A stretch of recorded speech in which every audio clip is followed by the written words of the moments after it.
You're listening to Her Amish Secret, written by Samantha Price, narrated by Andy Garcia-Roos. Chapter 1.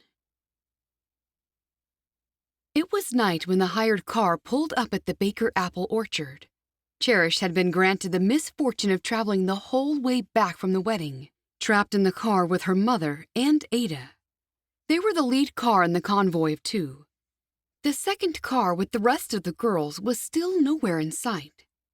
Cherish got out of the vehicle and stood tall. It was a relief to stand at last. In the light from the open front door, she saw Samuel and Levi standing on the porch. "I'm happy you're all home," Levi said in a booming voice. "We're all happy to be home too, I'm sure." Cherish was the one who replied, since Aida and her mother were still in the car. "The other car might be a while yet. Debbie was car sick, so they had to stop." "Ah, that's not good." Samuel hurried to help the driver, who was now lifting the bags out of the trunk. Levi stepped down from the porch. "You didn't wait for them?" "No." She resisted telling him that it had been Aida's decision. At least this was one thing for which she wouldn't get the blame. Cherish opened the back door for her mother and then ran around to open Aida's door. "Thank you, Cherish," Aida said. "Your loving husband awaits you." Aida grinned while smoothing down her dress. "I've missed him." She stretched her arms in the air. Cherish leaned in and whispered, "Please, no kissing him in front of me." Aida's mouth dropped open. "I would never." "I saw you kissing before we left, and that's an image I've had to try hard to scrub from my mind." Aida laughed. "That was nothing. It was just a quick goodbye peck." "If you say so." Cherish stood in the middle of the driveway while Aida and Mom reunited with their husbands. Cherish looked down the driveway, standing on her tiptoes and craning her neck, looking for the second car's headlights. "No sign of them?" Levi called out. "No." "Who knows how long they'll be with Debbie holding them up," Mom said. "She can't help it," Levi told her. "Didn't say she could." "I know one thing for sure." Cherish grabbed her suitcase that Samuel had moved to the porch. "I'm not waiting up for them. I'm going straight to bed." Carmel came bounding from the direction of the barn, weaving in and out of Aida and Mom. Cherish dropped her suitcase and leaned down to hug him. "Thank you for looking after him, Samuel." "I just did as you asked." "You did just fine. How's Timmy?" "Go inside and see for yourself. He's still there." Inwardly, she heaved a sigh of relief. Timmy was still alive. She picked up her bag again and dropped it just inside the door. Then, with Carmel close behind her, she made her way to the kitchen. Timmy's cage was tucked away at the end of the kitchen where it always was. His nighttime sheet was over his cage. She lifted the sheet a little and peeked in. There he was, all fuzzy with his feathers sticking out, and his head neatly tucked under the white and gray feathers of his wing. It was good to see him. The bright blue color on his chest always made her feel happy. Careful not to wake him, she put the sheet back where it had been and moved back into the living room. Just as she did so, she heard the car drive away. Samuel moved Aida and Wilma's bags into the house. No one let Levi do any heavy lifting since his heart problems. "I'm exhausted," Cherish announced to them all. Samuel chuckled. "You've been sitting down for hours. How could you be?" "It was tiring." She couldn't tell him that she was more irritated than tired. Irritated with her traveling companions and their endless, annoying chatter. It seemed Aida and Samuel were staying the night. That was practical with it being so late, and Samuel wouldn't have known the time they were arriving. Typically, Cherish would have inquired about who was doing what. But tonight, she didn't care about anything except how fast she could get into her comfortable bed. She headed upstairs to her room. When she walked in, the air was a little stale from being closed up, but it was still her peaceful place. Her bedroom was her sanctuary, her hiding place away from everyone. She was in the middle of changing into her nightgown when Carmel nosed his way into the room. He wagged his tail so fast it resembled a propeller blade.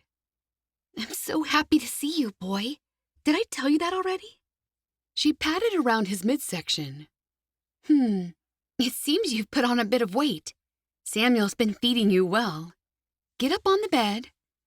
Carmel did what he was told, and then Cherish proceeded to unpack her bag. Even though she was tired, she didn't want to leave that task until morning. While she pushed her clean clothes into the drawers, she realized her mother still hadn't given her the gift, the book about gingerbread houses. She chuckled to herself. Why didn't they give her a more useful gift? She never said she liked gingerbread houses, not once. It was Aida who was in love with them. Ever since Aida had come back from the trip to Cherish's farm, she couldn't stop talking about them. Hopefully, the book would get lost somewhere, or possibly left in the hired car. After she completed the task of emptying her suitcase, she closed it and, standing on her tiptoes, popped it on top of her freestanding closet. After a quick trip to the bathroom, she was ready for bed. She slipped between the sheets and pulled the quilt over her head. The second car still hadn't arrived. If it had, she would have heard it. Cherish woke at first light. After she showered and dressed, she headed down to the kitchen, thinking she'd be the first one awake. It wasn't to be. Mom and Aida were sitting at the table drinking hot tea, looking wide awake, as though it was the middle of the day. "Good morning. You stayed here last night, Aida?" Cherish walked over and took Timmy's cover off and smiled as he woke, chirping. Before she could fold the cover, he was flying from one perch to the other. "I'm pleased to see you too, Timmy. You missed me, didn't you?" "Couldn't you have left that on for a bit longer?" Mom asked. "No, you should have taken it off as soon as you came down here. He likes to see what's going on." Mom shook her head and said nothing more. Then Aida started. "You really need to get him a bigger cage, or let him go back into the wild. It's cruel keeping him like that." Cherish couldn't tell them that she let him fly around the house when no one else was home.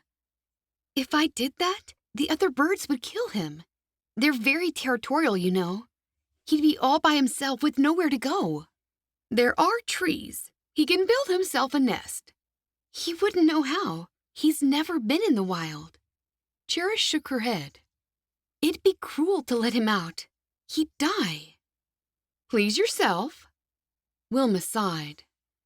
"When can I ever just have a peaceful morning?" Aida frowned at her. "You're talking so much, Wilma, that I didn't get a chance to answer Cherish's question about staying here last night." Wilma's mouth fell open. "I'm not talking a lot. That's all I said." Cherish sat down in front of Aida. "Well, did you?" "No, I drove over here early this morning because I had nothing better to do." Cherish stared at Aida, trying to work out if she was being sarcastic. Then Aida's thin lips curved up at the corners. "Yes, I stayed here last night, Cherish, along with Samuel." "I thought you might have." "I was just making a joke, but it seems you have no sense of humor." "Not today, I don't." "I believe it." "It made sense they stay here," Wilma said. "We got home so late, thanks to Debbie." "Oh, Wilma, the girl can't help it if she had food poisoning. I just don't know why no one else got it, too." "Just as well. It wouldn't do to have us all sick at the same time." "No," Cherish said. "It's better if we can take turns."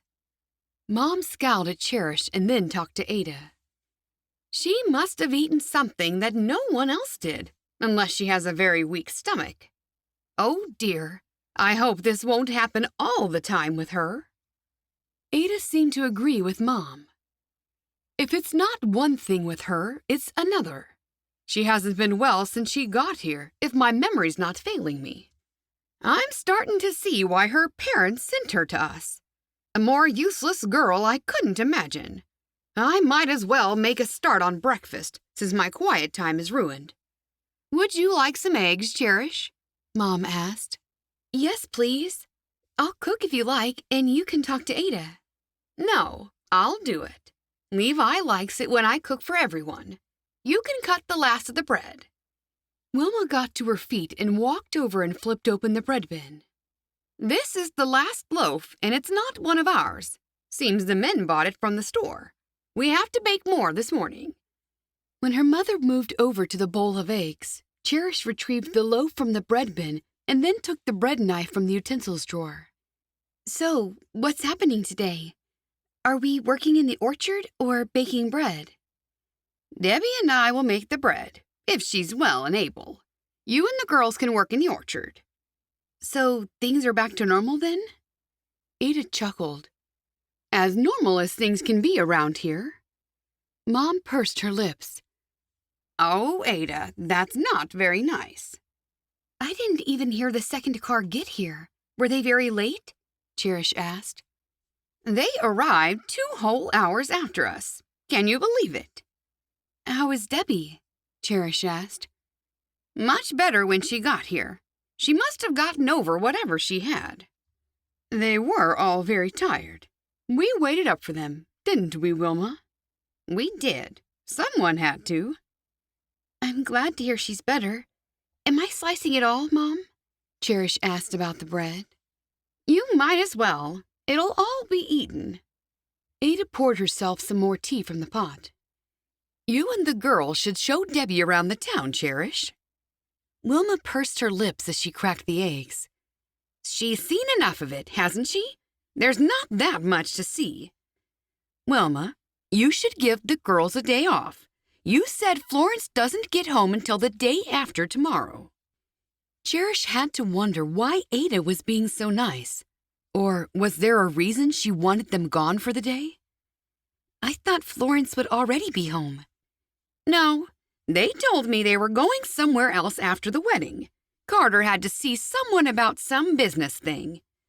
Mom turned on the gas stove. Then she prepared the oversized frying pan by smothering the bottom with a layer of butter. Cherish looked up from slicing the bread. Could we have the day off, Mom? I don't know about that. Mom poured a little milk into the bowl and whisked the eggs. How about you do a few hours of work this morning?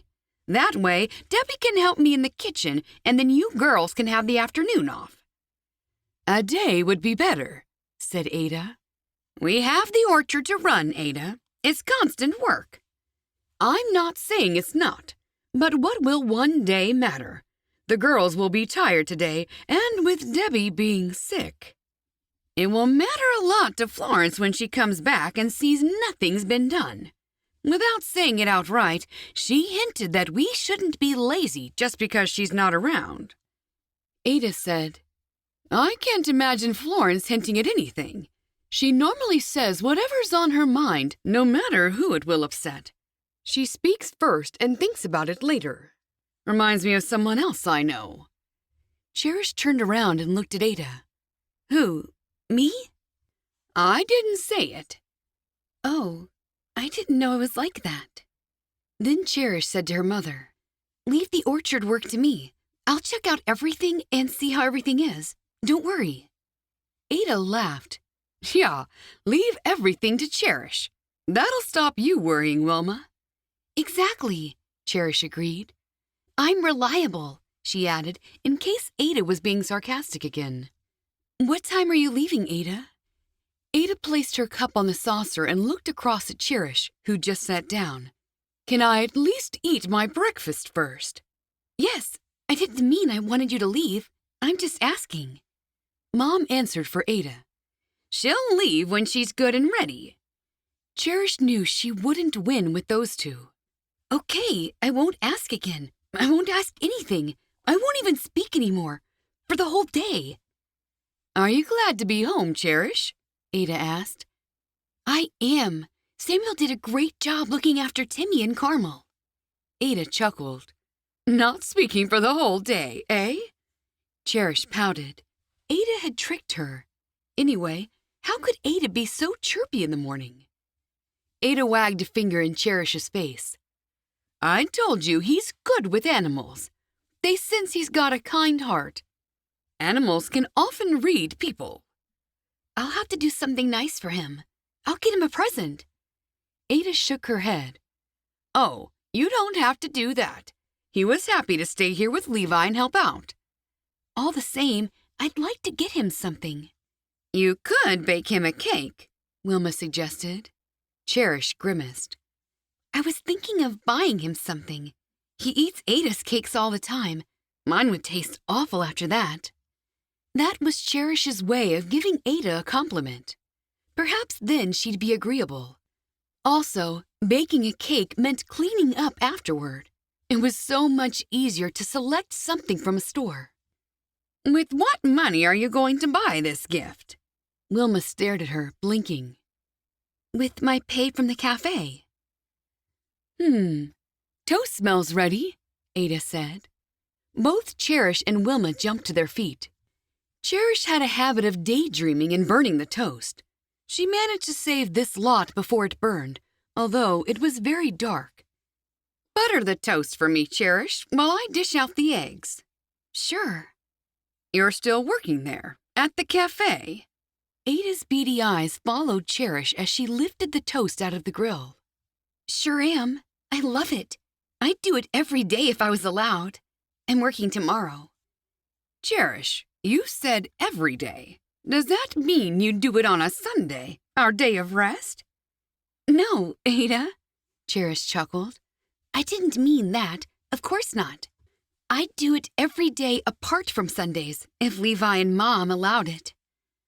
Mom had dished out the eggs onto the plates and stood over Cherish, waiting while she buttered the hot toast. I don't care what you do. It's Florence who's your boss now. She's the boss of us all, it seems. Cherish placed a piece of toast on each of the 3 plates. Then Mom carried hers and Ada's to the table while Cherish carried her own. As soon as Cherish sat, she said to Aida, I want to buy Samuel a present. What do you think he'd like? Just make him something. You don't have to buy it. Aida picked up her knife and fork. Danke for this, Wilma. I'll bring more eggs over for you this afternoon. That would be lovely.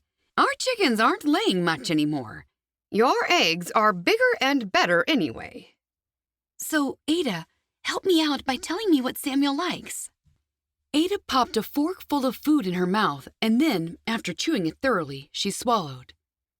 He likes food. I could have guessed that. Everybody likes food. I mean, what can I buy him from a store that he might like? Can you think of anything? She stared at Aida, hoping she'd get a sensible answer and not some wisecrack. Maybe some hard candy. Wait. Aida held her hand up in the air. He did eat some chocolate-coated ginger once, and he loved it. Perfect. That's what I'll get him, if I can find it. Where would I be able to get that from? A candy shop, I suppose, Mom said. I was thinking about a supermarket, but a candy shop would be a better idea. There are plenty of those around. There's one not far from the cafe. Good. I'm glad that's sorted, Mom said. As Cherish ate, she thought some more about Aida's suggestion. Is it a coincidence you said he likes ginger and you're obsessed with gingerbread houses? Aida stared at her for a moment before she spoke. I'm not obsessed with anything. That would be a sin. Just checking. Cherish held in her laughter. Mom was thinking about something else altogether. As I was saying before, Florence is boss of us all now. I never thought when I married your father that my young stepdaughter would be running my life in my middle age. You should be happy about that. She's taking the pressure off you and Levi. Anyway, aren't you older than middle age? Cherish asked. No, I'm not past middle age. Aida butted in. Our dear parents, if they were still alive, would be classed as old-aged. Wilma and I are middle-aged. Okay, thanks for clearing that up. Cherish continued eating her breakfast. Mom glared at Cherish. Why should I be happy about someone running my life? You're looking at it the wrong way. She's not running your life. She's just helping out. Yes, she's one of the owners of the orchard, but everybody agreed to that. Besides, didn't Dot want her to own the whole orchard by herself? Cherish held her breath when that slipped out of her mouth. It didn't pass by Aida unnoticed either. Aida shook her fork at her. See what I mean about talking without thinking? Cherish was silent, waiting to see what her mother had to say. The worst thing she'd done was go snooping through her mother's things one day, only to find their father's will that had been kept hidden. Finding that will had changed everything. You should watch what you say, Cherish. If your father had known your half-schwester would leave the community, do you think he would have left her the orchard? Probably not, but if he hadn't died, maybe she wouldn't have left. You've got an answer for everything, Cherish. We'll never know, will we? Aida said. Let's not talk about this anymore, Mom grumbled. I'm not the one complaining about Florence. Sorry for being rude, Mom. Sorry you had to hear me being rude, Aida. Cherish kept her head down and kept eating.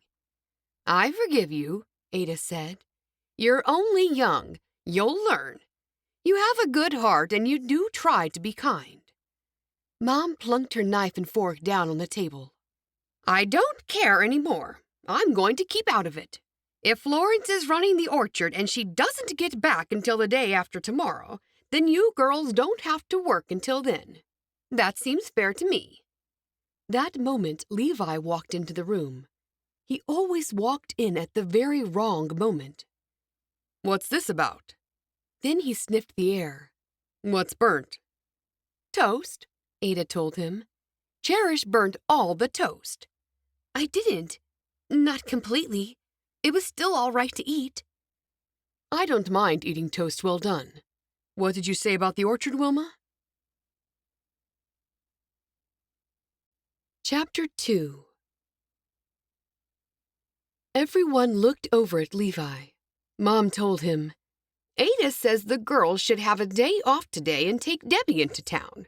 As you know, Debbie's not been well, and it'll be a treat for her. Levi frowned at Wilma. Don't you have work for Debbie in the house? I do. Cherish suggested that they work in the orchard for a few hours and then go to town. Levi stepped forward and hung onto the back of a chair. That sounds like a much better idea. It probably wouldn't hurt the girls to have a bit of a slow day today, since it's the first day back from the wedding. But you have to remember, Wilma, the orchard benefits us all. We should be working hard and not just when Florence is here. When she's not here, we should be working just as hard. Yes, I know, Wilma nodded. That's what she keeps saying. What you heard me say were words spoken in frustration, and that was wrong of me.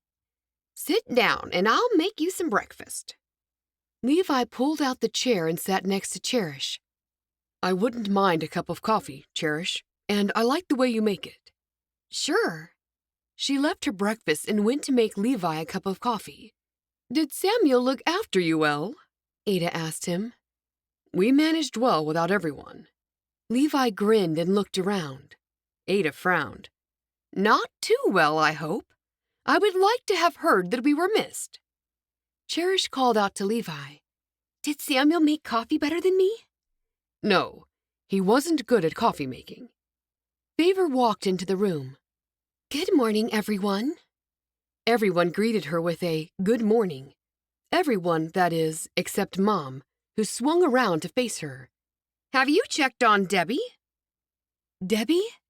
Yeah, you remember our guest. Oh, no, I didn't check on her.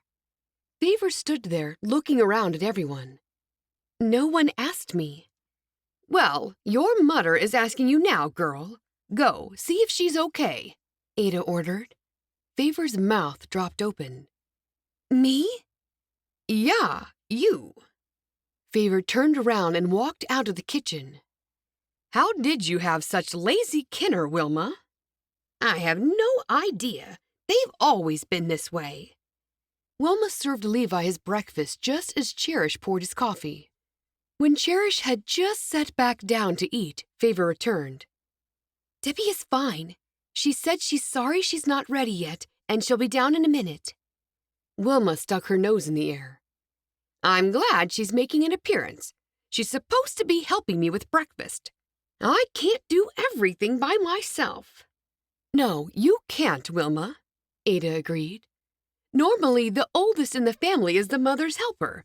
But now, everyone must toil in the orchard, leaving you to bear the burden of the household chores. Levi chuckled. I never see much toiling going on around here. I think everyone has it pretty easy. They do work hard, Wilma pouted. Ada said, Many hands make light work. Wilma had 9 kinner to raise, and the older ones helped the younger. She had 6 of her own, and— I know, said Levi, cutting Ada off. Cherish couldn't help smiling. He didn't want to hear about Wilma's first husband. Was he a little jealous, perhaps? If you let me finish, Levi, I was about to say how she no longer has the help of Florence, Mercy, or Honor. Don't forget Joy, Favor said. Oh, yes, then there's Joy, too, Ada said. She's also not here to help poor Wilma. Soon, Hope and Bliss were in the kitchen, and there was still no sign of Debbie. This time, Cherish was sent up to fetch her. Cherish knocked on Debbie's bedroom door. Come in, came a small voice. Cherish opened the door to see Debbie tying her prayer cap under her chin. Are you ready? Yes, I am. I hope I haven't made Aunt Wilma cross. Oh, don't worry about that. She's always cross. If she wasn't upset with you, she'd be upset with someone else. You'll get used to that. When Debbie smiled, Cherish noticed how dreadful she looked. Are you sure you're okay? I'm fine. You don't look it. I'm sorry, but I have to tell the truth. Maybe you should rest. How about I bring you back some breakfast and you rest up for a bit? As soon as Cherish had said the word breakfast, Debbie's hand flew to her mouth. Not hungry, she managed to say. Just go back to bed. How about some hot tea? Debbie nodded and then sat on the bed. If you're better later, we can go into town. Ada suggested we should show you around. That would be nice. I'm sure I'll be better by then. Cherish backed away in case what she had was contagious. I'll be right back with the hot tea. When Cherish was back in the kitchen, all eyes were upon her. Well, where is she? Mom asked. Not well. I'm taking some tea up to her. She was okay when I talked to her, Favor said. Mom shook her head.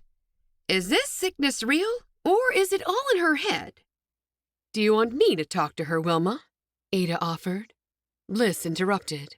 She was so sick on the way home, she couldn't help that. I'd say she'd probably need to rest today. Let the girl rest, Wilma, Levi said. She's not the kind of person who'd lie to get out of work. Wilma shrugged her shoulders. I'm tired and I'd like to rest too. Yeah, but you weren't car sick all yesterday, Cherish added. Mom frowned at Cherish. I'm not being rude or anything, but it's true. Debbie looks dreadful. She might be better this afternoon, and then we can take her out like someone suggested. I did, Ada said. Samuel walked into the room, and no one said anything more about Debbie, but Cherish could tell her mother was still annoyed. Chapter 3. After breakfast, the girls went to work in the orchard. When they came back just before lunchtime, Samuel and Ada were nowhere to be seen. Gone was the smell of burnt toast, Cherish's specialty, and the house was filled with the aroma of freshly baked bread. Debbie was up and about, sitting at the kitchen table, eating toast. Mom quietly sang a hymn as she wiped down the countertops. How are you, Debbie? Bliss asked. Much better, thanks. Are we really going into town? I don't want to go, Bliss said. I'll stay home and the rest of you can go. Favor looked at Bliss. Why don't you want to go with us? I just would rather be home with Mom. Cherish held her tongue. Why hadn't Bliss wanted to be with Mom on the way to the wedding and the way home? It would have saved her some torturous moments. No, Bliss had traveled with the other girls and left her to travel in the first car. She wants to wait for Adam to get here, Favor laughed. Yeah, and she's going to pretty herself up for him, added Cherish. Hope suggested, I'm looking forward to going. Why don't we make sandwiches and we can eat them in the park somewhere on the way home or on the way there? Cherish rubbed her stomach. Yeah, on the way. I'm starving. Mom said, I'm having a break now. I must do some sewing today or I'll never get through it all. Baby clothes again? Favor asked. That's right. You can all do what you want, just don't talk to me until late this afternoon. Could I help you with some sewing? Favor asked. Don't you want to go either? Favor shook her head. I don't want to do any more traveling for a while, even in the buggy. My body still feels like I'm in that car. I know what you mean. Of course you can help. Now it was only Cherish and Hope going to town with Debbie. That suited Cherish because she was determined to find out why Debbie had been sent there. On the way to town, Hope was driving the buggy. Debbie was next to her while Cherish sat in the back. After pondering how to approach a certain subject with Debbie, Cherish figured the straightforward approach was the best. Debbie, why are you here, if you don't mind me asking? Debbie turned slightly to look at her. Didn't Uncle Levi tell you? I heard a couple of different reasons. What were they? Debbie asked. Cherish gulped. She hadn't actually heard two different things. Levi had said one thing, and then she'd read something different in the letter from Debbie's father, and she wasn't supposed to have read that. I heard your mother was sick. Then I heard that your parents are separating, or have separated already.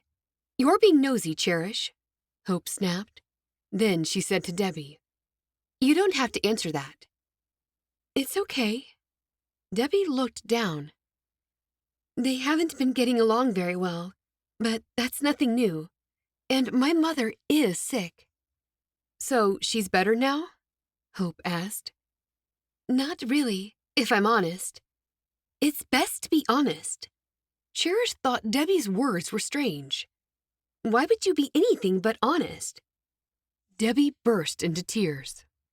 Hope looked at Debbie. Oh, look what you've done now, Cherish. I'm sorry. Cherish didn't know what to do. It's okay. You don't have to tell me. Everyone says I'm too nosy, and I guess it's true. That did nothing to stop Debbie's tears. Now Cherish felt worse. I'm sorry, Debbie. Debbie wiped her eyes with the underside of her apron. Then, after a deep breath, she said, I'm hungry. By this time, they were nearly in town. Cherish knew there was something else going on other than Debbie being hungry. She looked at the empty seat beside her. Hope, we forgot the sandwiches. That's your fault. I asked you to get them while I hitched the buggy. I know, I'm sorry. Let's stop at my cafe. I'll treat us to lunch. I can pay, Cherish, Hope said. Mom gave me money for us to eat somewhere. Great, even better. Hope laughed. Mom must have known you'd forget the lunch. Or thought that you'd forget it, Cherish snapped back. Hope ignored her. We're going to eat something nice, Debbie. Does that make you feel a bit better? Debbie nodded. Thanks. It would be nice to sit down somewhere. I love eating out. I'm excited to see where you work, Cherish. By this time, Cherish was fairly certain something was going on, and she was convinced Hope knew what it was. Out of all her sisters, Hope was the one that Debbie was closest with, even more so than Bliss, her own cousin. When they got to the cafe, Cherish had an idea. They all sat down and placed their orders. After the coffees came back, Cherish's plan swung into action. Oh, Look at the froth on your cappuccino, Hope. Hope looked down at it. What's wrong with it? Everything. I'm taking it back and getting you a new one. While they're making it, I might as well use the bathroom. No, don't. It's perfectly fine. Hope tried to drag the cup back to herself, but Cherish lifted the cup and saucer up and away from her. Then Cherish strode to the counter to her coworker Janie. Hey, find out what those two talk about while I'm gone, will you? I'll try. Thanks. Cherish headed into the back room. Janie came in after her. Why did you bring the coffee back? What's wrong with it? Too hot? Too cold? Not strong enough? Should it have been decaf? Just take it back to my sister and tell her you fixed it. While you're there, listen in to what they say. I'm sure they're keeping secrets from me. That sparked a smile from Janie. Okay. Cherish stepped into the back room to see Marley, her boss, sitting down doing some paperwork. Marley looked up at her. What are you doing here on your day off? I've come here for lunch with Hope, my sister, and Bliss's cousin. Something's up with Bliss's cousin, and I'm trying to find out what's going on. I sent Janie to listen in on what they say. Marley smiled. She wasn't so uptight anymore, now that Cherish had gotten to know her better. What makes you think they'll say anything? I can feel it. Debbie's upset, and she's ready to tell someone why. I nearly got it out of her on the way here. She'll trust Hope more than me because she thinks Hope is more mature, but she's not. I own a farm all by myself, so I'm more mature. You own a farm? Yes, that's where I was when Bliss came in and worked those couple of days for me. And with that responsibility, I'm way older than all the young people I know, including all my sisters. Probably even Florence. She's the oldest. The oldest sister, I mean. So you think they're keeping something from you? Debbie, the cousin, is keeping something from us. A secret. I love secrets. Finding out what they are is even better. Marley placed her pen down. Now you've got me intrigued and I need to know what it is. I'll stay here for a while, and why don't you see if you can find out something too? Cherish's eyes lowered to the desk. Oh, is that paperwork important? Not as important as finding out Debbie's secret. Great. We've ordered food. You could take it to the table and kind of hang around. Marley shook her head. You're trouble, Cherish. Here I am, a 40-year-old woman, and I'm going along with this. Just don't tell Rocky you've got me spying on the customers. Cherish laughed. I won't. Marley moved out of the room. Phase 1 of Cherish's plan was in play. Chapter 4. Back at the table, Debbie took a deep breath. I'm pregnant, Hope. My parents sent me here because they don't know what to do with me. Hope sat there, stunned. You're having a baby? I am. I don't know what to do. If I tell Uncle Levi and Aunt Wilma, they'll be angry with my parents for sending me here. And I'm not even thinking how upset they'll be with me. And disappointed. I can see that. No, you can't tell them. My parents know, you see. Oh, Hope frowned. Janie was hanging around with the coffee, but when Hope noticed her there, she couldn't keep standing there. She moved forward. Here's your coffee. Does that look better? They looked up at the waitress who had placed Hope's coffee in front of her. It looks fine, Hope told her. So did the last one. Just let me know if you want anything else. We have to look after Cherish's sisters and her friends. Thank you, Debbie said. The waitress left them and went to clear some nearby tables. Your folks are going to find out soon. I'm so worried. I don't know what to do, Debbie sighed. What about the father? Debbie looked away. Don't be concerned about him. Well, it's kind of his concern, too. Why should you be doing all the worrying? Forget about him. I have. Yeah, but... Here you are. 3 egg salad sandwiches. 1 on rye, 1 regular white, and the other sourdough. I'm the regular white, said Hope. I'm the rye. Marley set the sandwiches down on the table. Thank you. When she was gone, Hope said, "What were you saying about the father?" Please, don't mention him again. It's too painful. Everything okay here? It was the other waitress back again. Yes, we're fine. Hope looked around for Cherish. She was nowhere to be seen. Excellent. Your food's coming in a minute. Oh, you have it already. We do. Thanks, Debbie said. We're fine. When the waitress left, Hope ignored the strange, over-attentive behavior and focused her attention on Debbie. You must have thought this man was pretty special not too long ago. Debbie shrugged her shoulders. It's a long story and one that doesn't matter anymore. Please, don't stress me by asking me about him. This information was overwhelming for Hope, but she had to be supportive because Debbie was obviously in way over her head. How far along are you? The baby's due in October. Hope couldn't help asking, What are you going to do? Debbie shook her head. I don't know. I can't keep the baby. How can I? You can if you want to. There's always a way that can be found to do anything. I won't be a burden on others. And what man would marry me if he knew I was pregnant?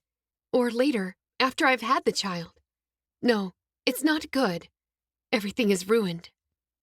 And I suppose you'll tell everyone now, and my life will be ruined even sooner than it would have been if I hadn't told you. I just couldn't keep it to myself any longer. She leaned over and placed both hands around her stomach. I won't tell. You wouldn't believe the secrets I've had to keep, and I've kept them. Debbie's eyes grew wide as she swallowed hard. You really won't tell? Hope shook her head. Not a word. Debbie stared into Hope's eyes, leaned across the table, and grabbed Hope's hand. Thank you. Hope smiled and hoped her face showed support rather than fear or pity. You've got some really big decisions to make. I'll help you all I can with whatever you want to do. I would like a private adoption. I'd like to find a nice lady who will love my baby as her own. I'd like to be able to visit the baby whenever I wanted. I could be a friend to the family. Leaning back in her chair, the very woman Debbie described popped into Hope's mind. Debbie, you won't believe this. What?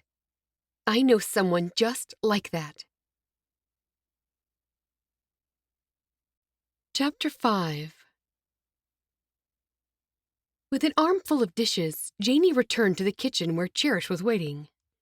When she had placed the dishes by the dishwasher, she looked at Cherish. Well, did you hear anything? Cherish prepared herself for a negative answer. Oh, you just wait until I tell you what I overheard. The look on Janie's face told Cherish she had heard something. What is it? You won't believe this. Cherish couldn't stand it anymore. Just tell me. One of them is pregnant. Cherish's hand flew to her mouth. Pregnant? No. Which one? The bigger girl. Debbie? I guess. Yes, that's right, because she said to the other girl, your parents will find out soon. That explains why she's been so sick. Thanks for doing this, Janie. You're a good friend. Janie's head tilted to one side. So, are we square now? What? From the time you tried to burn down my house? It was an accident. Anyway, you're the one who invited me to the party. Okay, we're even, I guess. Cherish left Janie and walked past Marley, who was now at the counter. Hey, Cherish, one of them is pregnant, Marley whispered. I know. Thanks. Janie just told me. The short distance to the table was all it took for Cherish's head to spin. This news didn't seem real. How? Why? Debbie was pregnant? Are you okay, Cherish? You've been gone for a while, Hope said. Cherish sat there with her mouth open, looking at Debbie. You're pregnant? Debbie's lips turned down at the corners.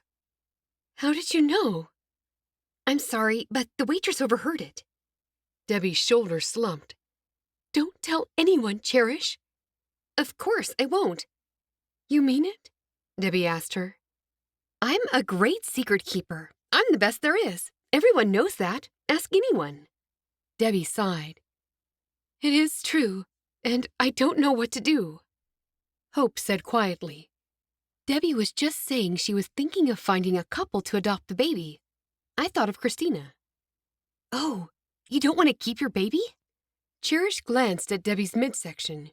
She didn't look pregnant. I can't even think about what I want. It's not practical to be a mother at my age, not without a husband. Christina would be a great mother, Cherish said, if that's what you want to do. Debbie's due in October. All Christina wants is a child, and she's never been able to have any. Cherish bounded to her feet. Come on, we'll take you to visit her now. Debbie grabbed Cherish's arm. No, not now. I have to think this through some more. Cherish sat back down. Debbie continued. I've met Christina and Mark at the meetings. They seem lovely. I have to make sure it's what I really want. It's a forever decision, and I've got some time to figure it out. Is that why you've been sick? Cherish asked. Debbie nodded. Morning sickness. But sometimes it's not only in the morning.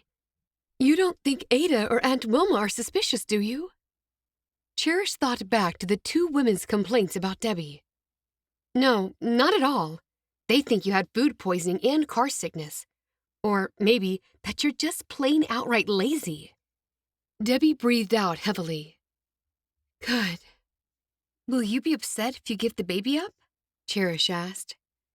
Probably, but if that's what's best for the child, then I'll do it. I've been thinking about it so much it makes my head hurt. You should talk to our mother, Hope said. She had a child before she married Dot. No one knew about it until a few years ago. I never knew that. Does Uncle Levi know? Of course. No one else does, though, so don't say a thing. Aida? Asked Debbie. She does now, but she only found out about it at the same time as me and my sisters. Cherish joined in. She told us that Dot knew. She told him before she married him, and he didn't seem to mind. Cherish didn't say so to Debbie, but she always wondered if her mother did tell her father about the baby, or whether she'd been lying about that, too.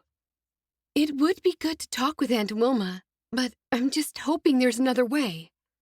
If I talk to her, she'll have to tell Uncle Levi. What do you mean by another way? Hope asked. Yeah, do you have another idea? Cherish took a bite of her sandwich and chewed thoughtfully. I just wonder if there's a way of having the baby in secret so no one will find out that I had a child. And then handling the adoption right away? Hope asked. That's right. Cherish swallowed her mouthful. That shouldn't be too hard. You'll just need a cover story to disappear for a few days. I'll come up with something. If that's what you decide to do, you can leave that part up to me. Thanks, Cherish. Do you think that Christina would be okay with that kind of an arrangement? Are you kidding me? She'd be more than okay. All she wants is to be a mother. Hope nodded. I think she'll do whatever you want in whatever way you want. And I can't be a mother without being married. That's how it should be. I should be married. I'll have more babies one day. I think that's what I need to do. Hope suggested, why don't we visit Christina and you can get to know her better before you say anything? See if she's the kind of woman you'd like to raise your child. Debbie hesitated a moment. I'd love that. Let's go. What are we waiting for? Hope asked. Mark will be at his saddlery store. It's the perfect time to see her. Debbie smiled. Okay, but I'm not ready to tell her anything. We'll all keep quiet. Cherish grabbed her sandwich and noticed the others hadn't touched their food. Eat up. The girls began to eat, but neither looked hungry. Cherish took a swallow of coffee, then placed the cup down on the table. I know a lawyer. Debbie and Hope looked at Cherish. What's that got to do with anything? Hope asked. He can do the adoption, can't he? Hope and Debbie looked at one another again, and Debbie said, That's right. We'll need to make it all legal. Hope looked down at her sandwich and pushed it around on the plate. I'm not that hungry. Debbie shook her head. Me neither. We can go now if you want, Debbie, Hope said. Okay, let's do it. The other girls rose to their feet while Cherish gulped her coffee. Then she wrapped what was left of her sandwich and took the other 2 sandwiches and wrapped them in paper napkins to eat in the buggy. If they weren't hungry, that meant more food for her. With her bundle of food, Cherish turned and waved to her coworkers. Thank you for the food and coffee, Hope, Debbie said. Thank my mother. She paid for it. Chapter 6. Cherish held the food close to herself as she walked out the door to catch up with the girls. Hey, Debbie, did your parents give you any help? Do they know? Debbie turned and waited for Cherish to come closer. I couldn't talk to my father about it. He left the room when I was telling them. Then my mother went to bed with a headache and stayed there for days. She's probably still there. Cherish felt sorry for her that she couldn't even get advice from her parents. They should have been guiding her and telling her what to do. One of the sandwiches rolled out of the napkin, and Cherish leaned down to retrieve it. The nearest trash can was a fair way behind them. After she hurried back and tossed the sandwich in, she saw the girls were already close to moving around the corner of the block. She ran to catch up. When they turned the corner, Cherish ran around the corner too, and nearly ran head-on into a man. She stopped herself just in time. I'm sorry. She went to step aside and then noticed it was their neighbor, Eddie, the beekeeper. He was standing there with Hope and Debbie. He was the last person she wanted to see right now. Eddie, this is Debbie, Bliss's cousin, Hope said. He smiled and gave Debbie a nod. Hello, Debbie, Bliss's cousin. He put his hand out and Debbie shook it. Then he turned his attention toward Cherish. So, you're not grounded anymore. Cherish frowned. I was never grounded. The day I came to the orchard and... Cherish then recalled how she told him she was grounded after he confessed his love for her. So many other things were happening at the time that she'd completely forgotten about it. Before she could say anything further, he asked, Where are y'all going? We're visiting a relative. Nice. What's been happening with you, Cherish? I've just come back from Earl's wedding. Ah, he got married. That's nice. He married Miriam, I hope. She's a lovely woman. That's right. You met her. Yes, she's a fellow beekeeper. He made a good choice. Everyone's getting married, he said. All my friends are married now. It makes me think about my own future. I know what you mean, said Debbie. In our communities, everyone marries fairly young. Not at all, Cherish interrupted. My aunt never married. Oh, yes. There's always the old spinsters who don't marry, Hope said. Cherish didn't like the word spinster. It sounded like something negative, and there was nothing negative about her aunt. She ended up being closer to Aunt Dagmar than anyone else in her family, even her own mother. And how are the bees doing? They're pretty happy. I saw Crystal the other day, too. You did? Yes, at the markets with some older lady. It wasn't your mother. Hope said, That would have been Mrs. Miller. Crystal's staying with them at their dairy farm. I knew that. She told me about the dairy farm. He turned to Cherish. And before you give me that look, there's nothing between us anymore, Crystal and me. Yes, you told me that. Cherish wondered how she'd get away, and wished the other 2 would keep going so she could say she had to catch up with them. Hope asked, So you and Crystal don't like each other anymore? He can't like her anyway now that she's joining us, and he's an Englisher. Cherish hoped she didn't sound rude or impatient, but she had no time for this. It was a lot of pressure being so desirable, but thankfully, Eddie seemed to change his mind more often than he changed his clothes. He'd soon be out of love with her and in love with someone else. That's true enough. I won't be joining your community. I like my modern comforts. Anyway, Crystal wasn't right for me. When you know, you know. Also, you know when something's not right. So that means when you don't know, you know also. You know? He chuckled. That makes no sense. By now, Cherish didn't care if she sounded rude. She wanted to find out more about Debbie being pregnant. It was scandalous. "I do know what you mean," said Debbie, showing just how patient she was. "Sometimes when we know, we don't want to listen to what we're telling ourselves." Eddie smiled. "I'm glad you know what I'm talking about. How long are you here for, Debbie?" When Cherish saw the way he looked at Debbie, she hoped he was starting to fancy her. "I'm here for an indefinite time. I don't know for how long. I've come to help out at the orchard. I'm helping Aunt Wilma." Eddie's eyes were fastened on Debbie. "That's good of you. What made you decide to do that?" Cherish was growing frustrated. "She felt like a change of scene, didn't you, Debbie?" "That's right." "I know what you mean. I love being in different places. I'm a Sagittarius, and they're well known for their love of traveling. I'm thinking of going on a beekeeper's exchange." Debbie wrinkled her nose. "Sounds great." "If you didn't know, Debbie, I live not too far from these girls. The Baker Apple Orchard keeps my bees happy, and they help the trees." Cherish moved from one foot to the other. She looked at Hope, but her face was glazed over. She was most likely still absorbing Debbie's bombshell news.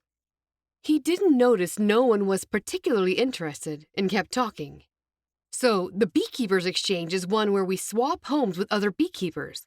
We get to see different bees in other climates. Bees have different personalities, too. I bet you didn't know that." "No, I didn't," Debbie said. "My bees are all calm and have mellow temperaments. Some bee colonies are angrier. I wonder if that might be because they're hungry, or maybe they were born that way." "Sounds fascinating." Cherish took a step away. "It is." "We have to go. I'm sorry," Hope said finally. "I can drive you if you want." "That's fine. We've got the buggy," Cherish said. "If I drive, you'll be there so much faster, and then I could bring you back to the buggy." "Thanks," Hope said, "but that won't be necessary. Our sister-in-law's house is on the way home." He faced Cherish. "Okay. Come and see me sometime, would you? I'd bring some honey over, but your mother scares me." "Aunt Wilma scares you?" Debbie laughed. "That's right." "So, will you?" Eddie asked. Cherish forgot the question. "Will I what?" "See me sometime?" "Of course, I will. I mean, we will." "When?" He looked at the other two girls. "You're all welcome." "We could visit next week," Debbie said. Cherish stared at Debbie. "Okay, fine. Next week it is." He smiled widely. "Great! I'll look forward to it. What day?" "I'll have to check with my mother and see what's happening. Can I call you a day or two before to let you know?" "You still got your phone in the barn?" "We do. Do you still have your cell phone?" He slapped his hip. "Got it in my pocket. I'll see you both next week. You too if you can make it, Hope." "I'm looking forward to it," Debbie said. When he was out of earshot, Cherish asked, "Why did you say that? I mean, it was good in a way because you're coming with me, but I really didn't want to go there at all. I think he's in love with me or something, but he's very fickle, so maybe he's in love with someone else now and he was just being polite. I just thought we might need a cover story for when we have to go somewhere next week, like if I need to see the midwife or if I need to see that lawyer of yours." "Oh, good thinking, Debbie," Hope said. "I've done nothing but thinking and planning these last few weeks." "Yeah, but we told him we'd see him, so now we have to," Cherish said. "We don't have to stay long," Debbie told her. "Okay, good idea." Chapter 7.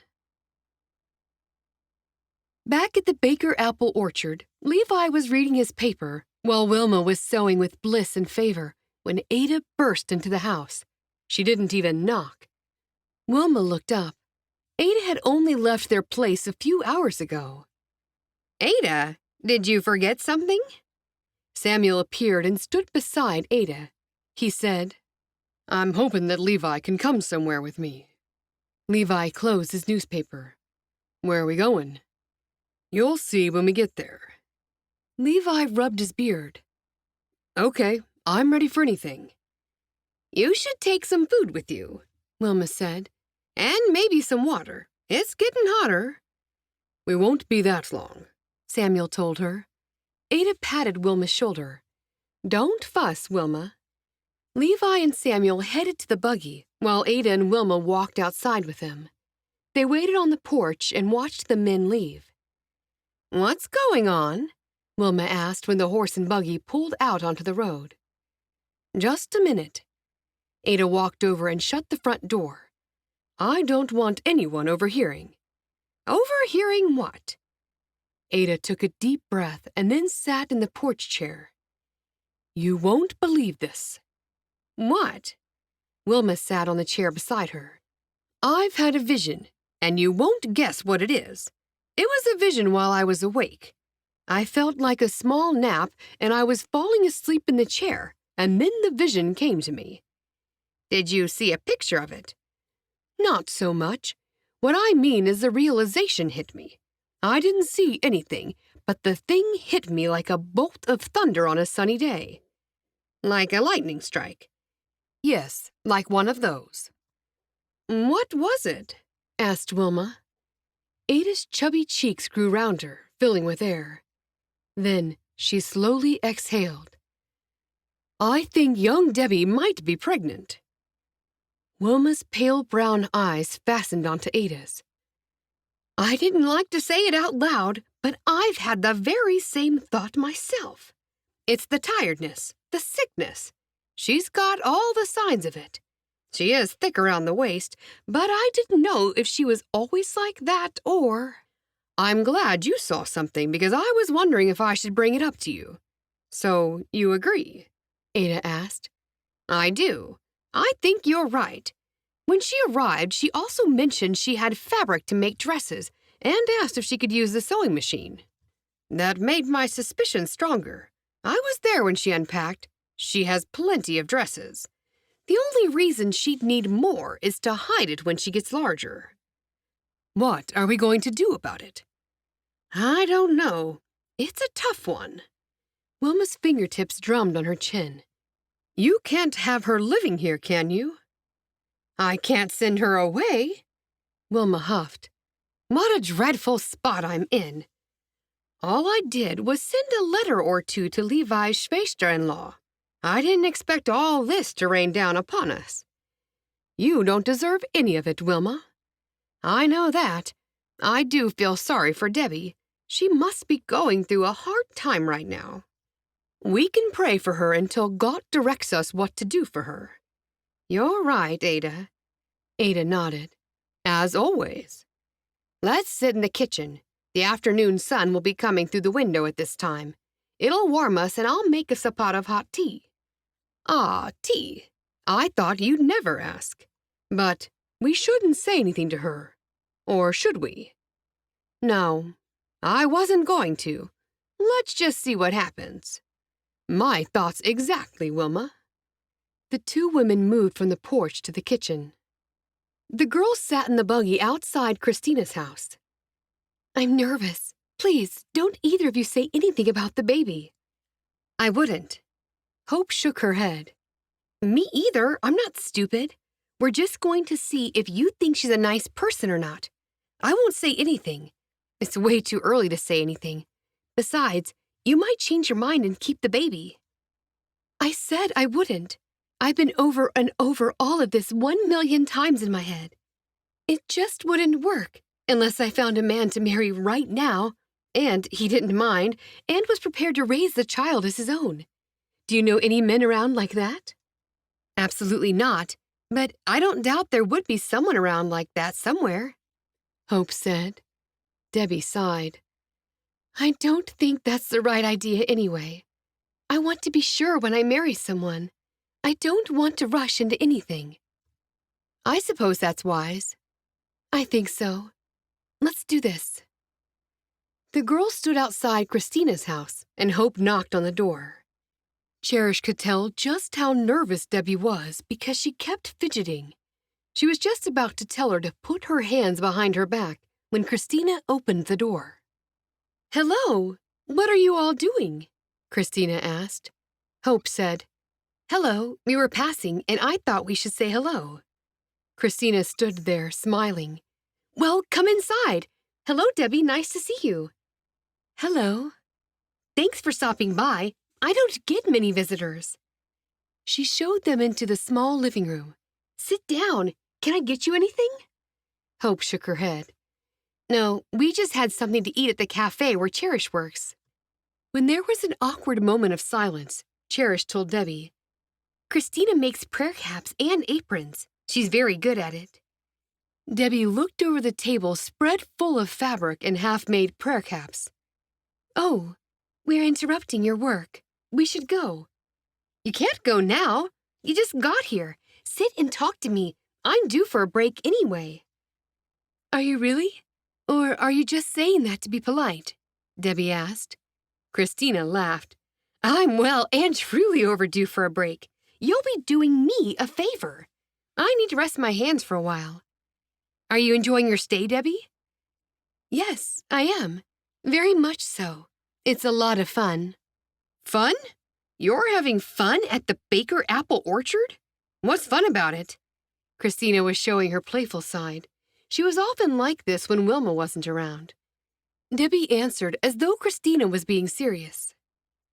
Just being with the girls. I don't have any sisters of my own. Everyone has been so lovely and welcoming. Cherish stood up. Why don't you show us what you've been making, Christina? Okay, if you're interested. I just got a big order for aprons that I have to get finished in 2 weeks. Will you be able to do it? Hope asked. Of course. I wouldn't have said yes if I couldn't. I'll show you the fabric I'm using. The girls walked over to the table, and after Christina showed them all that she was making, Debbie said, It must be lovely to have something to do that's so rewarding. It is. What's that?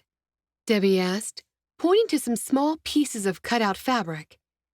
That doesn't look like material for a cap or an apron. No, it's not.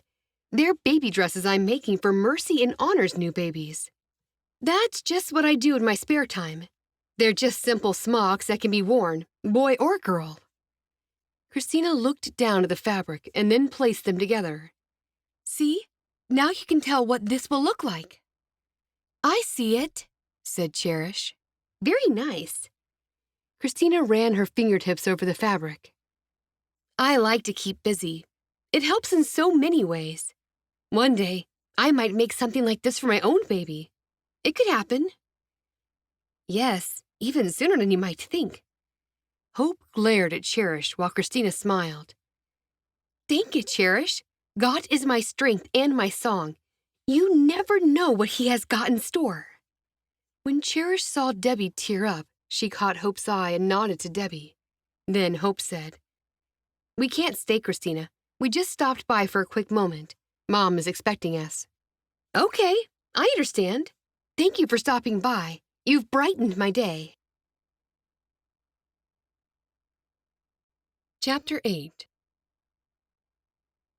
When the girls got back into the buggy, Hope said, Did you see how she looked longingly at that baby dress?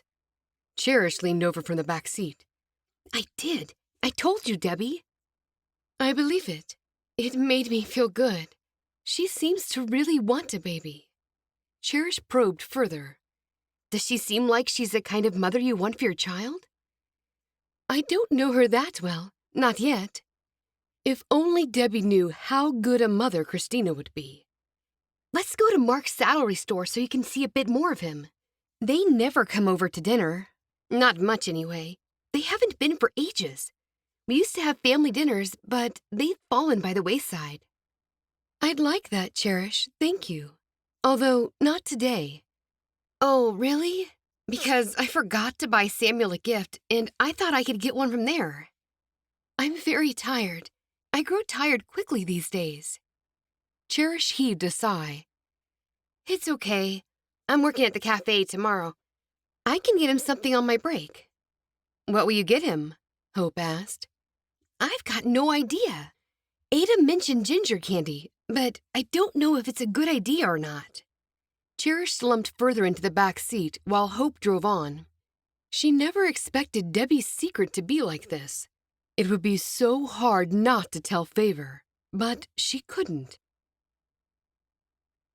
When the girls got home, they stayed outside for a while and ended up talking with Levi and Samuel while they mucked out the stables.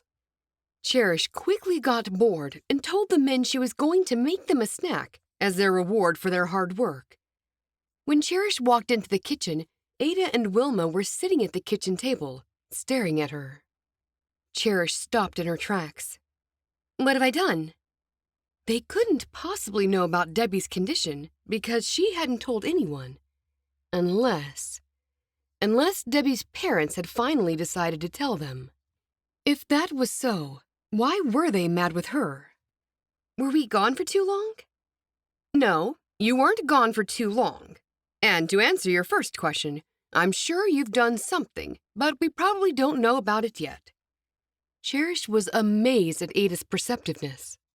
Aida continued, "I've got 2 words for you, Cherish." "What are they?" "Mud sail." "Great! I heard another one was on soon. Are we allowed to go to this one?" Mom laughed. "Of course you are. We're going to be baking things to raise money for the volunteer firefighters." "Okay, that sounds like fun." Then Aida said, "Yes, and I thought you and I could make gingerbread houses. They should sell so well." "They'd only sell at Christmas time, don't they?" "I'm sure if we made some gingerbread houses, they would sell." Cherish shook her head. "I don't see it. People just come there for the plain, everyday special things that we do. The funnel cakes, the strawberry pies, whoopie pies, brownies, and cookies. I mean, who wants to actually eat a gingerbread house?" "Sit for a minute, Cherish." Cherish forgot what she said to the men about a snack and quickly obeyed. Then her mother asked, "Where's Debbie?" "She's outside with Hope." Aida peered into her face. "Is she well?" Cherish didn't want them giving Debbie hard work, not in her condition. "She's not feeling that good." "Again?" Cherish covered her mouth. She'd said the wrong thing. She couldn't let them think Debbie was still sick. Then they might get to guessing the cause of the sickness. "I mean, she's tired. She was very sick yesterday. That's bound to have taken it out of her." "That's true," Wilma said. "And then we had a quick bite to eat for my work, and I think she ate something that didn't agree with her. She must be allergic to something." Aida narrowed her eyes. "She's very sensitive to food, if what you say is correct. What did she eat?" "An egg salad sandwich." "That can't hurt anyone," Mom snapped. "Oh, yes, it can. It had some kind of strange mayonnaise on it, and who knows what was in it." "You should know. You work there." Aida turned to Wilma. "So far, Debbie hasn't been much help to you, has she?" "She will be, and she can't help it if she's sick." Aida then glared at Cherish. "So, what do you say?" "About what?" "About the gingerbread houses." Cherish couldn't think of anything worse than spending any more time with Aida than she absolutely had to. "How many did you figure on making?" "I don't know. I haven't even perfected one house yet." Cherish threw her arms into the air. "Well, I haven't got the first clue what to do. Don't you think that you should do it next year, after you've made a few and see how they turn out?" Aida didn't seem offended by her outburst. "I have good cooking skills, and I'm sure if the 2 of us did it, referring to the book that your mother bought you, we could work it out." The book. Now it made sense why Aida was asking her to help with the project.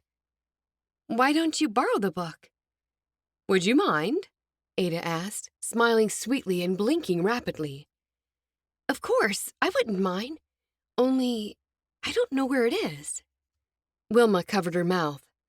"Oh, that's right. It's still in my bag of things I brought back from the wedding. I still haven't unpacked." "Why didn't you ask for it before now?" Aida asked Cherish. Cherish knew she was in trouble and had to do some fast talking. "I noticed it was missing, but I didn't like to bother Mom for it. She's been so busy with everything, and I didn't want to pressure her by asking her to look for something." "That is very kind, Don't you think so, Wilma? I do. Cherish can be very thoughtful when she wants to be. And I think she's right about not doing the gingerbread houses this year. Don't put yourself under pressure either, Ada. You're a perfectionist, and it'll annoy you if you don't get every little detail about them just right. What do you mean?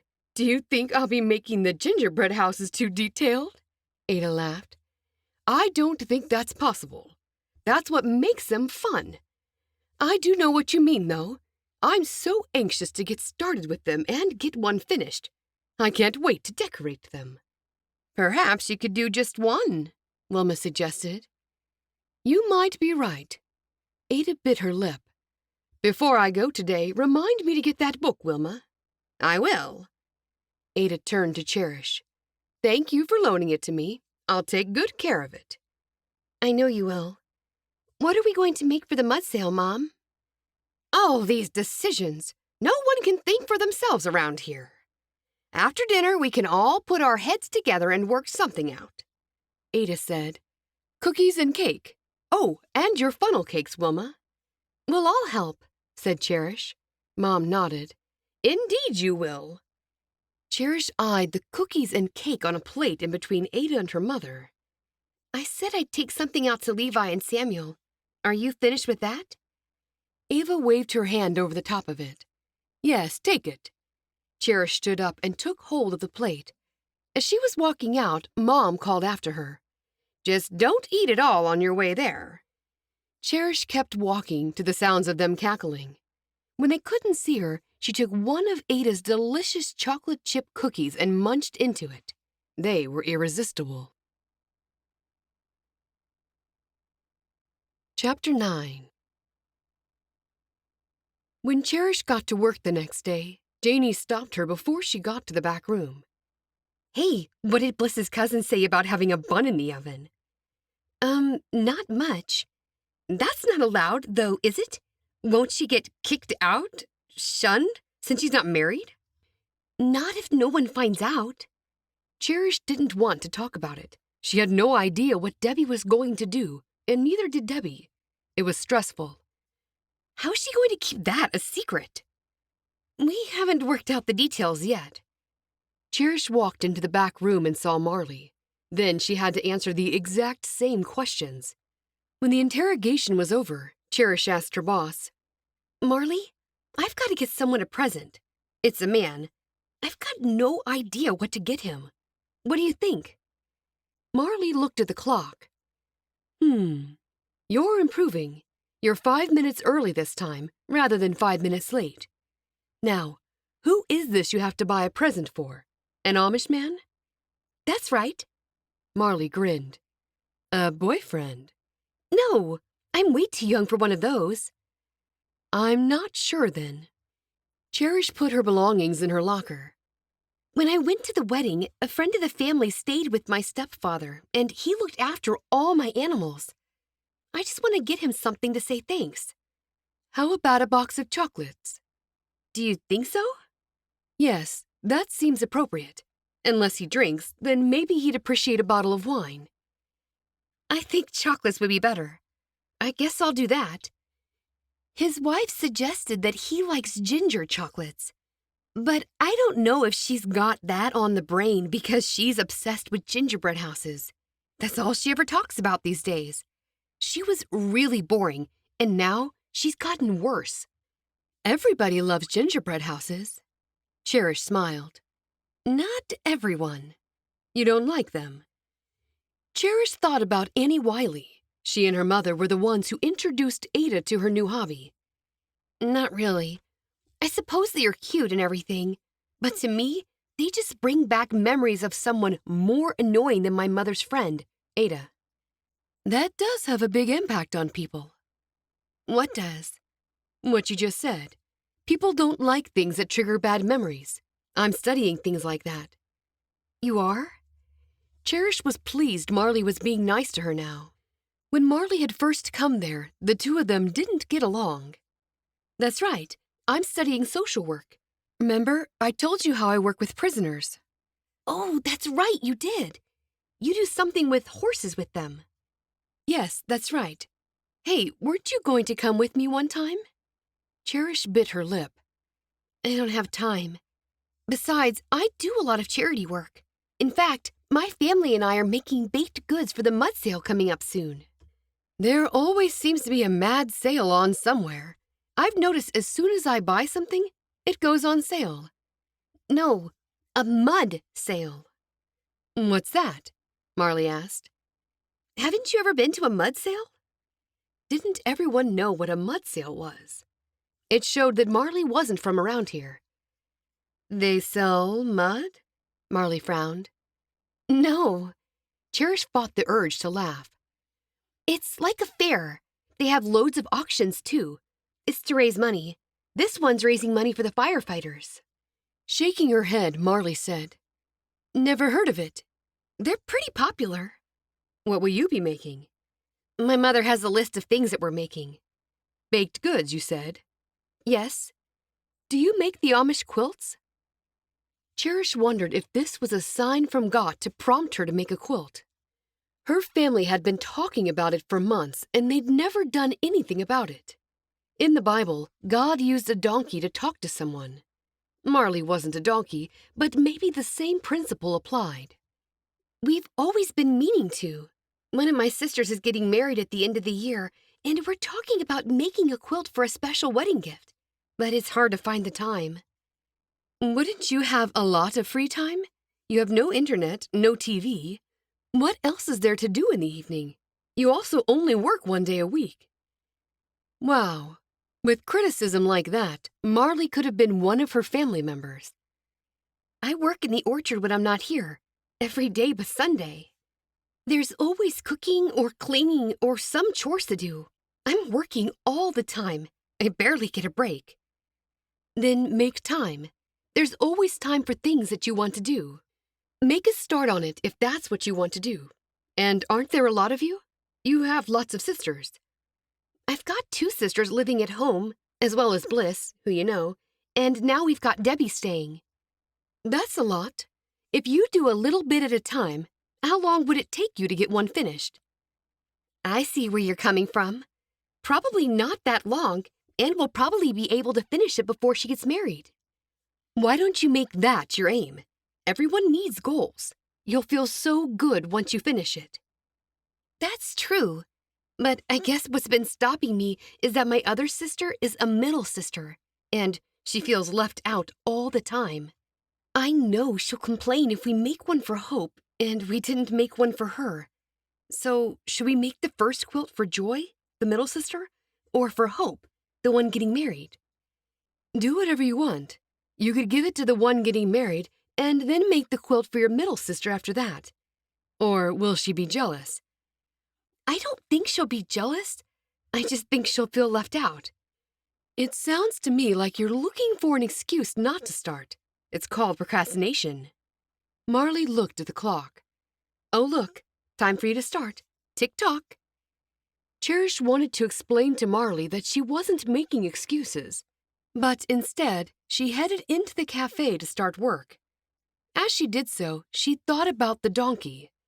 God was telling her to start that quilt.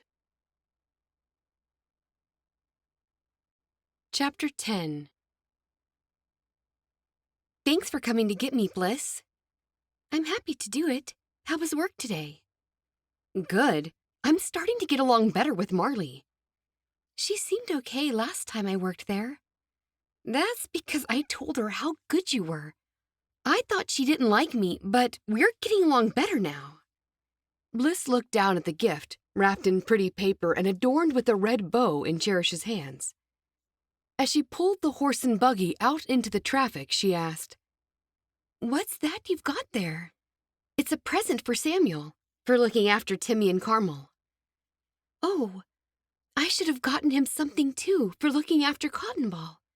I feel so awful for not even thinking about it. This can be from you too. It'll be from both of us. Bliss smiled. Dang it, Cherish. Cherish lifted it up to admire it. I had the candy shop gift wrap it. They did a great job. Let's go to Aida's on the way home and give it to him. Okay, we can do that. I'll pay you for half of the candies. What kind are they exactly? It's a box of ginger chocolates. Ada said they're his favorite. I hope she's right. Maybe they're her favorite, Bliss laughed. Could be. Half an hour later, they were sitting in Ada's living room. Samuel wasn't home. Cherish passed over the gift-wrapped parcel of chocolates. This is for Samuel, for looking after our pets. Oh, you didn't have to do that, but thank you.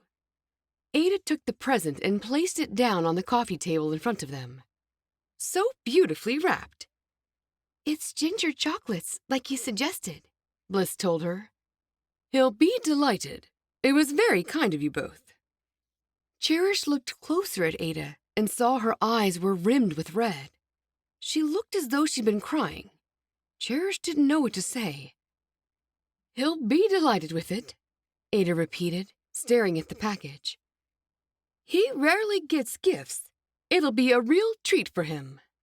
Ada took a deep breath. Ah, Ginger. What's wrong? Bliss asked. Nothing.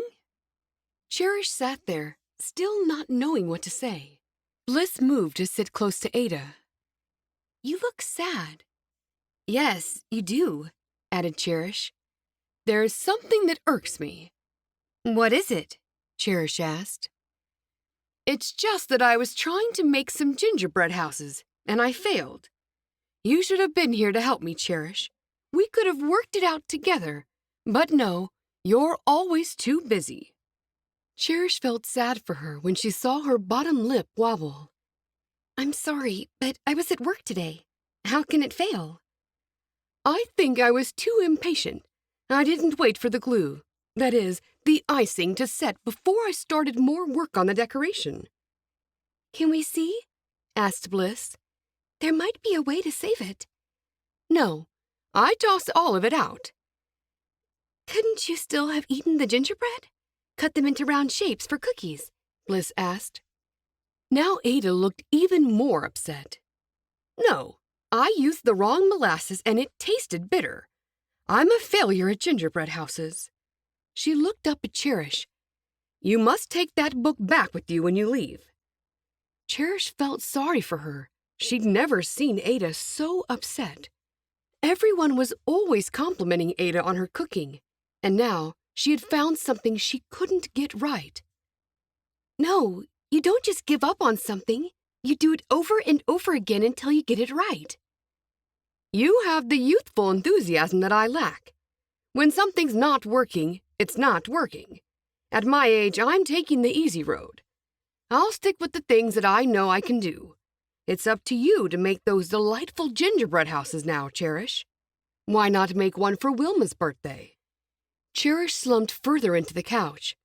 She couldn't express how much she would dislike working on one of the gingerbread houses because Wilma and Ada were so excited about giving her that book. Maybe. Yeah, can I help? That would be a wonderbar idea. Mom would love it. If Ada can't do it, what makes you think I can? Cherish wanted to start on a quilt, not mess around with gingerbread. Ada smiled. I believe in you. So do I. Let's try, Cherish. It'll be fun. Cherish forced a smile. It did sound a little bit fun to work on something with Bliss. Okay, let's do it. Thank you. I pass the whole gingerbread house project over to you. Wonderbar. Cherish forced a smile to cheer up Ada. Now, I'm glad you two girls came here because I've been worried about Debbie. What about her? Bliss asked. She's not been well for some time. She's so pale. She's got light skin. She's fair like Bliss, Cherish pointed out. White skin runs in their family. Debbie's feeling better today. We must keep an eye on her. How's her appetite?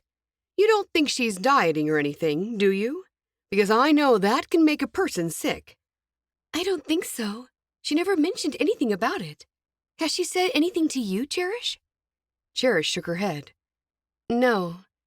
Wilma and I have been concerned. Are you sure she hasn't got anything wrong with her?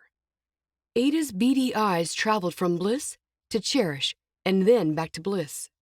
The last thing they needed was Ada discovering that Debbie was pregnant. Bliss didn't even know. She could be dieting, although she doesn't look thinner. If anything, she looks a bit larger to me. Cherish gulped. I think she looks thin. Very skinny. Ada turned to Bliss. What do you think, Bliss? You've known Debbie the longest since she's your cousin. Do you think she's gotten larger? We're cousins, but we're not that close. But you have eyes. That's what I'm asking. Bliss's gaze drifted to the ceiling as she thought. She looks the same to me, or she could be a bit bigger. It's interesting you mentioned you're not close. I have noticed that. Every time I see Debbie, she's talking with one of the other girls. Cherish said, I think that's because she knows Bliss already, and Debbie's trying to get to know other people. Bliss is allowing her space to get to know the rest of us. You have an answer for everything, Cherish. I'm not even talking to you. Can you stop flapping your gums and be quiet for one moment? I'm sorry. I didn't know I was excluded from this conversation all of a sudden when a moment ago, you're not excluded. But when I ask Bliss a question, I want her to answer it, not you. Bliss's face screwed up. I'm sorry. What was the question again? Ada took a deep breath. I'm talking about your cousin and her dieting. That's right. I'll ask her if she's dieting. She could be off color because of the different water we have here, or the different food. Maybe. Surely you can stay for a cup of tea. Tell your mother I said it was okay. Bliss wriggled uncomfortably in the chair. I didn't even know we were coming here, and Adam is coming to the house soon to pick me up. We should go now, Cherish said as both girls rose to their feet. Okay. I'm not one to stand in the way of true love. Ada followed them outside. What have you girls got planned for Wilma's birthday? Both girls stopped and stared at Ada. When's that? Cherish asked. Next Tuesday. Bliss said, I knew it was coming up soon, but there's been so much going on, I forgot. What do you think she'd like as a celebration? Just the same as always. A family dinner, but with a gingerbread house. I think you girls should arrange everything. You decide on the food and whatnot. I'll bake the cake and bring it over. What kind of cake will it be? Bliss asked. Her favorite, of course, the German cherry cake. Bliss clapped her hands with excitement. Oh, goody! I love that too. You make the best I've tasted, Ada. Yeah, I have been told that once or twice. Samuel and I will be there at 5. I trust you girls will do the rest? We will, said Cherish. Don't forget to give Samuel the chocolates, and don't eat them all before he gets home. Ada laughed. I'll try not to. Bliss and Cherish climbed into the buggy. I feel terrible for forgetting Wilma's birthday. You're not the only one. When they were on the road, Bliss asked, Why was she going on about Debbie? I've got no idea. She's making a fuss about something. That's what she likes to do. Maybe, but I kind of got the feeling there was more to it than that. Cherish bit her lip. What if Ada knew something, or thought she knew? She couldn't say anything to Bliss, as tempting as it was. Like what? Cherish asked. I'm not sure. Bliss glanced over at Cherish. What if Debbie is ill and no one has told us? Don't be silly. If she was seriously ill, her parents wouldn't have sent her to us. She'd be in a hospital somewhere. It's just Ada being Ada. What are Debbie's parents like, anyway? Bliss shrugged her shoulders. They're okay. I haven't had a great deal to do with them. Her mother is a very nervous kind of a person. Her father is similar to Dot. That makes sense, since they're brothers. It's not telling me much. That's all I've got to tell. Ada was right about something, Cherish said. Yeah? What? You don't seem to get along that well with Debbie, and I've been wondering why. It's nothing. No reason. Bliss shrugged again. Are you sure? Positive. Okay. Tonight, after dinner, we should get everyone together away from Mom and plan out her birthday dinner. Good idea. Bliss, let's not do the gingerbread house idea. Why not? I feel we have too much going on. Let's aim to do one for Christmas. That's what Mom suggested the other day when Ada was talking about them. If you want, but don't forget we might have to make a few tries for us to get one right. Cherish smiled. I'm okay with that. Cherish knew she'd have to see to it that Christina and Mark came to the birthday dinner. That was a good way for Debbie to get to know them better. She had to think of a good incentive to get them there, because they rarely showed up at family gatherings. Chapter 11. With all the talk lately about Ada's new hobby, it reminded Cherish of being at the farm. And she couldn't think about her farm without thinking of Malachi. She hadn't heard from him in ages. It had been her instructions to him that he write once a week to keep her informed about the happenings of the farm. He never did. It was so typical of him. Before she went in to help with the nightly meal preparation, she slipped into the barn to call him. With her fingertips, she dusted off the barely used address book and flipped through to find the number of her farm. A phone had recently been installed in her barn. She'd meant to memorize the number, but she still hadn't. Her heart pounded just as soon as she had dialed the last digit. He answered breathlessly after several rings. Hello? Malachi? Is everything okay? Yeah, except I had to run to the phone. What is it, Cherish? Oh. She hadn't expected him to be so short with her. He normally took his time and seemed happy to chat for however long it took. Well, every day I go to the mailbox expecting a letter from you, and I never get one. You know I ain't that good at that sort of thing. We agreed on it, and that's what I expect. If you weren't going to do it, you shouldn't have said you would. You know, after all this time, you're not going to get one. I'll let you know if anything's wrong. If nothing's wrong, I won't contact you. And y'all know everything's fine. He was so frustrating. She owned the farm. Would he talk to her like this if she was older? I don't like that. I know there are decisions to make every day, and I don't like being left out of them. If I did what you asked, I wouldn't be very good as a manager for you. What do you mean? It would take me too much time to run through everything I do in a day and to call you and ask what you think. I'm trying to be the best I can for you, Cherish. To do the best I can for you. He corrected himself. She knew he worked hard, and as much as she didn't like to admit it, he was doing a half-decent job. What's been happening there? Not much. Same old, same old. What about you? Now he was sounding more relaxed, and that made her feel better.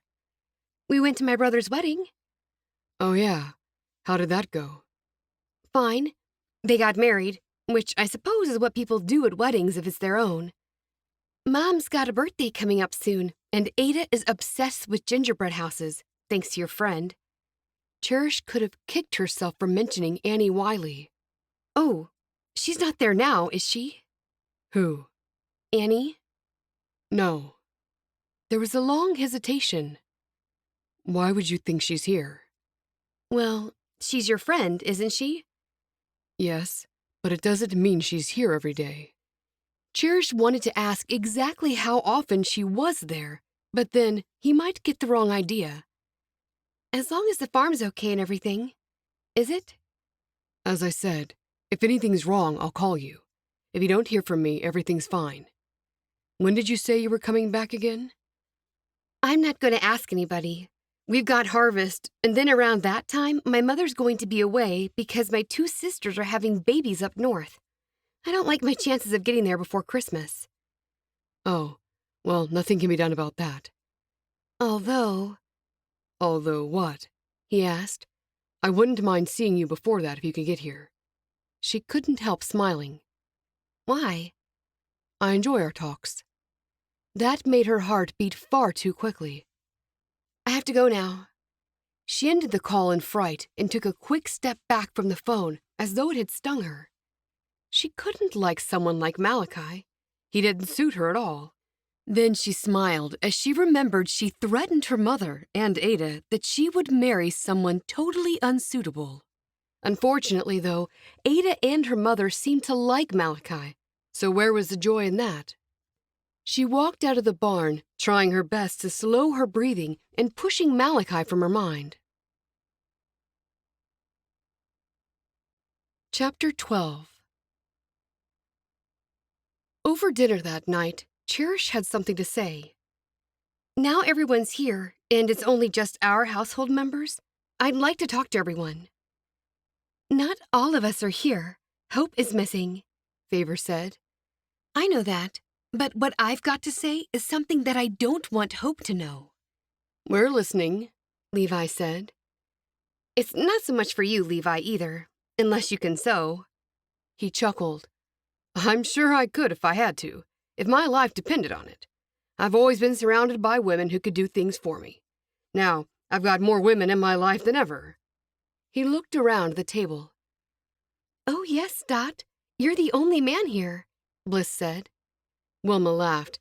That's probably why you like it so much when Samuel visits. Cherish continued. What I'm talking about is that I'm thinking that we should really get started on making a family quilt for Hope. We can discuss it now because she's not here. How can we keep it a secret when we'll be working on it in front of her? Favor asked. Maybe she'd like to work on it too. I think it's a great idea, Wilma said. Favor shook her head. It's not such a great idea. We've all talked about it before. Exactly. We've talked about it, but we haven't done anything, said Bliss. I'd love to do it. It'll be so special to work on something as a family. And then after that, we can make one for Joy, and maybe even one for Florence so she could still have a piece of her family in the new house that she's building. Oh, let's not get ahead of ourselves, Cherish, said Mom. Let's just make one first, and then see how it goes, shall we? Everyone agreed with her. Besides, Wilma added, Florence and Carter have got the money to buy whatever they want. They could go out and buy the best quilt in the county. Bliss smiled. Yes, but it wouldn't be the same because it wouldn't be made with love by all of us. Still, I don't think Florence would appreciate it. Mom's right about making one first and seeing how things go. So, are we all in? Cherish asked. Everyone agreed. Debbie had been quiet up to now. I'd love to help too. Mom smiled at Debbie. Thank you. We'll appreciate all the help you can give. You're one of us now for as long as you're here. Thank you, Aunt Wilma. When will we get the fabric? Asked Favor. We will have to agree on a pattern, said Bliss. Levi raised his hand. Can I say something? Of course you can, Wilma said. If you're making it for Hope, it should be up to Hope. She should choose the one style she likes best. Oh, Levi. Mom shook her head at her husband. She'd be happy with anything. Cherish silently agreed with her mother. I want to start it immediately, but when can we go into town and get the fabric? Wilma shook her finger at Cherish. I see what's happening here. Are you suggesting this because you want another day off to get out of chores? Of course not. We could even wait until next week, and I'll go after I finish work at the cafe. Why don't I take you in tomorrow, Wilma? Levi suggested. No, I'm going to go alone with Debbie. We can choose the colors. Hope is sure to like whatever Debbie and I choose. Hope will like something nice and bright. Happy colors, Bliss said. Hey, this is my idea. Why can't I go too? Cherish crossed her arms and pouted. Mom leaned across the table, and her cap strings nearly dipped into the gravy bowl. Do you want me to count all the days that you've missed for one reason or another? No, you will work like everybody else has to. Cherish sat there in silence. Bliss said, I don't think Cherish said that because she wanted time off from the orchard. I think she wants to go because we've been talking about it for ages, but we just haven't done anything about it. She's just excited, aren't you, Cherish? Cherish nodded. That's right. I thought everybody would have known that. Mom's mouth twitched, and she moved on to someone else. How are you feeling today, Debbie? Much better, thanks. I think I'm finally over this virus. That's good, Levi said. Those things can take a hold. Good thing no one else got it. I thought it was food poisoning, said Favor. Cherish wanted to kick her under the table for saying that. But if she did, she'd end up having to tell Favor why she wanted her to be quiet. Yes, that too. I think it was both. Who knows? Debbie hunched her shoulders and kept eating. That's why you should go to the doctor, Mom told Debbie. Debbie's mouth fell open, and she looked at Cherish. Cherish looked away, not knowing what to say. She was already in trouble. Thankfully, Debbie came up with a response herself. I could go to the doctor, but they wouldn't find anything because I'm perfectly fine. No point wasting money. I suppose you're right, Mom agreed. Let's just see how you are tomorrow. Okay. If you're not better, then we'll go tomorrow before we get the fabric. Cherish saw Debbie's face fall with disappointment. Then Wilma started talking about something else. I called Mercy today to see how she and Honor were. How are they? Levi asked. Stephen answered. He said the girls are doing well. That's right. He had a joke that he wanted me to tell everyone. Now, let's see if I can remember it. Favor laughed. He always has the best jokes. What did the cheese say when it looked in the mirror? You're holy, said Favor. Get it? Cheese has holes in it. Is that right, Mom? No. Anyone else? They all shook their heads. The cheese said, halloumi. What? Favor asked. It's a type of cheese, Cherish told her. We used it at the cafe. Oh, halloumi. He looked in the mirror and said, hello, me. I get it now. Everyone chuckled. Debbie said, Stephen sounds like a lot of fun. Yes, he's all right, Wilma said. He's Aida's nephew. Did you know that, Debbie? I did.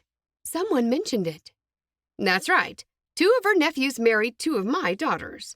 There's one son left in the Wilkes family, the youngest, and his name is Matthew, spelt with 2 T's.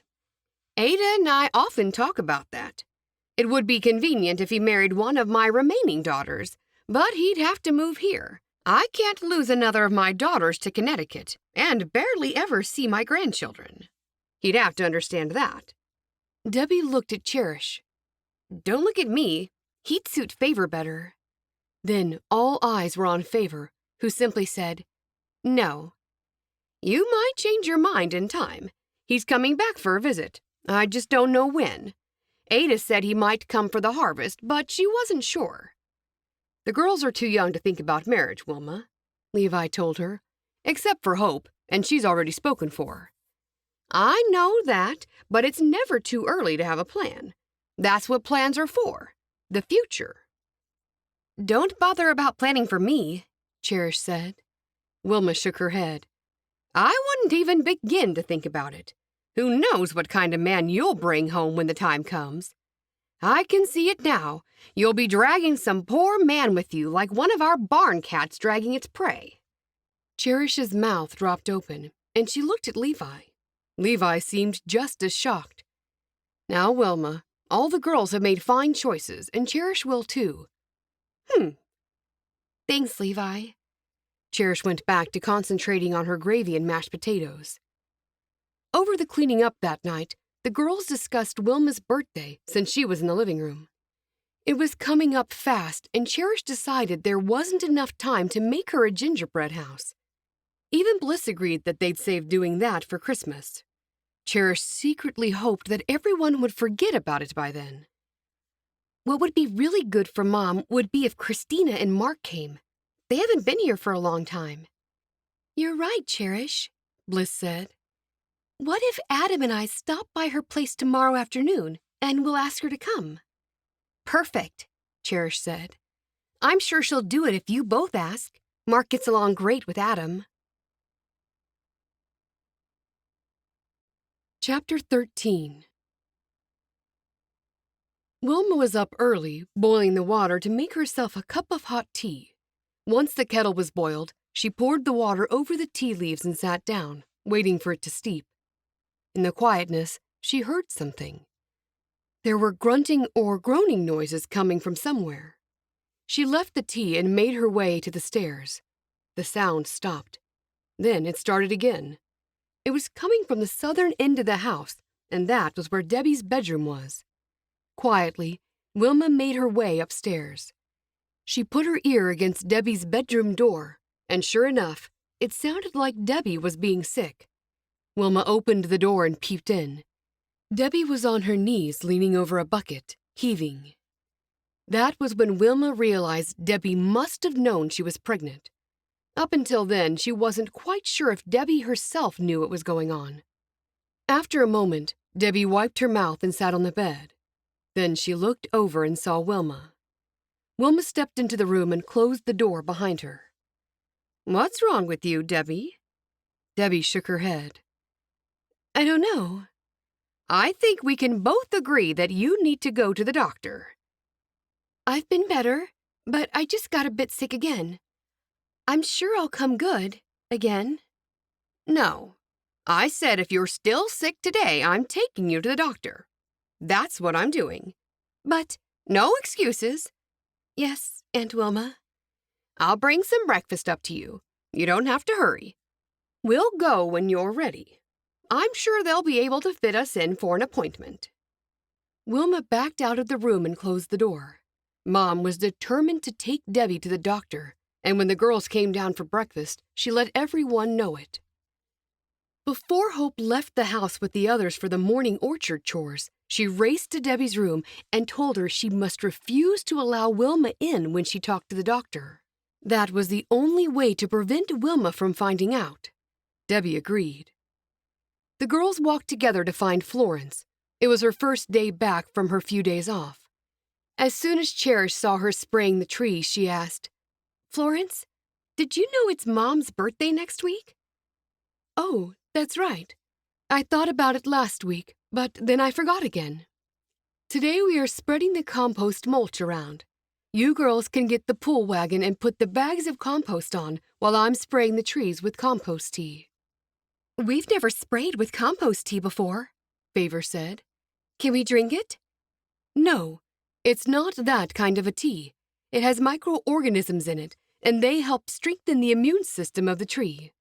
I've got a few new ideas from the orchards I've visited, and this is one of them. Dot always used to keep in contact with other orchard owners so he could keep up with new ideas. That's something I haven't done because I've been so busy." She talked while she sprayed. "Is that where you've been these last couple of days?" "Yes, Carter and I visited 2 orchards before we got back. From now on, I'm going to keep increasing my knowledge. They're coming out with new things all the time, new developments. Although, this tea has been around for ages." "Eek! I don't like the sound of the organisms. We're having a birthday dinner," Favor said. "For Mom," Hope added. "Ada said she's going to make the cake, Mom's favorite." "Will you come to the birthday dinner, Florence?" Bliss asked. "You know I can't. I don't think I'd feel very welcome. Now, enough talking. One of you can spread these bags under the base of the trees while the others get more bags." Cherish knew that Mom probably wouldn't want Florence there.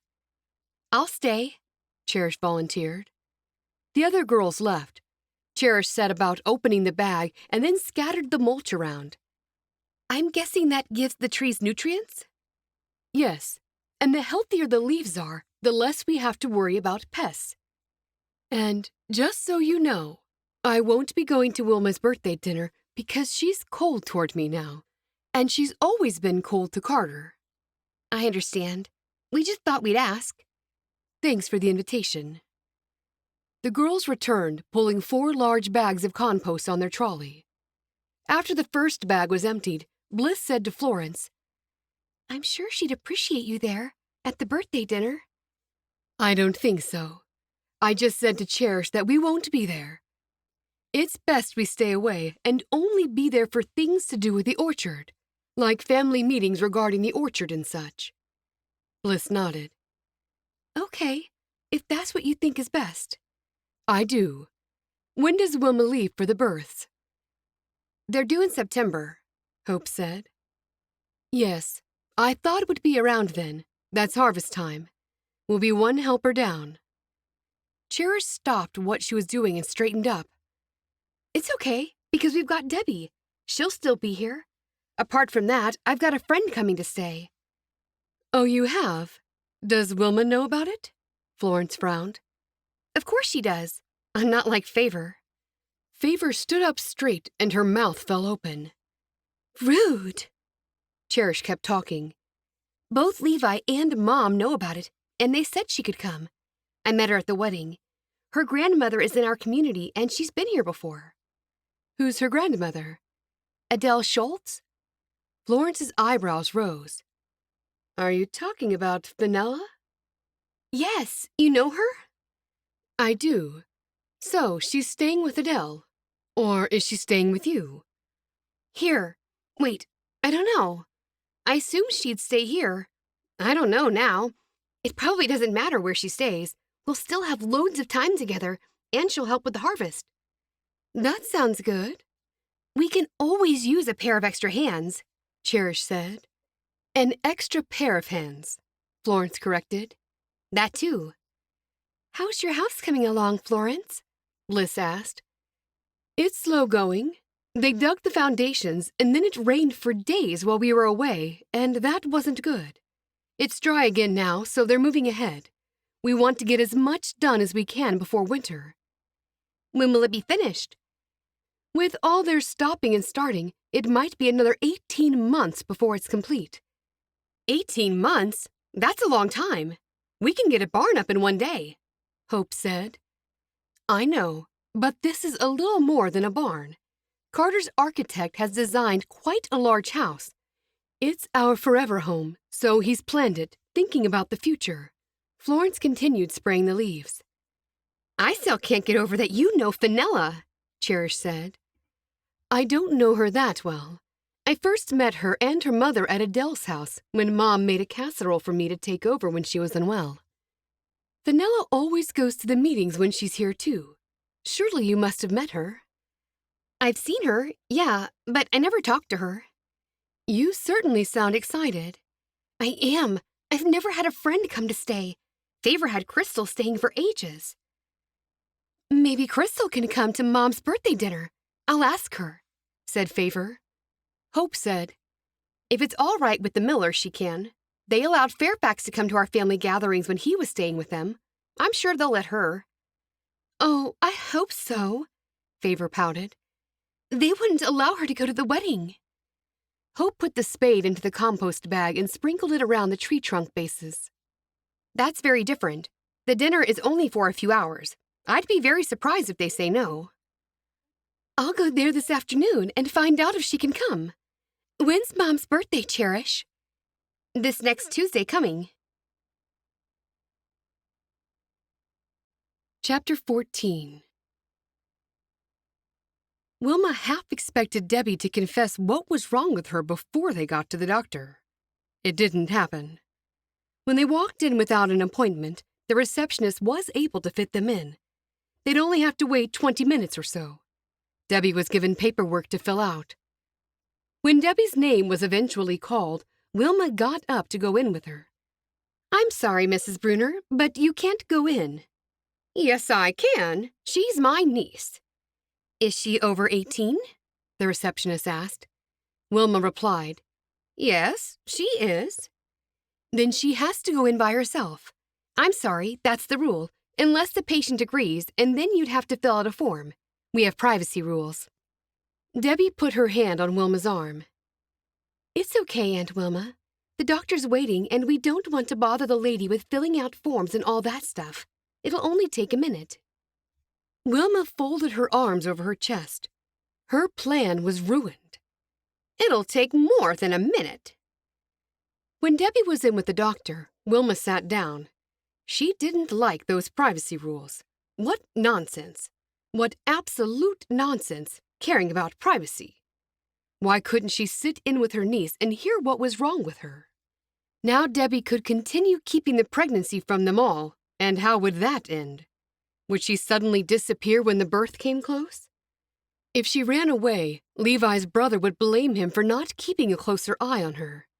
Everything was going to go horribly wrong, and it would all come back on her. Wilma nibbled on a fingernail as she crossed one leg over the other. The other thing Wilma was worried about was, did Debbie have any idea what she was going to do with the baby? These things should be discussed. A plan had to be made. Wilma's thoughts drifted to when she had been in a similar position. It had been a worrisome and troubling time. She, too, kept it a secret, so she knew what Debbie was going through. Only thing was, she had her older sister Iris to help, and it seemed Debbie had no one. Or did she? Now Wilma wondered if any of her daughters knew and they were keeping it from her. Debbie could possibly have told them and enlisted their help. Wilma quickly dismissed that thought. When could any of her daughters keep a secret? Not one of them could keep anything to herself. Debbie moved into the doctor's office before Wilma could throw out another objection. The doctor, a man in his 60s in a light blue suit, gave her a nod and then put his hand out, motioning to the chair. Debbie sat down. It was a long time since she'd been to a doctor. "What can I do for you today?" He adjusted his gold-rimmed spectacles. It was hard to talk about this to a stranger. She swallowed her apprehension. "I'm pregnant, but nobody knows." She regretted adding that last bit. That wasn't his concern. "Are you sure you're pregnant?" "I took a test. I actually took 3 of them, and they were all positive." "And you came here today to confirm that with a blood test?" No, she came here because she was forced, but she couldn't tell him that. "I guess that would be a good idea. I've been sick, throwing up." "How far along do you think you are?" "I have no idea. I have no idea what I'm doing. They didn't want me at home when they found out, and they won't want me here if I tell them. They'll send me away." She couldn't stop the tears, even though she was embarrassed to show such emotion in front of a stranger. Besides, he wasn't a social worker. He was a medical doctor. "What's upsetting you?" he asked quietly.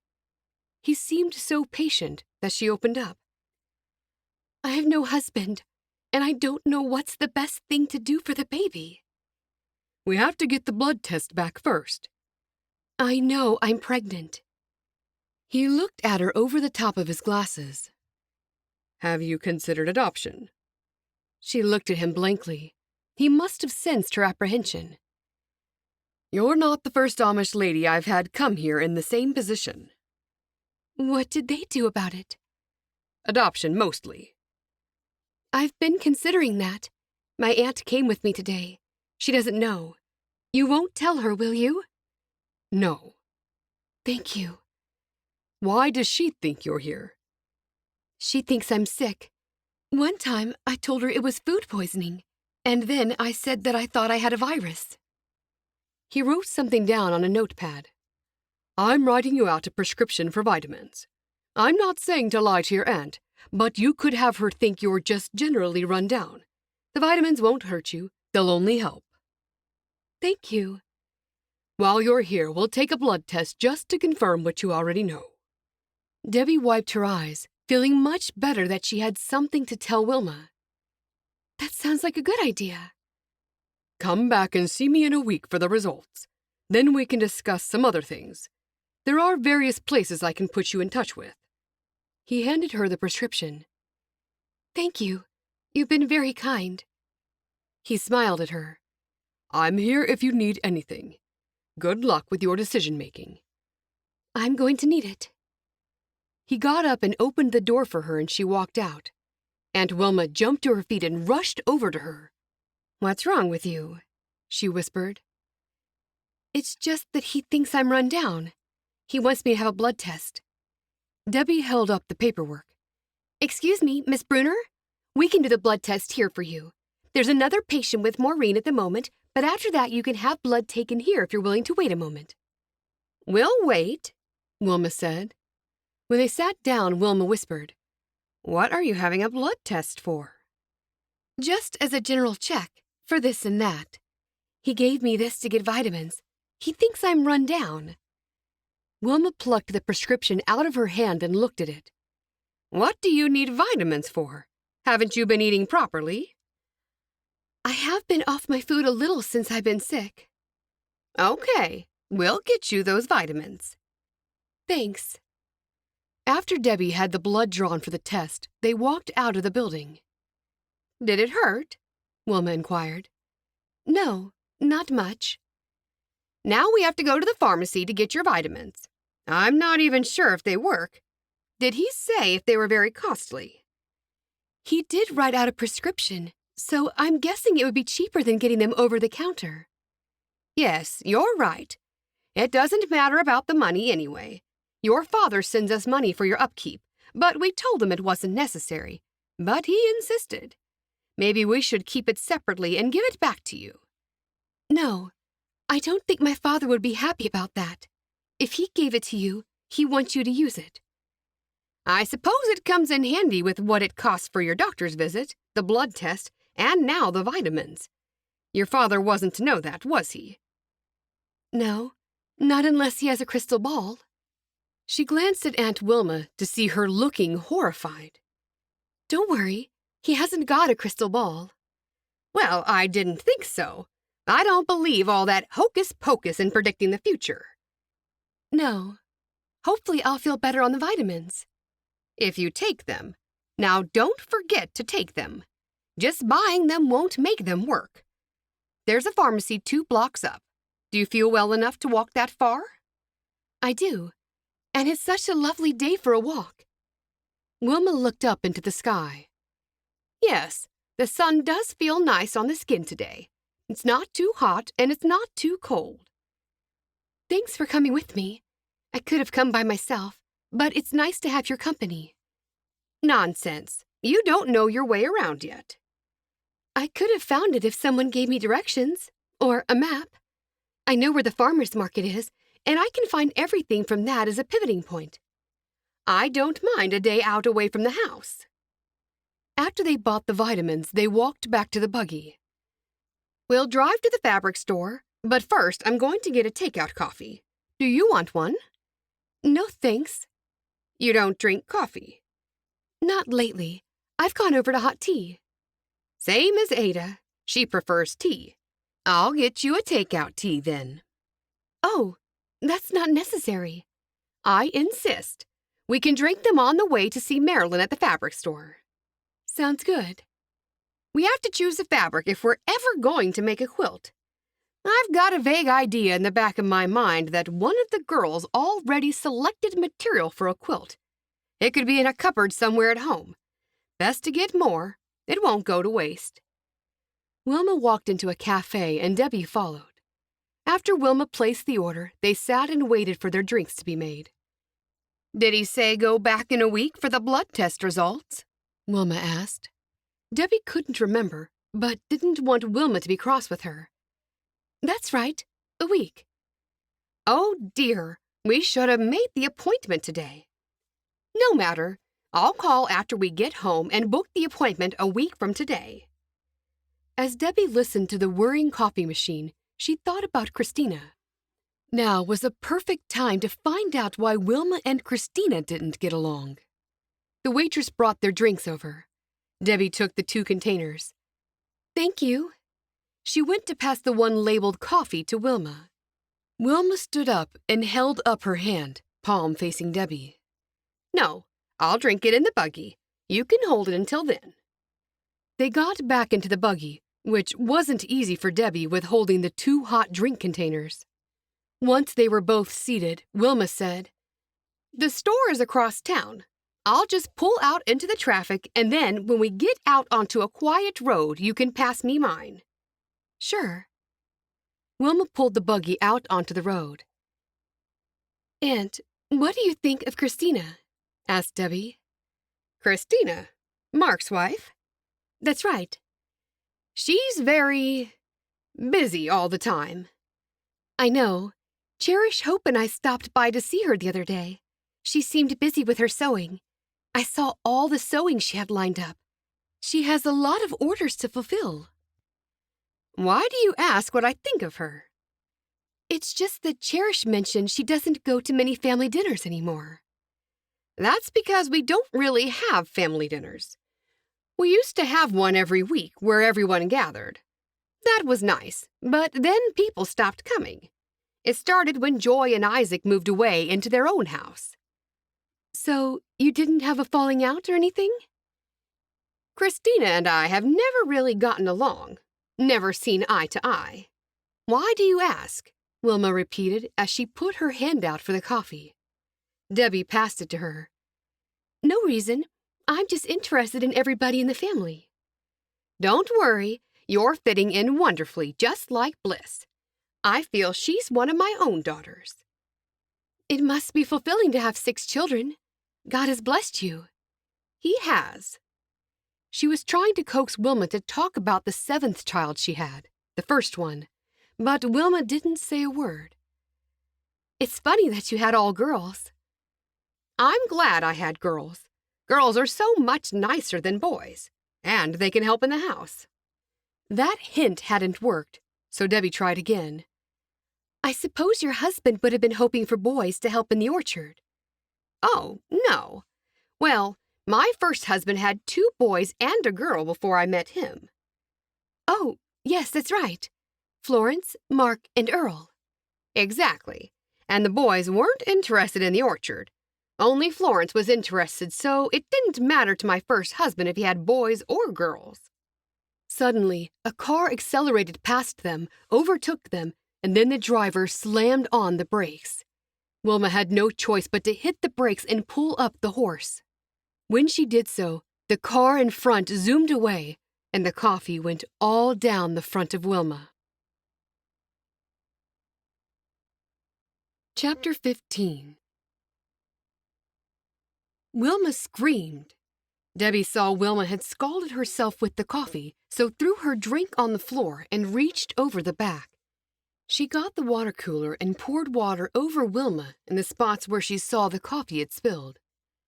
As she was doing that, Wilma used some quick thinking and pulled the buggy off to the side of the road. Are you okay, Wilma? Wilma nodded. And you? Are you okay? I'm fine. I can't believe they just did that. Debbie put her hand on her fast-beating heart and stared at the car zooming away. Me either. Are you sure you're okay? Debbie nodded. We should have got their plate number, but it all happened too fast. Wilma looked down at herself. That stupid driver. Wilma looked behind her. I'm sure I scratched that parked car just now, too. Will you be a dear and get out and see how much damage there is? I would, but I'm too wet and shaken. Sure. Wilma lifted the soggy dress up a little while Debbie got out of the buggy. She walked over and saw one of the car doors was scratched and dented. Then she noticed a man walking toward her. He was looking right at her. Is this your car? It is. I'm sorry, but we just scratched it. You hit a parked car? How did you manage that? I'm not sure. She pointed to the damage. It's just a few scratches. Don't worry about it. I was just about to sell it anyway. Oh dear. You'll get less for it now, won't you, with the scratches? He shrugged his shoulders. Peter White. He put out his hand, and she was surprised he was so calm since they'd just damaged his vehicle. Debbie Bruner. I don't know you, Debbie. Are you new around here? Do you know people from our community? He offered a lopsided grin. Used to be one of them. He swallowed hard. I'm returning to the community, and that's why I'm getting rid of this car. He chuckled. Now you know my life story. She was drawn to his easy and calm manner. There was just something about this man. I'm staying at the Baker apple orchard. Ah, yes, I know the Bakers. Do you? He nodded. I know everyone, or at least, I did. Wilma Baker married my uncle, Levi Bruner. You're Levi Bruner's niece? Yes. I didn't know Wilma got married again. I knew Josiah died, but... Yeah, I didn't know that she married Levi. I went to school with Mark and Earl. How are they and the girls? Fine. The 3 oldest girls are married now. And then one of them gets married at the end of this year. She was about to tell him she went to Earl's wedding, but then she remembered Wilma was waiting. Yes, so many things have changed. Her best guess was that he was about 30. How long have you been gone from the community? Around 8 years. She glanced behind her at the buggy. He had a better look. There's someone else in the driver's seat. You weren't the driver? No, it's Aunt Wilma. Oh, I should have said that when you mentioned Wilma. She'll be pleased your car wasn't too badly damaged. I'll say hello to her. He walked over and looked in the window. Wilma, it's Peter White. Do you remember me? She smiled. Peter! Yes, I do. She looked down at herself. Excuse me if I don't get out, but I spilled coffee down myself, and Debbie had to tip cold water over me. Did you get burned? You need to put ice on it or keep yourself cool. I think I'm all right. The fabric is pretty cool now. I have many layers on, and that saved me from being burned. I'm sure I'm okay. I just got a bad fright. Debbie said, It was Peter's car we hit. Oh, I am sorry about that, Peter. Not much harm done. Don't worry about it. Stay there. I'll check your buggy and your horse. Thank you. I didn't even think of that. He had a look at the wheels and the undercarriage. Looks okay. He looked up from his crouched position and asked Debbie, And you were able to move it after you hit my car? Yes, Wilma drove it out of the roadway, and we didn't just hit your car for no reason. Someone passed us and then slammed on the brakes, and then they sped away. I think they thought they were funny or something. I'd like to get my hands on people like that. His words were said through gritted teeth. She was a little shocked to hear him speak like that after being so relaxed about the damage to his car. He got to his feet.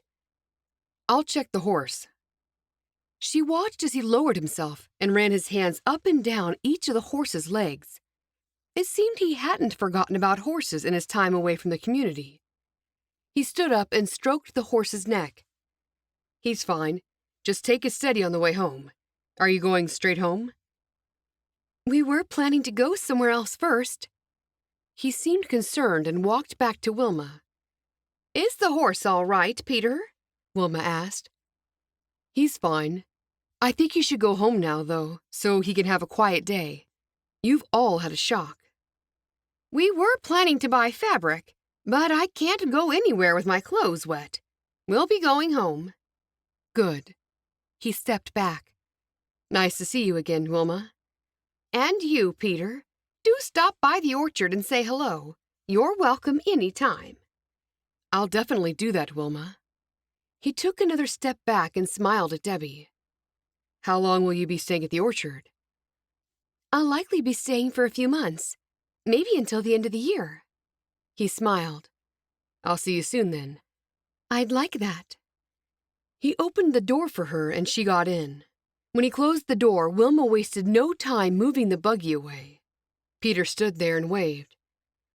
Well, that was fortunate that we knew the person who owned that car. It could have been very costly if we ran into somebody else, since it was our fault, thanks to that careless driver. Wilma grunted in annoyance. Peter seems very nice. He always was a nice boy. He comes from a good family. No one expected him to leave. I can tell you that, just quietly. Why did he leave? He was about to marry someone, from what I can remember, and then he left before the wedding. Oh, so he left without marrying her? That's right. Hopefully that meant he was still single. That was good, unless he was someone who was afraid of commitment. What was she doing, thinking like that anyway? For a crazy moment, she saw him falling in love with her after he returned to the community. He would marry her, and he would love the idea she was having a baby, because that would be their first child of many, the first addition to their happy family. He would marry her, love her, and they would all live happily. If only. When they arrived home, Wilma went into the house to change. She insisted on sending someone else out to unhitch the buggy and rub the horse down. Debbie waited and was pleased to see Hope coming out of the house to help her. "Hope, I met someone I really like." "Peter White? Mom just told me." "That's him. He used to be in this community, then he left. He said he's coming back.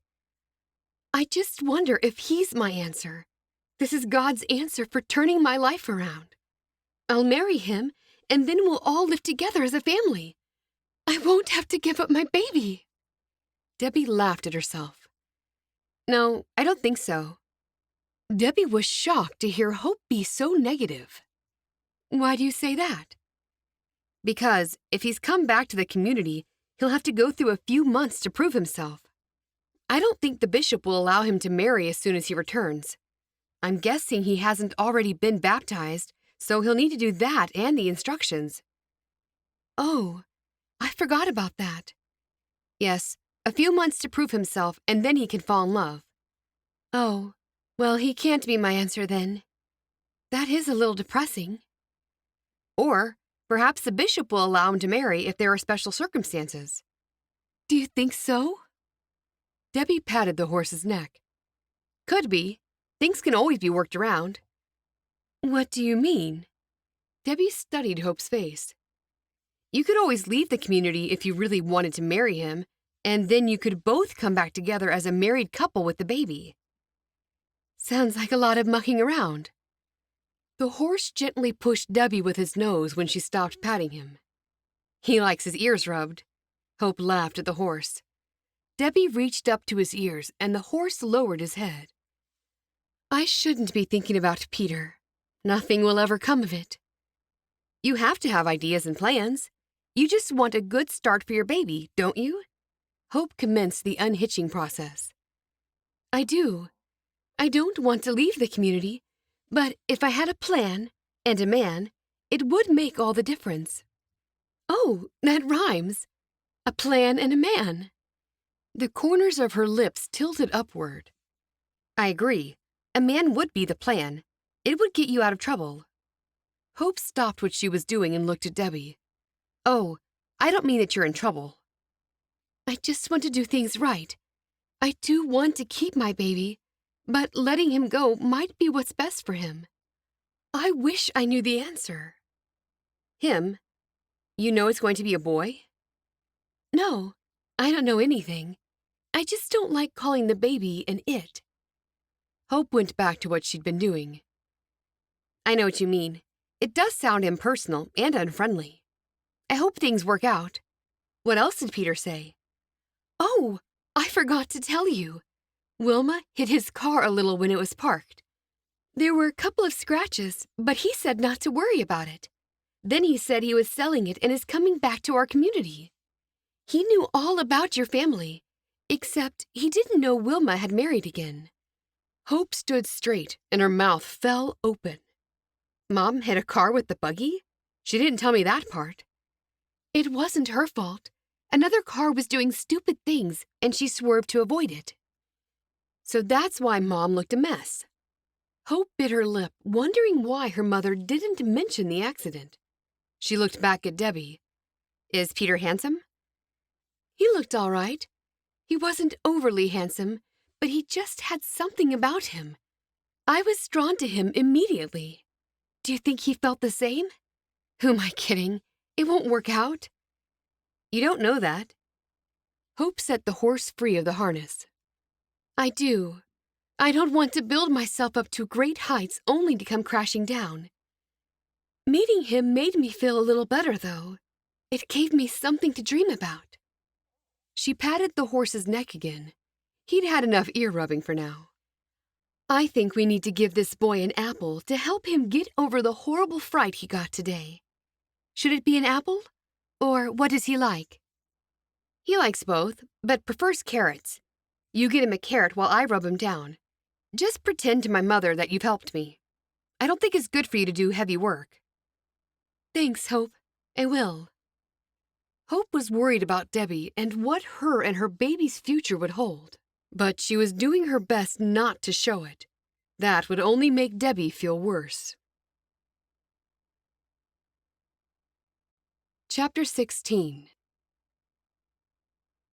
A few days later, it was time for the mud sale. In the days leading up to it, the girls had made baked goods and candies for 2 of their friends' stalls. This year, they weren't having a stall of their own. After they delivered the boxes filled with their items, Wilma and Aida went off on their own. Then Hope and Debbie went one way, while the younger girls stayed together. Suddenly, while they were walking, looking at the items for sale, Debbie grabbed onto Hope's arm. "There he is. He's here." "Who?" "The man I met when Wilma crashed into his car." Hope followed Debbie's gaze. "I can't see him." "He's in Amish clothes. He must be back with us." "Well, what are you waiting for?" "I can't." Debbie clasped her hands behind her back. But when she thought that made her stomach more visible, she placed her hands in front of her. "I don't want another disappointment." Hope held onto her arm. "You can't wait. You have no time. What if you two fall in love? You already told me that would be the perfect scenario. You've got to, at least get to know him." Debbie bit her lip. "Yeah, but what if—" "Go now. You've got nothing to lose, have you? And everything to gain." Debbie blew out a deep breath. "Okay. Keep praying for me while I talk with him." "I will. Now go on." Hope gave Debbie a playful push. Debbie left Hope and walked over to Peter, who was talking to another man. With perfect timing, the 2 men bade each other farewell, and Peter went to walk away. Debbie took her chance. "Peter?" He looked over. When he recognized her, he smiled. She walked closer, not looking where she was going, and her foot slipped in a patch of mud. Before she knew what was happening, she was falling backward. Peter rushed forward to grab her, but he too slid in the mud and landed on his knees beside her. "Are you okay?" Debbie sat up. She looked around to see everyone staring at them. She could see the funny side and started to laugh. "I'm fine, just a little embarrassed, and a lot dirty." He stood up and held out his hand. She put her hand in his and was lifted to her feet. "Thank you." Embarrassed, she pulled her hand away and looked down at her muddy clothes. "I guess that's why they call this a mud sale." Then she noticed his clothes. "Oh, you're all muddy too." "I am. Maybe it's a sign." "A sign of what?" "A sign we should stick together for most of the day. We're both muddy. People will think we're a matched pair." She laughed again, pleased he wasn't upset about having gotten his clothes dirty. He was refreshingly good-natured and so easy to get along with. "That won't be very good if they think that. I should go home and get changed, but knowing me, I'll probably fall down again when I get back here." "Don't worry, it's not that bad. It's hardly noticeable." "Do you think so?" "I do." She looked him up and down. "So, you're back in the community now?" "That's right. Slotted right back in where I left. It took me a long while to realize what I wanted, and what was really important. Everything's so different outside the community. When I was young, I thought that was what I wanted, but not now." He looked around. "Shall we walk and see what we can see? Or are you here with someone?" "It's fine. I'm just here with the Baker girls, but I'm sure they'll be fine without me." She gave a quick glance behind her and saw Hope looking at her, smiling. "Good. Let's go." "Why did it take you so long to return?" she asked. He knocked on his head.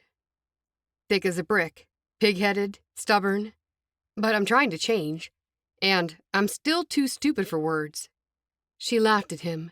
It felt good to think about someone other than herself and her problems. "Why would you say that?" "Here I am, wanting to do nothing but impress you, and instead, I'm telling you my worst traits." She laughed again, and they continued walking. "You'd rather keep your worst traits hidden?" "Something like that. At least until I'd gotten you to agree to go on a buggy ride with me." Her heart pumped hard. He was interested in her, and he wasn't shy about letting her know it. She wasn't wrong when she had felt that instant connection. Now, she knew he felt it too. He gave her a sidelong glance. Will you? Will I go on a buggy ride with you? That's what I meant. I will.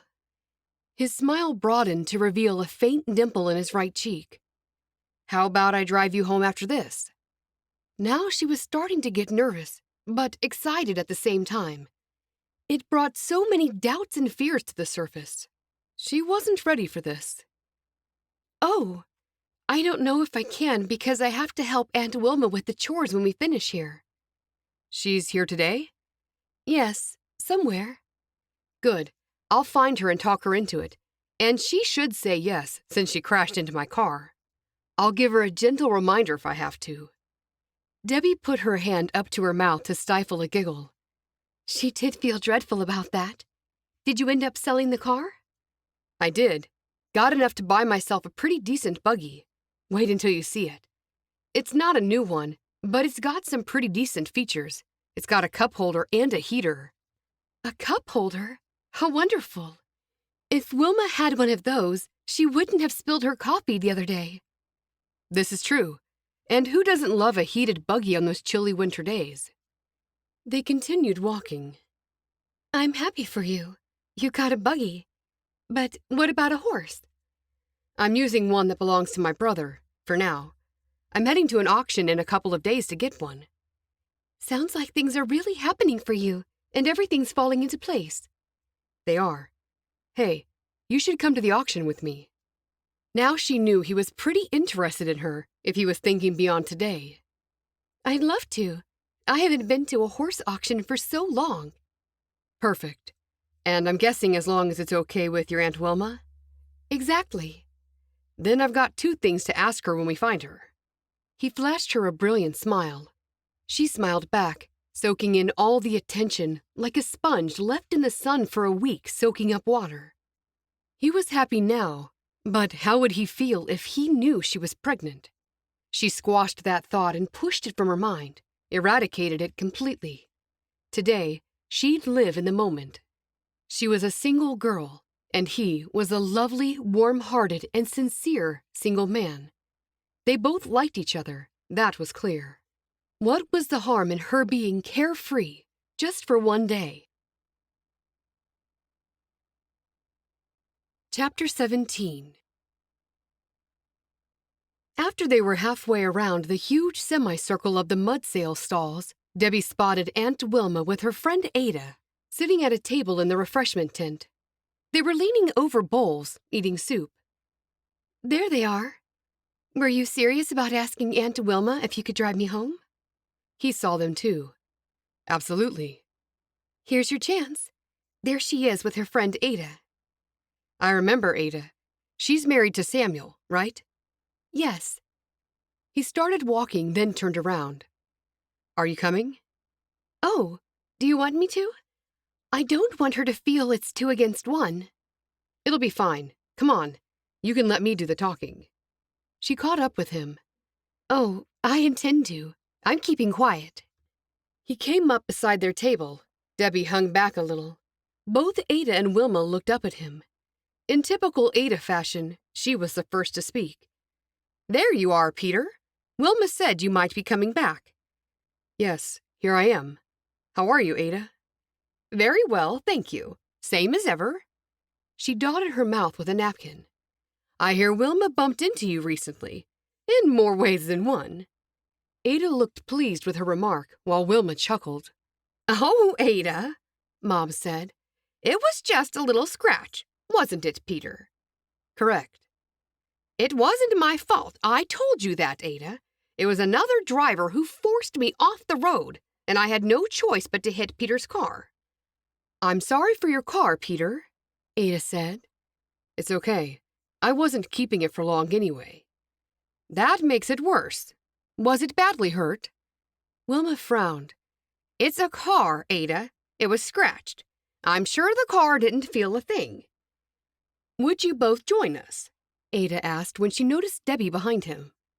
Not right now. Thank you anyway. I've come to ask you something, Wilma. Oh? What is it? Now Wilma looked concerned. Debbie guessed she was worried he wanted some money for the car incident. I'm wondering if I can take Debbie home this afternoon. Wilma visibly relaxed. You don't have to ask me. She's an adult. Peter turned slightly to smile at Debbie. Debbie moved forward. I thought I'd have to help you with the evening meal. I'm sure we'll manage without you. I've done it before. The girls and I will do it again. You've been ill anyway, so Wilma's been coping by herself with the help of her girls, of course. I didn't know you'd been ill, Peter said to Debbie. Debbie felt like the world was crashing down around her. Now Ada made her sound like she was either lazy or sickly. Either one wasn't good. It was food poisoning from when we were away at a wedding. It affected me for a few days. It was most likely the takeout. She must have had something that none of us did. You see, we stayed at a bed and breakfast. It was adequate, but they only gave us breakfast. They sent us down the road to eat the other meals. Ada shook her head. I'm sorry to hear you were sick, Debbie. I'm better now. Peter turned back to Wilma. So, you don't mind if I drive her home? I said so. You're welcome to stay for the evening meal, too, Peter, Wilma suggested. It won't be much, but you'll be very welcome. Then we can catch up with all your news. He opened his mouth and seemed taken aback by the invitation. Debbie put her fingertips lightly on his arm. Yes, do come for dinner. Thank you. I will. And yes, you can drive her home, Ada added, just in case you're going to ask Wilma for a third time. Mom ignored Ada and said to Peter, I'll let the other girls know not to wait for her. We came in 2 buggies. Thanks, Aunt Wilma. Not a problem. They walked away. That was interesting. I kind of felt like I was standing on trial for something, he laughed. I know how you feel. I'm glad I'm not the only one. When those two are together, they can be a force to be reckoned with. So much hinged on how she would get along with Peter. If he was the one God had for her, he could provide all her answers. But they'd have to marry quickly. He was moving fast already by taking her home and asking her to the auction. And maybe, just maybe, his time in the English world would have made him more open-minded to accept her condition. She could only hope and pray that was the case. Debbie saw the girls and waved to them, while Peter spotted something he wanted to have a closer look at. Look at her, Cherish said. She's been stuck to Peter like glue all day. I don't remember him. He must have left when I was really young. Favor looked up. I don't remember him either. See how easy she found someone? She's only been here for a couple of weeks. She'll get married, then Bliss will marry, and it'll be only you and me left at home. What fun will that be? From Favor's sour face, Cherish knew she didn't mean that in a good way. She'd meant it would be zero fun if it were just them left. Thanks. I wish Crystal was still living at our house. Someone came up behind them, and hands were placed over Favor's eyes. Guess who? A familiar voice rung out. Cherish jumped in fright at the suddenness of it all. She looked to see it was Crystal. You came! Favor moved Crystal's hands, and the 2 girls hugged. I've been waiting for you all day. I had to talk Mrs. Miller into letting me come. She wasn't going to. Then she finally said I could. I got a ride here, but can you give me a ride home? Of course we will. Favor hugged her again. How did you talk Mrs. Miller into it? Cherish inquired. I wouldn't let up asking. Then I cried. And that worked? Mom would have just got furious with us if we did that, Favor told her. Well, I'm here. Show me what's good to look at. Favor and Crystal looped arms and left Cherish standing there, alone. They were so rude. It wasn't fair. Everyone had someone. That was another reason she was looking forward to Fenella's visit. Cherish was already bored. The only choice if she didn't want to be alone was to find her mother. She couldn't stand there by herself. Everyone was starting to look at her. She felt they were anyway. Reluctantly, she went in search of her mother. Meanwhile, Peter had bought corn pretzels for himself and Debbie. They walked while eating. When did you say the auction was? Debbie asked. It's Tuesday. Oh no, not Tuesday. Why? What's up with Tuesday? That's Wilma's birthday. We're having a special dinner. The auction's in the daytime. Can't you do both? You can't let me down. You already agreed. I know, but I'll be cooking all day for the meal. That is disappointing. I was looking forward to you coming. You could come to the birthday dinner, if you'd like, but I won't be able to go to the auction. I don't know. They might get sick of looking at my ugly face if I'm there tonight and Tuesday. Why don't I come Tuesday night and skip tonight? My mother would have my dinner ready tonight anyway, and I should really be there to eat it. Tell Wilma thanks for inviting me. You live with your mother? For now, I do. She touched his arm. Come both nights. He shook his head. No, I shouldn't. Okay. Come on Tuesday then. Tonight the food won't be much with us being out all day. The food will be much better for the birthday dinner. We're planning on a real feast. I'm not worried about the food. I'm more interested in the company. She looked over at him and their eyes met. There was an undeniable spark, a connection. A jolt of invisible energy passed between them. That was something she'd never felt with John. Chapter 18. A few hours later, the crowd had left and the stall holders were packing up. Debbie said a quick goodbye to Peter when she saw the Baker girls getting in the buggy. She hurried over to them so they wouldn't leave without her. Hope was in the driver's seat and turned around when she jumped in the back.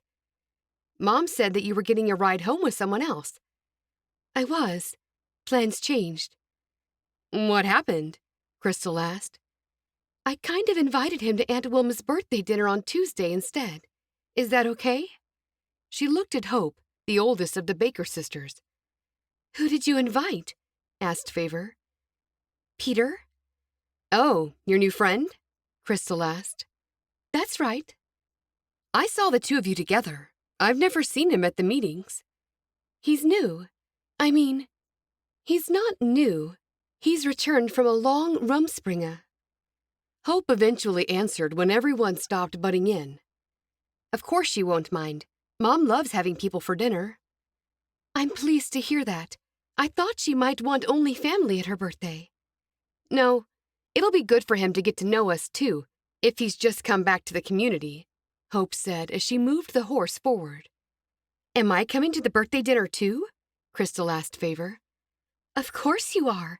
If Debbie can invite her new friend, I'm inviting you. Crystal put her head on Favor's shoulder. You're the best. I'm glad Wilma won't mind. Whew, that's a relief. I wouldn't want to do anything to get me into trouble. Debbie held her apron up so no dirt would spill into the buggy. The mud had dried into flaking dirt. Bliss, who was sitting behind her, said, Stop worrying. Everything is fine. Peter seems very nice. He is. I think so, too. I'm looking forward to learning more about him. I'm intrigued that he left and came back. How old is he? Crystal asked. I'm not sure, Debbie said. He looks about 30-something. Maybe. That's what I thought. About 30. Debbie looked out the window. She was a little sad he wasn't coming tonight, but pleased he was coming to Wilma's birthday dinner. She'd win him over with her cooking skills.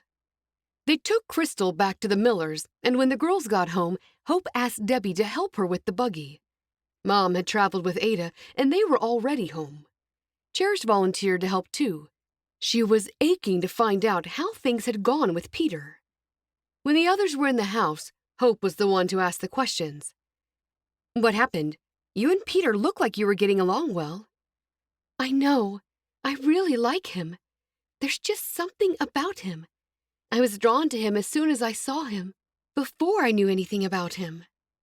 It's meant to be, Cherish said, earning a jab in the ribs from Hope. We don't know that, Hope said under her breath. No. Debbie looked down. How will he feel about me when he learns I'm having a baby? Should I tell him? No, I can't. Not yet. You can't, but if things get serious between the two of you? Cherish, do you have to? What? I'm allowed to have my opinion. As much as I want things to work out, we can't have Debbie getting her hopes up. No, but shouldn't we have faith? Cherish asked. Hope huffed at her question. Of course, but how do we know what God's will is? Maybe it's whatever is best for Debbie and for her baby. Just go in the house so I can talk to Debbie alone, yeah? That's okay, Hope. I don't mind if she stays. Maybe more opinions are better on this. Besides, Cherish knows as much as you do.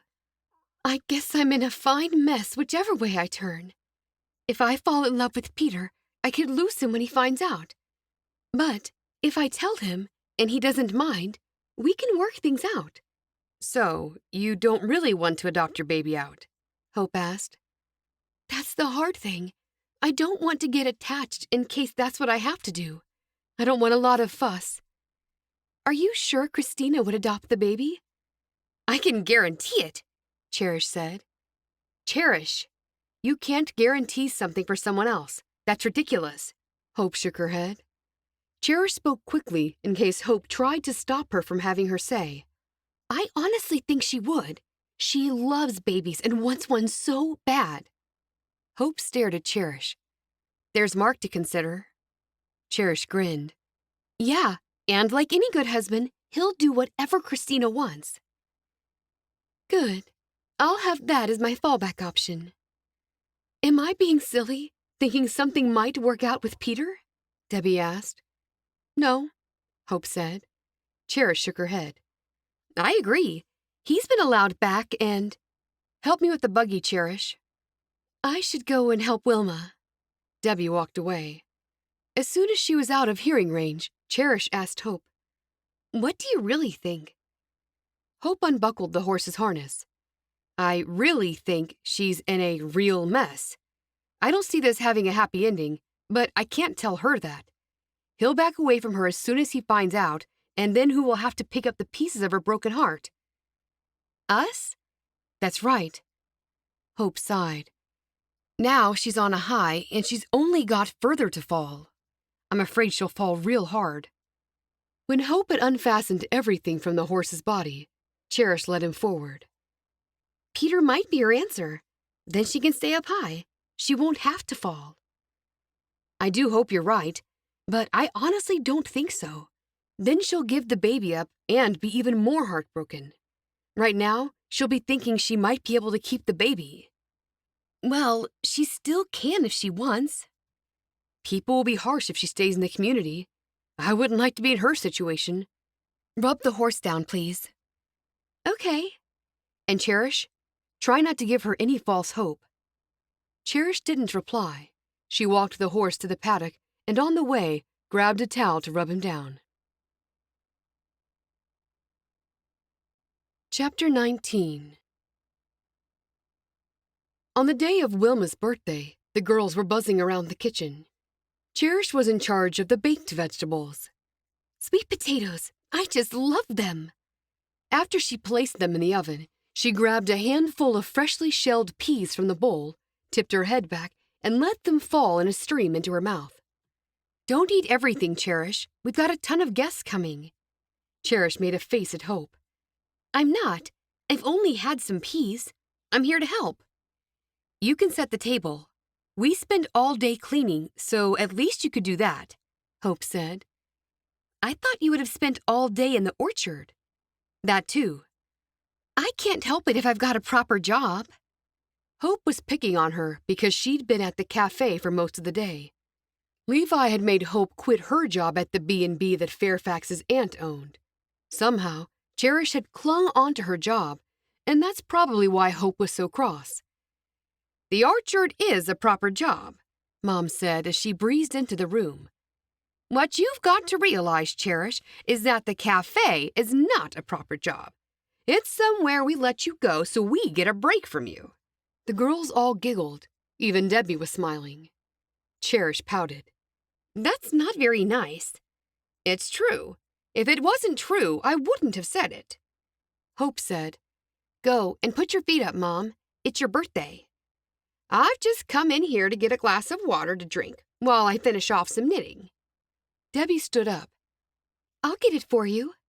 I'm here now. I can do it. Okay, but then you must stay out of the kitchen, Hope said. Mom smiled as she filled her glass of water. I'm getting spoiled today. It's a shame this doesn't happen every day of the year. Crystal came in the back door without knocking. In her hands, she had a bunch of flowers. Hello, everyone, she called out. Everyone greeted her, except for Cherish, who looked the other way. Favor hurried to her, and the girls hugged. Then Crystal walked toward Wilma. These are for you. She presented Wilma with the flowers. Happy birthday. Oh, they're beautiful. Thank you, but you really didn't have to. They're from Mrs. Miller's garden. She helped me cut them. She selected the best ones and said I should wish you a happy birthday from her. That is nice of her. I should pay her a visit sometime. Is that turkey I smell? Crystal sniffed the air. Yes, we've got turkey, Favor said. And cranberry sauce too, I hope. Yes, Favor said. You know that's Mom's favorite. Yum. Sit down next to me, Crystal. We can peel the carrots together. Cherish gathered the items to set the table. The night would be fine as long as she stayed far away from Crystal. Hope could tell Debbie was nervous. This was a big night for her. Maybe it was in God's plan that Peter and Debbie would meet in this way, but Hope couldn't help thinking about the father of the baby. Debbie still hadn't said anything about him. Who was he? Was he in the community where she was from, or outside of it? And why didn't he want anything to do with his child? A couple of hours later, Hope looked out the kitchen window. I'd say that's Peter arriving now, Debbie. Why don't you let him in? Debbie couldn't keep the smile from her face. I will. Thank you. Debbie walked through the back of the living room, unnoticed by Aunt Wilma or Ada and her husband, or even Isaac and Joy. She slipped out the front door and walked over to his buggy. He was fixing the lines to the hitching post. He looked good in his black pants and crisp white shirt. In between the cooking, she'd taken care over her appearance and was wearing her best dress to see him. In addition, of course, to wearing her best clothes because of Wilma's birthday celebration. Hello, Peter. He turned slightly to look at her. Hi, Debbie. Am I late? No. If anything, you're a little early. Mark and Christina are coming too, and they've not yet arrived. That's good. I'd like to catch up with him. He patted his horse and closed the distance between them. How did the auction go? Great. I bought a horse. He moved his head to one side, pointing at the horse. Not this one, though. The one I bought is a bay gelding, 6 years old. He's been trained under harness. He just needs to be shod. You did well. They started walking to the house. I had to pay more than I thought, but that's what happens at auctions sometimes. When I see something I want, I go after it. Debbie was pleased to hear that, and she smiled, not brave enough to look at him. She could tell he was looking at her, and her tummy was aflutter with butterflies. Once they were inside, she barely got a chance to say 2 words to him. Mark and Christina arrived just minutes later, and Mark sat next to Peter. Peter and Mark talked about their childhood school days until it was announced that the meal was ready. Wilma took over and told everyone where they should sit. She had Peter and Debbie sit next to each other. Now, Peter was as far away from Mark as he could get. There was no doubt in Debbie's mind that Wilma had done that deliberately so she could talk to Peter more. Just as Favor brought over the last bowl of vegetables to the table, Levi said, "Look at all this. You girls have done a wonder-bar job of it all." Thank you, Dad, Bliss said. Then they closed their eyes while each person said a silent prayer of thanks for the food. Debbie had a little extra prayer that she added. Once they were finished, the bowls of food were passed around for everyone to help themselves. The first to speak about something other than the food was Crystal. "Peter, we have something in common." He stared at her, his head tilted in confused curiosity. "Oh, and what's that?" "Not so long ago, we were both out of the community." "It's hardly the same," Ada commented. Peter was always going to come back. He was raised in the community, and you weren't. Still, until recently he wasn't back. We were both proper Englishers a few weeks ago. I suppose that's true, he said before he concentrated on piling turkey and mashed potatoes on his fork. And what made you come back? Asked Crystal. By now, Cherish was a little annoyed the way Crystal was dominating the conversation and stopping Peter from talking to Debbie. Noise, he said before he popped his fork full of food into his mouth. Crystal laughed and looked around at everyone. That doesn't even make sense. Does that make sense to anyone else? Did you really say noise? We'd have to know exactly what Peter's thinking to answer that, Ada said. Peter swallowed his mouthful. There's a lot of noise out in the world. People are saying a lot, got a lot to say for themselves and about themselves, but nothing is real. I've come back to what's real, and that's God and my family, which are the folks in the community. Crystal placed her knife and fork down and put her elbows on the table. So you're saying you can't find God unless you're in the community? Some people would disagree with you there. Perhaps this isn't the best conversation to have over dinner, Ada said. Peter shook his head. I don't mind answering that. I'll just say this. I think people can find God wherever they are. But for me, it's here. I've come full circle, and I'm glad this is where I ended up. He looked over at Debbie and smiled. It was so obvious how he felt about her. Debbie couldn't help smiling too, and then she was embarrassed that everyone was watching. She was sure she was blushing because her face was blazing hot. I can agree with you, Peter, Fairfax said. I'm a fairly new member of the community. There is a sense of peace here that I never found before. Mom told Peter, Hope and Fairfax are marrying at the end of this year. That's good. Congratulations. Fairfax gave him a nod, while Hope explained, Fairfax lived on the next orchard over for years, and we never met until recently. That's amazing, Peter said.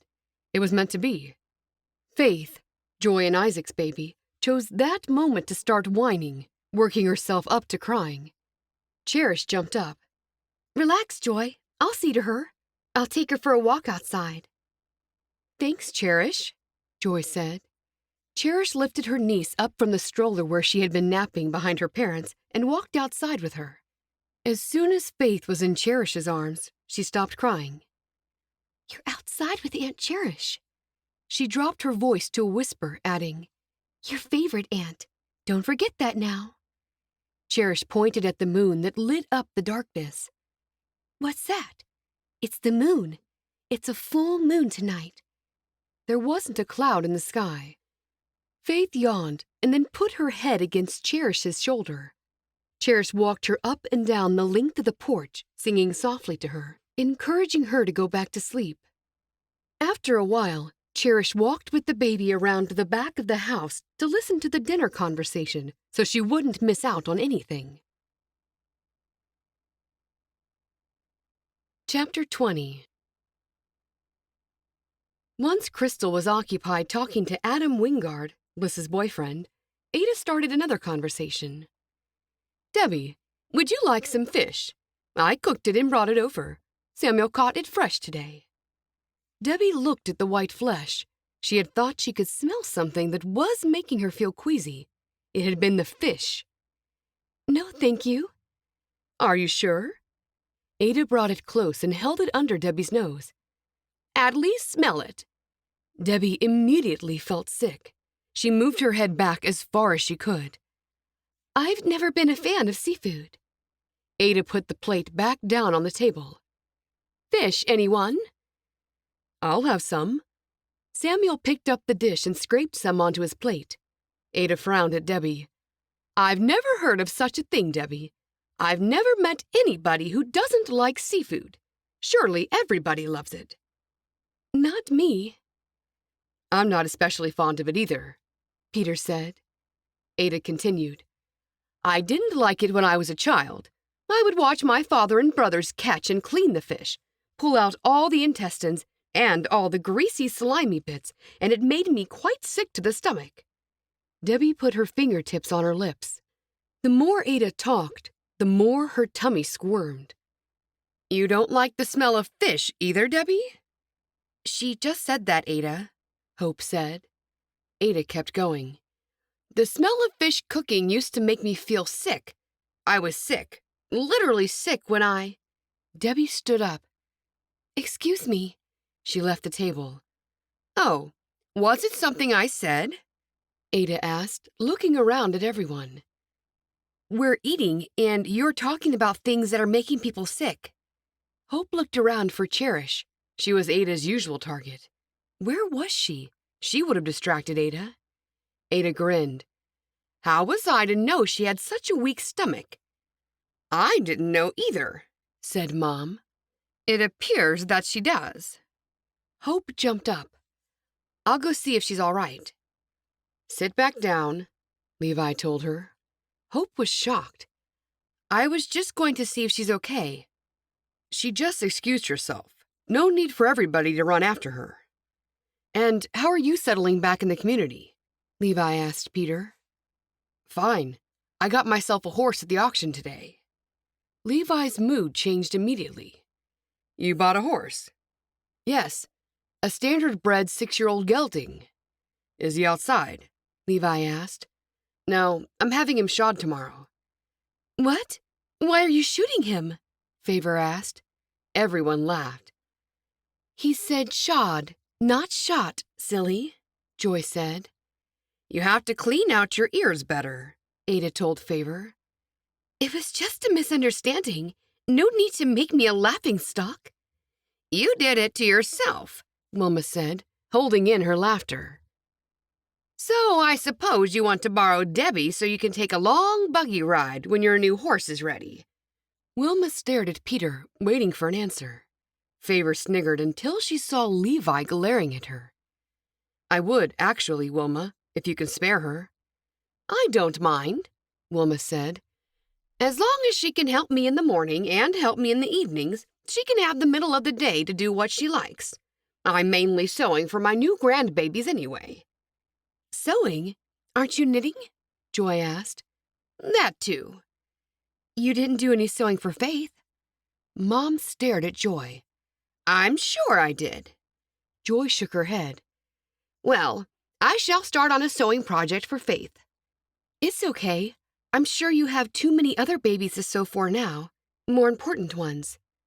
Joy looked down at her food, and silence swept over the table. A while later, Cherish could tell Faith was asleep because she'd grown very heavy. When she couldn't hear any more talking at the dinner table, she walked back to the porch and sat down. The front door creaked open, and Cherish saw Hope in the doorway. We're having dessert now, Cherish. Okay, thanks. She's asleep. What should I do? I'll fix the couch so she can sleep on that. Good idea. Cherish got up and walked inside with the baby, who had grown very heavy. Once Faith was settled, Cherish looked at Hope and whispered, Did you see how Crystal was flirting with Peter? I know. Everyone did. At least it's giving Fairfax a break. That's true. It seems everyone's boyfriends are fair game for her. I thought she would have changed. Hope shook her head. People never change. Debbie had to leave the table just now. Why? She's back now, but she had to leave when Ada kept waving fish under her nose. Cherish had to wonder why Ada had done that. Could she have somehow learned of Debbie's pregnancy? She didn't want to suggest that to Hope because she didn't want to think it might be true. Besides, Ada wasn't the kind of person to keep quiet about something like that. Hope and Cherish walked back into the kitchen. Chapter 21. When Christina and Mark had left, Ada and Wilma were by themselves in the kitchen. Wilma said, It was nice to see the prodigal stepson and his fra. That was a surprise. Yeah, a big one. And she made me a lovely cap. Ada gave a nod. I saw it. I'll wear it to the next meeting. Do that. I'd say the dinner was a big success for family togetherness, Wilma. Except, I suggested to Cherish she tried to make you a gingerbread cake. I'm not surprised the willful girl didn't even bother attempting it." Wilma puffed out her cheeks. Ada leaned forward and peered into Wilma's face. "What? Did I say something wrong? That was cruel what you did, making Debbie feel sick." Ada laughed. "It worked, though, didn't it? We were right. She's pregnant." "Yes, I'm starting to be convinced that's correct. But why would her parents send her here to us? Do you think they know?" "Of course they know. They were keeping quiet and playing dumb, shoving their problem off onto your shoulders and Levi's." Wilma bit her lip.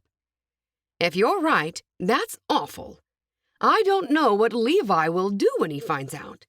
It could create a rift between the two brothers." "You can't help that. Levi would have reason to be annoyed." With her fingernail, Wilma followed the fine curved pattern in the tablecloth.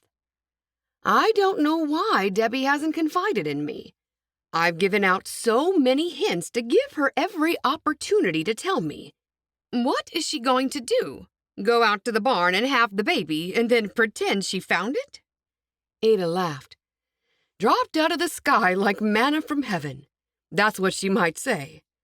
We just have to wait and see what she will do. Perhaps I should confront her with it. I'll say that we know."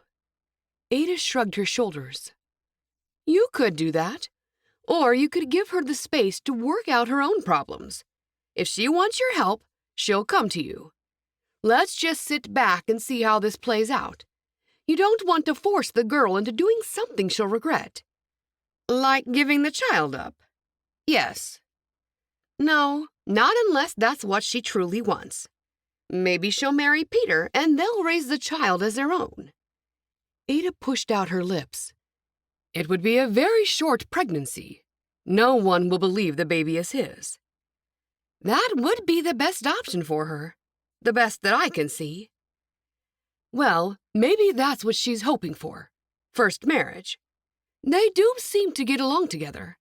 I think they care for each other, and that has to be genuine." "Do you think he knows about the baby?" Wilma asked. "I don't think so. He seems like he hasn't a care in the world. Maybe they knew each other before he came back to us." Ada grabbed hold of Wilma's arm. "Oh, wait. What if he is the father?" "No, they wouldn't have crossed paths. I saw them meet. I was watching in the rearview mirror." "That's right. I forgot about that part. They met because you crashed the buggy." "Technically I did, but I keep telling you it wasn't my fault.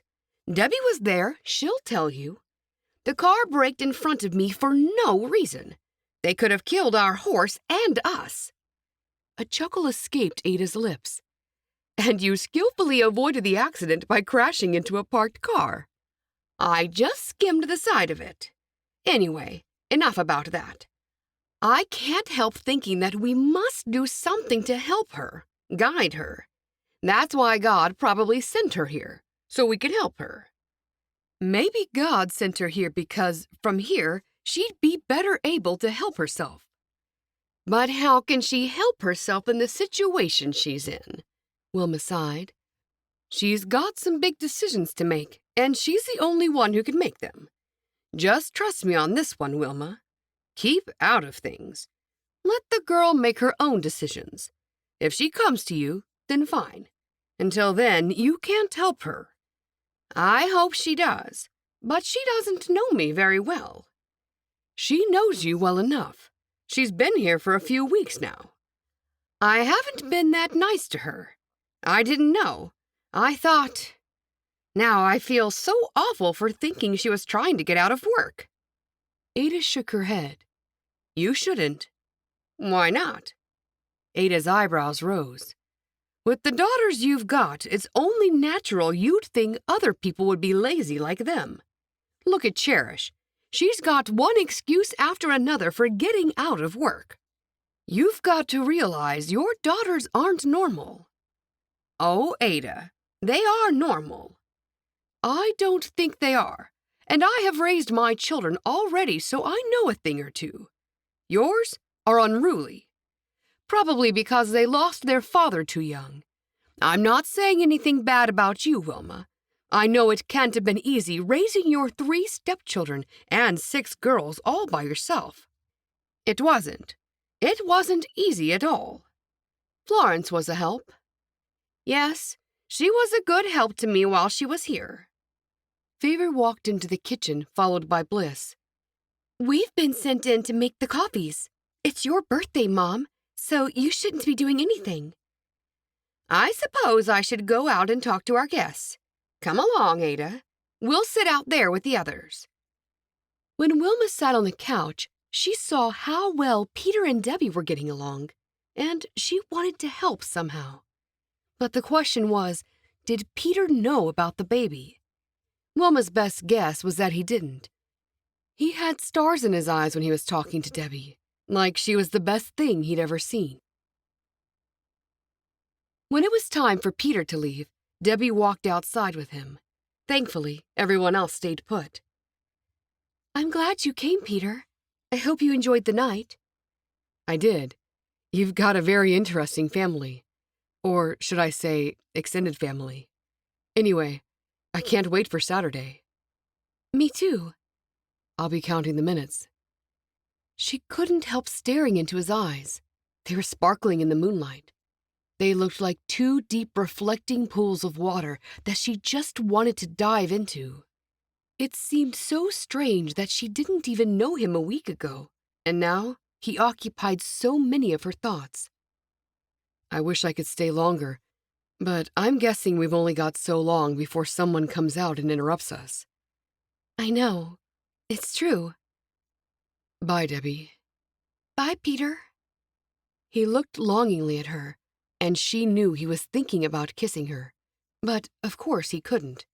They weren't even officially courting.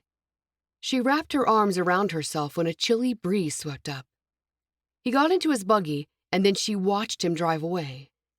Before he was at the bottom of the driveway, she heard the front door open. She turned around to see Crystal. Has he gone already? Crystal asked. Are you talking about Peter? Yes. Oh, he has gone. I was going to ask him for a ride to the Millers. Debbie was a little surprised. Didn't she know how inappropriate that was when there were other people that could take her there? I'm sure Isaac and Joy could take you on their way home. I wanted to leave now. Oh, don't worry about it. Crystal turned on her heel and walked back into the house, closing the door behind her.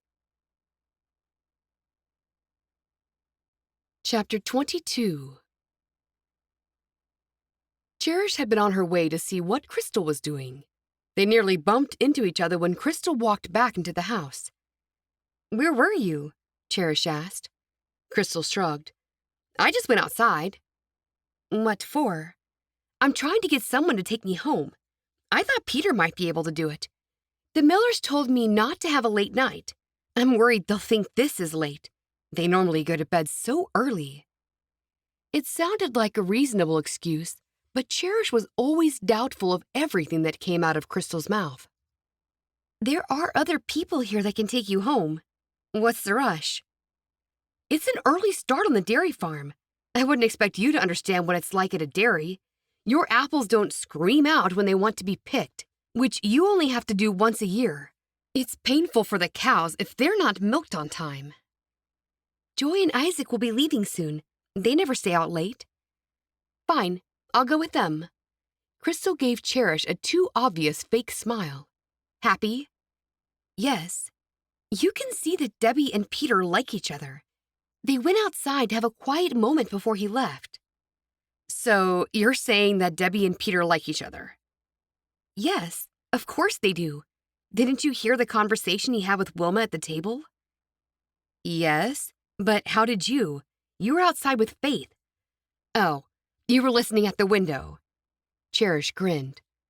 I can't help it if people have loud voices. He seems a lot older than Debbie. Yeah, well, Debbie's older than you, so that means Peter's way too old for you. Why do you think he was even here at Mom's birthday dinner? I thought he was a friend of the family. Anyway, should she be going out with someone who's just come back? Shouldn't he be finding his feet and all that? Nope. He grew up in the community, so he's fitted right back in. Crystal rolled her eyes. Out of my way. Cherish was so shocked at Crystal's rudeness that she did step out of the way. And then she regretted having done so. She shouldn't have let herself be pushed around. Cherish leaned against the wall, glaring at Crystal. Why did she have to come back? It was clearer than ever that she had her eyes on Peter. Cherish sat down with Hope. As usual, Hope and the other girls had missed everything that Crystal had done and said just now. Crystal had her back turned to Hope and was talking with Fairfax. Crystal needs to go home, Cherish announced. Who's leaving next? Isaac raised his hand. We are. We're just about to get everything loaded into the buggy. Can you give Crystal a ride to the Millers? Of course. Joy stood up with the baby in her arms. I guess we should go now. It's been so nice to get out of the house. Happy birthday, Mom. Thanks for coming. I know it's hard to come here with Faith and all those extras you have to bring with you. Debbie walked back into the house. Ada added, That's where Isaac comes in handy. That's why God gives babies fathers, to do the heavy lifting. Everyone laughed, even though what Ada said wasn't that funny. Cherish helped Isaac take their things to the buggy while Joy said goodbye to everyone. Crystal got to the buggy before Joy. I don't know why you don't like me, Crystal said to Cherish. Because you lied to us? That's in the past. I'm becoming a new person. Cherish wanted to say she'd believe it when she saw it, but she didn't want to sound harsh with Isaac close by. Besides, Crystal didn't have a proper family. She only had a mother, and that mother probably didn't even care about her. Things will be fine between us if you don't do anything weird. Cherish put the diaper bag in the back of the buggy. What would you say is weird? Cherish whispered. Trying to steal someone else's boyfriend. I see you making eyes at Fairfax and also Adam. Now, it seems you've moved on to Peter. I'm not. I'm just admiring his good looks. I'm not trying to steal him. Besides, you can't actually steal a person. If he gets tired of Debbie, it's not my problem. No one's getting tired of anyone. There's no reason for you to talk about it because I don't like Peter like that. You practically admitted it a moment ago. What about how you were trying to talk to him all night? Crystal put her hands on her hips. I was just being polite. What would you have me do? No one else was talking, not even you. I was too busy eating. Cherish still wasn't convinced by anything Crystal said. How are things with Eddie? Have you seen him? He's so cold now. He thinks I'm someone I'm not. I think he's being influenced by his mother. Ever since she found out the trouble I was in, she never liked me. I guess that's what comes from him being a mama's boy. I don't think he's like that. He still lives at home, and that's kind of odd at his age.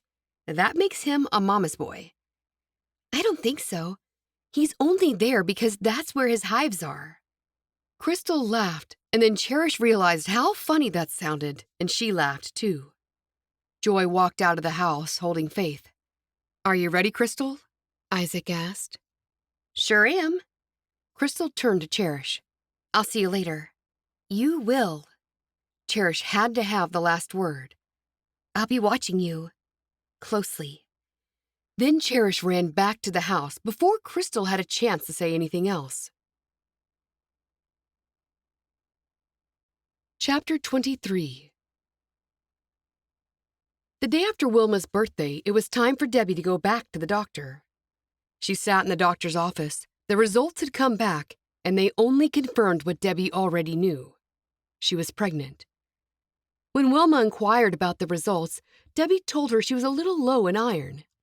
That part was true, but the vitamins the doctor had prescribed the week before would have fixed that by now. On the way home, they stopped at the fabric store. It was time to buy the fabric for the quilt. Wilma still had her suspicions about Debbie's condition, so she hoped that time alone would prompt Debbie to confide in her. She couldn't do anything to help Debbie until she did that. As soon as they stepped in the doorway, Wilma breathed in the smell of the fresh linens and the cottons. There was no greater aroma unless it was fresh brewing coffee on a cold and frosty morning. Her mind quickly snapped back to Debbie. Her heart went out to the pain Debbie must be in, and keeping her secret would be hard for her, too. "This is a huge place. You lead the way." Wilma walked to the middle of the store. "Oh, Debbie, look at those beautiful soft pastel colors. Perfect colors for babies." Debbie looked at the fabric Aunt Wilma was talking about.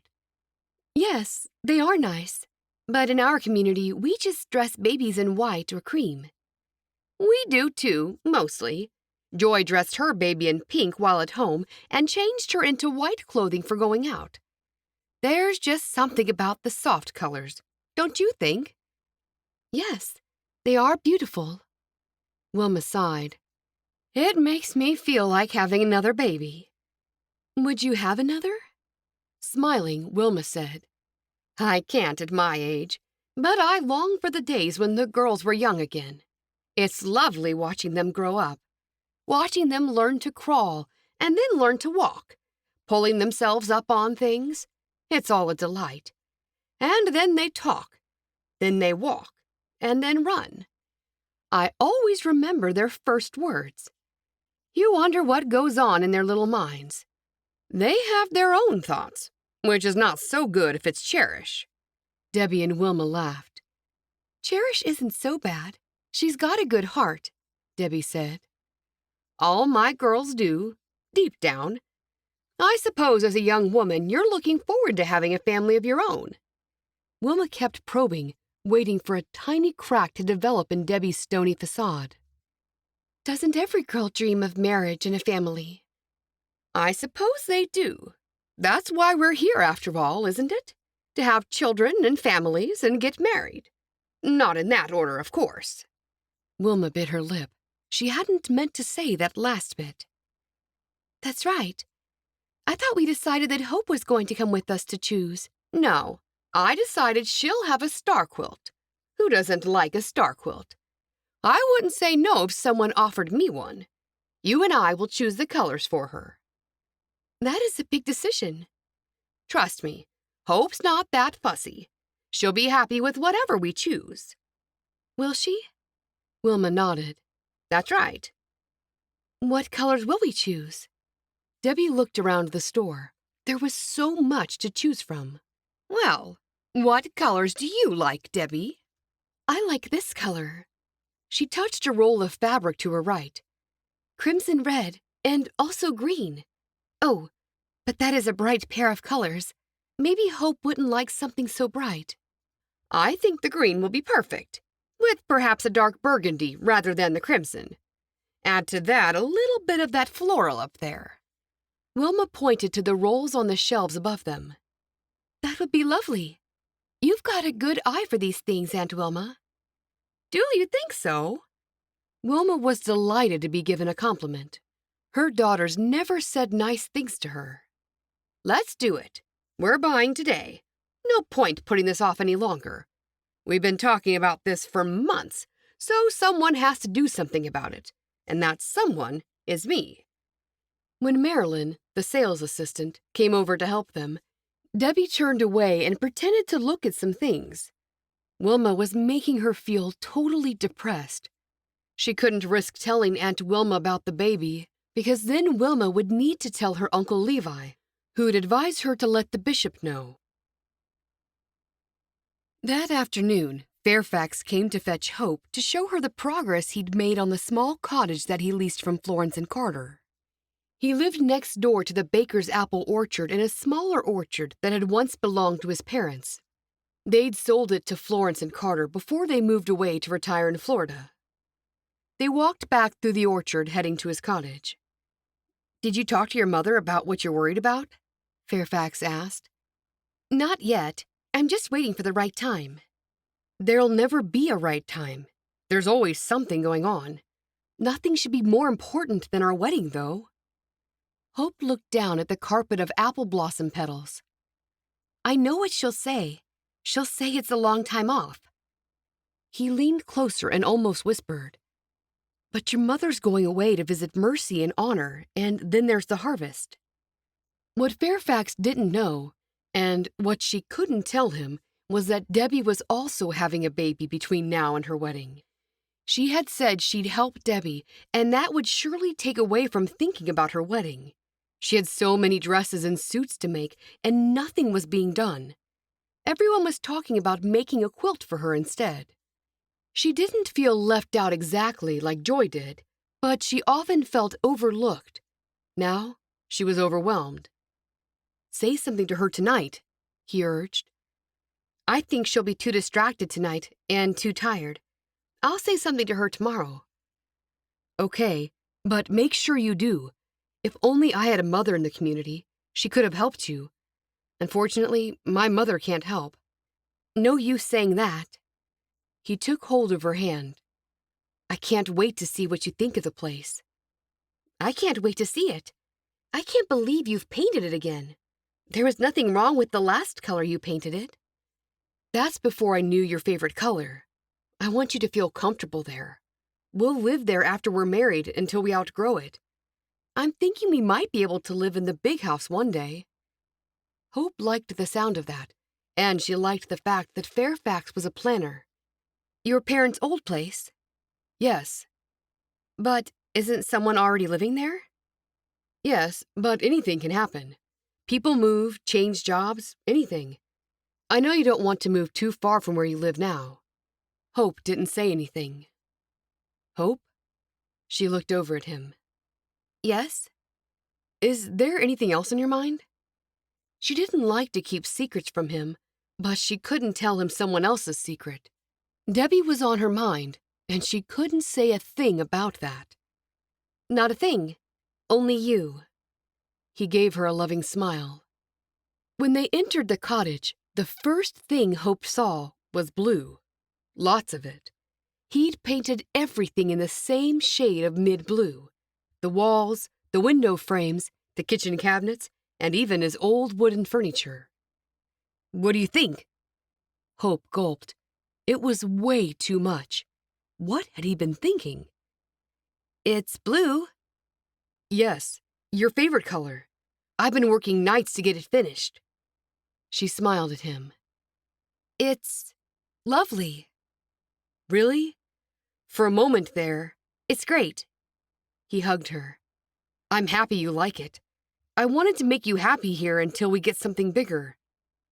Hope looked over his shoulder, wondering how she would live with all this blue. Chapter 24. Over breakfast the next day, Hope found her opportunity to remind Wilma about her wedding. In particular, all the sewing that had to be done prior to the event. "I know you've got a lot going on at the moment, Mom, but I've got a lot of clothes to make for the wedding. And that's coming up soon, and with you going, I completely forgot. Well, you can start sewing whenever you like." "You're not going to help me?" "I will, when I finish the baby clothes." Hope couldn't believe her mother said that. "Don't worry, there'll be plenty of time. Everything will get done. All the ladies will help with the food, and we will get store-bought cakes for the weddings, as we usually do. The only thing we have to worry about is the sewing, and that will all get done. We'll make sure of it, even if we have to ask for Florence's help." Hope felt a little bit better because her mother made it sound so easy.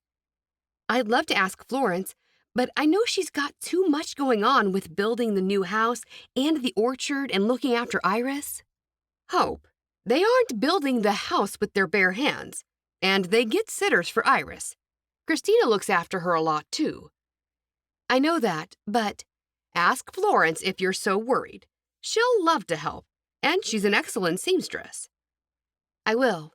I'll do it. Just don't forget about me and my wedding." "Forget about you? You girls are all I ever think about. What about me and everything I have to do?" Bliss overheard. "I think Hope means that as long as you don't forget that the wedding's coming up soon." "I know what she meant," Mom snapped at Bliss. "Do you want me to help with the sewing?" Cherish asked. "I'm not that great at sewing, but I can sew a straight line. I can do all the seams for you." "Thank you. That would be great." Any bit you do will help." Debbie sat there in silence. She didn't know where she'd be by the time Hope's wedding came. The baby would have been born by then. Would she and her baby be together, or would they be apart? That question gnawed at her insides. She couldn't look forward to her baby's arrival in case she had to let him go. Mom added, "If you're that worried, Hope, why don't you take one of the girls with you and select all the fabric?" "I already did that, remember? It's all in my closet." "I knew someone bought fabric for something. I thought it might have been for the quilt. Do you also have the material for the men's suits?" "I haven't done that yet." "See, you don't have everything organized, so what do you expect me to do? Wave a magical wand? You can start on the dresses today, and next time you go into town, get the fabric for the men's suits." "Okay, Mom." "Get the money from Levi." "Yes, Mom." Chapter 25. When Saturday came, Debbie was excited and nervous. She was also apprehensive about getting along well with Peter. And then, when would she tell him about the baby? She couldn't wait too long because that would be deceiving him. But neither could she tell him too soon, before she knew his intentions. It was better she tell him up front, before they got too involved, she finally decided. Peter came to pick her up and announced that they would start off with a picnic in a field near his house. Then they could take a walk and do whatever they decided next. They didn't have to do anything exciting, she thought. Just being with him was enough. She climbed into his buggy while he excitedly told her his new horse would be ready to go in a week or two. Debbie took in a deep breath and folded her hands in her lap as they drove, soaking everything in. She loved the clear blue skies and the open fields. Every breath she took was so fresh and vastly different from the air at home. For a moment, she was lost in memories of John and where she once lived. She realized she didn't want to go back there. With Uncle Levi and Aunt Wilma, she seemed to have so many more choices. Being around Wilma and the girls, she could believe in a better future. And if Peter liked her as much as he seemed to, she could finally be a proper wife. Lost in her future world of how she wanted things to turn out, Debbie hadn't noticed the buggy had stopped. "This is a good place," Peter said. She looked out the window. "It seems so. It's lovely. Everything is so pretty around these parts. At home, it's dry and dull. It was that way when I left. We badly needed rain." "I hope the company's better than at home, too." She looked into his smiling eyes. "Most definitely." He got out of the buggy, and when she got out, she noticed he got something out of the back. "My mother made us this food," he laughed. "She insisted." Debbie was taken aback. This man didn't intend to keep her a secret. He'd even told his mother about her, already. A simple thing like that was so reassuring. He grabbed a blanket out of the back of the buggy and placed it on top of the basket. "I'll carry that," Debbie offered. "It's fine." "It's my contribution. I feel I have to do something." She took hold of the blanket and placed it under her arm. "You'll meet my mother and father soon. They can't wait to meet you." She looked over at him. "I can't believe you already mentioned me to them." "I couldn't help it. I can't get you out of my mind, ever since you hit my car." Debbie laughed. "Now the story is changing. It wasn't me." Maybe you did it, and Wilma swapped places with you." "Why would she do that?" "Because she was watching out for her niece." They exchanged a smile. "Nice story, but it's untrue." "You have a certain vulnerability about you, Debbie." "I didn't know." She hoped he found that appealing. "That's how you affect me. It makes me want to look after you." She looked down at the grass they were walking over. Then he said, "Perhaps I shouldn't say so much of how I feel." Her head whipped up. "No, you should. It's nice to be around someone so honest." What about here? It looks like a good spot. Okay. She spread the blanket out and he put the basket down. She settled down and crossed her legs, spreading her dress over them. He sat beside her. Are you hungry? Not right now. I'm sure I will be soon. He chuckled. What about a soda? I'd like one, please. Wait right there. I left the drinks in the buggy. No, it's okay. If that's what you want, I'll get it. I won't be long. He jogged away. Movement to her left caught her eye. She looked closer to see a cluster of birds hopping on the ground under a large tree. She knew they were a family. She stayed very still so she wouldn't scare them away. The gray and white ones were feeding, but the two babies were struggling. The largest of the three birds kept nudging the others toward a large mound of freshly turned earth. They were teaching them to get their worms, she realized. Then, one baby bird caught on and made his way toward the mound of earth. With his beak, he grabbed at something. Debbie smiled at the bird family, and it warmed her heart how most families looked after each other. The smallest bird still sat meekly by itself, seemingly afraid of taking a step into the unknown. Just then, the mother bird walked forward and chirped incessantly, tilting its head and looking between the lone baby and the other two, who were now pecking at things in the earth. After a few moments of uncertainty, the baby slowly edged forward and joined the others. Once he started, he didn't stop until he pulled something from the earth. The young, fearful bird reminded her of herself. Perhaps she should do as that little bird did and go after what she desired, even if it frightened her to do so. Debbie considered her options for the 50th time that week. The longer she kept her secret from Peter, the longer she was deceiving him. That was no way to begin a relationship. He already revealed he had strong feelings for her. When he got back with the drinks, he opened a can and poured it into a plastic cup and handed it to her. Thank you. She took a sip while he poured himself one. I don't know how you're going to take this, Peter, but there's something about me that you don't know. He sat back down with his legs straight out in front of him. We all have a past. There's nothing that's going to make me change my mind about you, if that's what you're getting at. There might be. The smile left his face. What's so important? What is it that has you so worried? She looked down, trying to find the courage to tell him. Are you in debt? She shook her head. No. Did you kill someone? He laughed. No. You can't be married. She looked up at him. Not right now. He laughed again. Come on. Whatever it is, we can face it together. There was only one way to say this. It couldn't be sugar-coated or brushed over with pretty words. I'm pregnant. This time, he didn't laugh. He stared into her eyes as though searching for answers. Seriously? She nodded. It's not something I joke about. He took off his hat and ran a hand through his hair and left his hat off. Wow, that's what I'd call something out of left field. I don't know what to say. It's only early. And who is the father?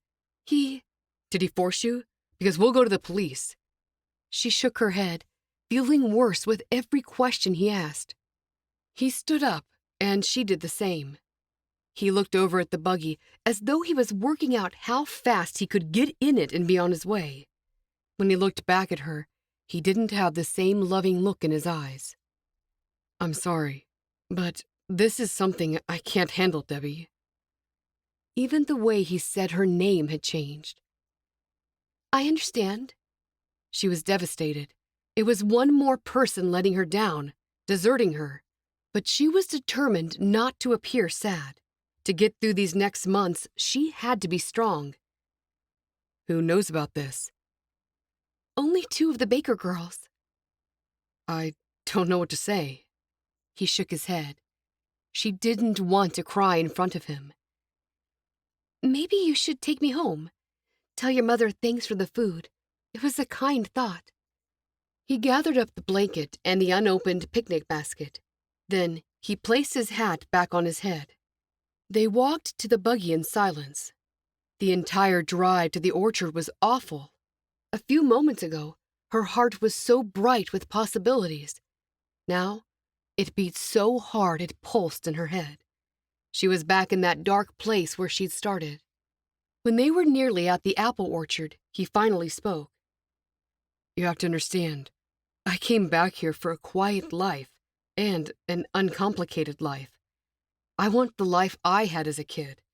No problems, no complications. Debbie held back the tears. She'd been stupid to think that a quick marriage to Peter would solve everything. Without a man to take care of her, she had to take care of herself. She'd talk to the girls when she got home and arrange a meeting with Christina. That had to be done quickly because if Christina wasn't interested, she had to come up with yet another plan, and do it fast. What's your plan? He blurted out, as though he was a mind reader. Please, don't tell anyone. I won't. What are you going to do? Adoption. I guess that's my only answer. He kept quiet the rest of the way to the apple orchard. When he pulled up, he said, Forgive me if I don't come in and say hello to everyone. That's perfectly fine, Peter. I'll tell them you had somewhere else to be. Take care now, Debbie. You hear? I will. Calmly, she got out of the buggy and shut the door. As she walked to the house, she heard the crunch of the buggy wheels as they drove over the small pebbles. She'd never felt so low in all her life. Hope saw her through the window and came out to meet her. What's the matter? I told him. Hope didn't need to ask what the outcome was. She looked back at the house, then put her arm around Debbie. Let's go to the barn so no one will see you like this. Once they were in the barn, they sat on some straw bales. I'm so sorry, Debbie. I'm just stupid. I hate myself sometimes. You shouldn't say that. Things will work out. I don't think there's any way this will end with me being happy. I guess I have to look at making someone else happy. I've been thinking about Christina. Do you want to go and see her? I think I should. We'll just see if she's interested. And if she's not, will she keep quiet? I'm sure she will. We can go and see her tomorrow afternoon. How does that sound? Thanks, Hope. You've been a good friend. I can't believe I didn't even know you a few weeks ago. And now, you're my very best friend in the world. She sobbed on Hope's shoulder. This whole thing has been so hard. It's the worst thing that's ever happened to me. I should be celebrating a child coming into the world, but I'm not. Hope placed her hand gently on Debbie's shoulder, searching for something to say. Cherish burst in, and when she saw the two of them, she closed the door behind her. What's going on? Debbie told Peter. Oh, I saw you come home. I knew something was wrong when he left so suddenly. Debbie sat up straight. He didn't want to hear it. It's over between us. Cherish crouched down in front of them. Couldn't you have gotten to know him a little better first before you told him? No, I don't have a lot of time. Debbie patted her lower eyelids dry with the hem of her apron. I'm going to have to ask Christina. Will you both come with me? I want to do it soon, because if she's not interested, I'll have to think of something else. Yes, we will, Cherish said. Thank you. Are you sure you want to do this? Hope asked. Cherish had to know. What did Peter say exactly? Debbie shrugged her shoulders. He doesn't want a complicated life. Cherish scoffed. Well, neither do you. I know, but I guess it's not his problem. Hope frowned at Cherish and shook her head, trying to keep her quiet, but Cherish had to speak her mind. If he really loved you, it wouldn't have mattered. I guess he cared about me, but it was too soon to grow into love. I don't hold it against him. I can understand. You're being far too generous. Hope snapped. Cut it out, Cherish. You're not helping. It's done, okay? Cherish looked away. Hope turned to Debbie. So, are you sure you want to do this, Debbie? No, but I don't really have a choice. I'll end up letting the baby down, just as my parents have let me down. Besides, everybody will think I had the baby out of wedlock, and then I'll have all the drama surrounding that. Wait a minute, Hope said. Cherish finished off Hope's sentence. What do you mean everybody will think you have had the baby out of wedlock? You're not married, are you? Hope asked. Debbie breathed out heavily. I didn't want to tell you this because I feel a fool for getting myself into such a mess.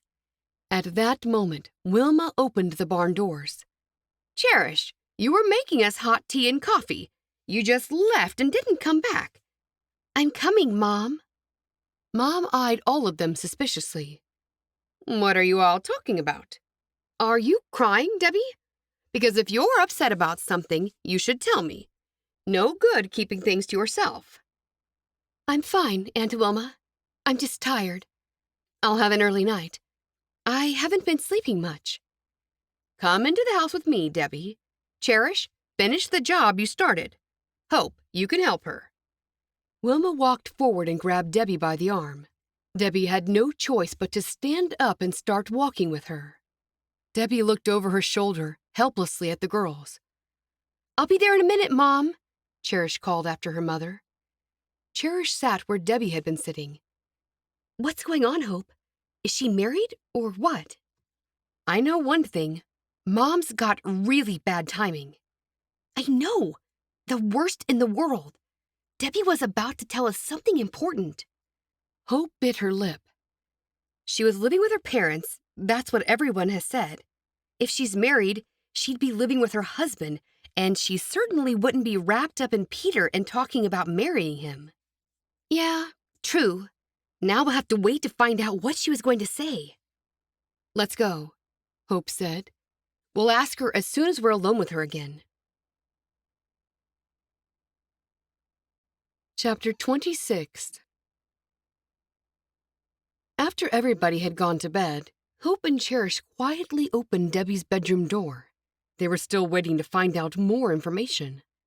From what Debbie had said to them in the barn, it sounded like she was married. Are you awake, Debbie? Hope whispered. Debbie sat up in bed. Come in. She turned on the gas light beside the bed just as Cherish closed the door. Debbie's room was at the end of the house, and the bedroom next to hers was used as the sewing room. Hope sat on the side of the bed, and Cherish sat on the floor. What were you saying to us in the barn? About Peter? No, you said something about people wouldn't think you were married. Cherish continued. From what you said, it sounded like you're married. But you're not, are you?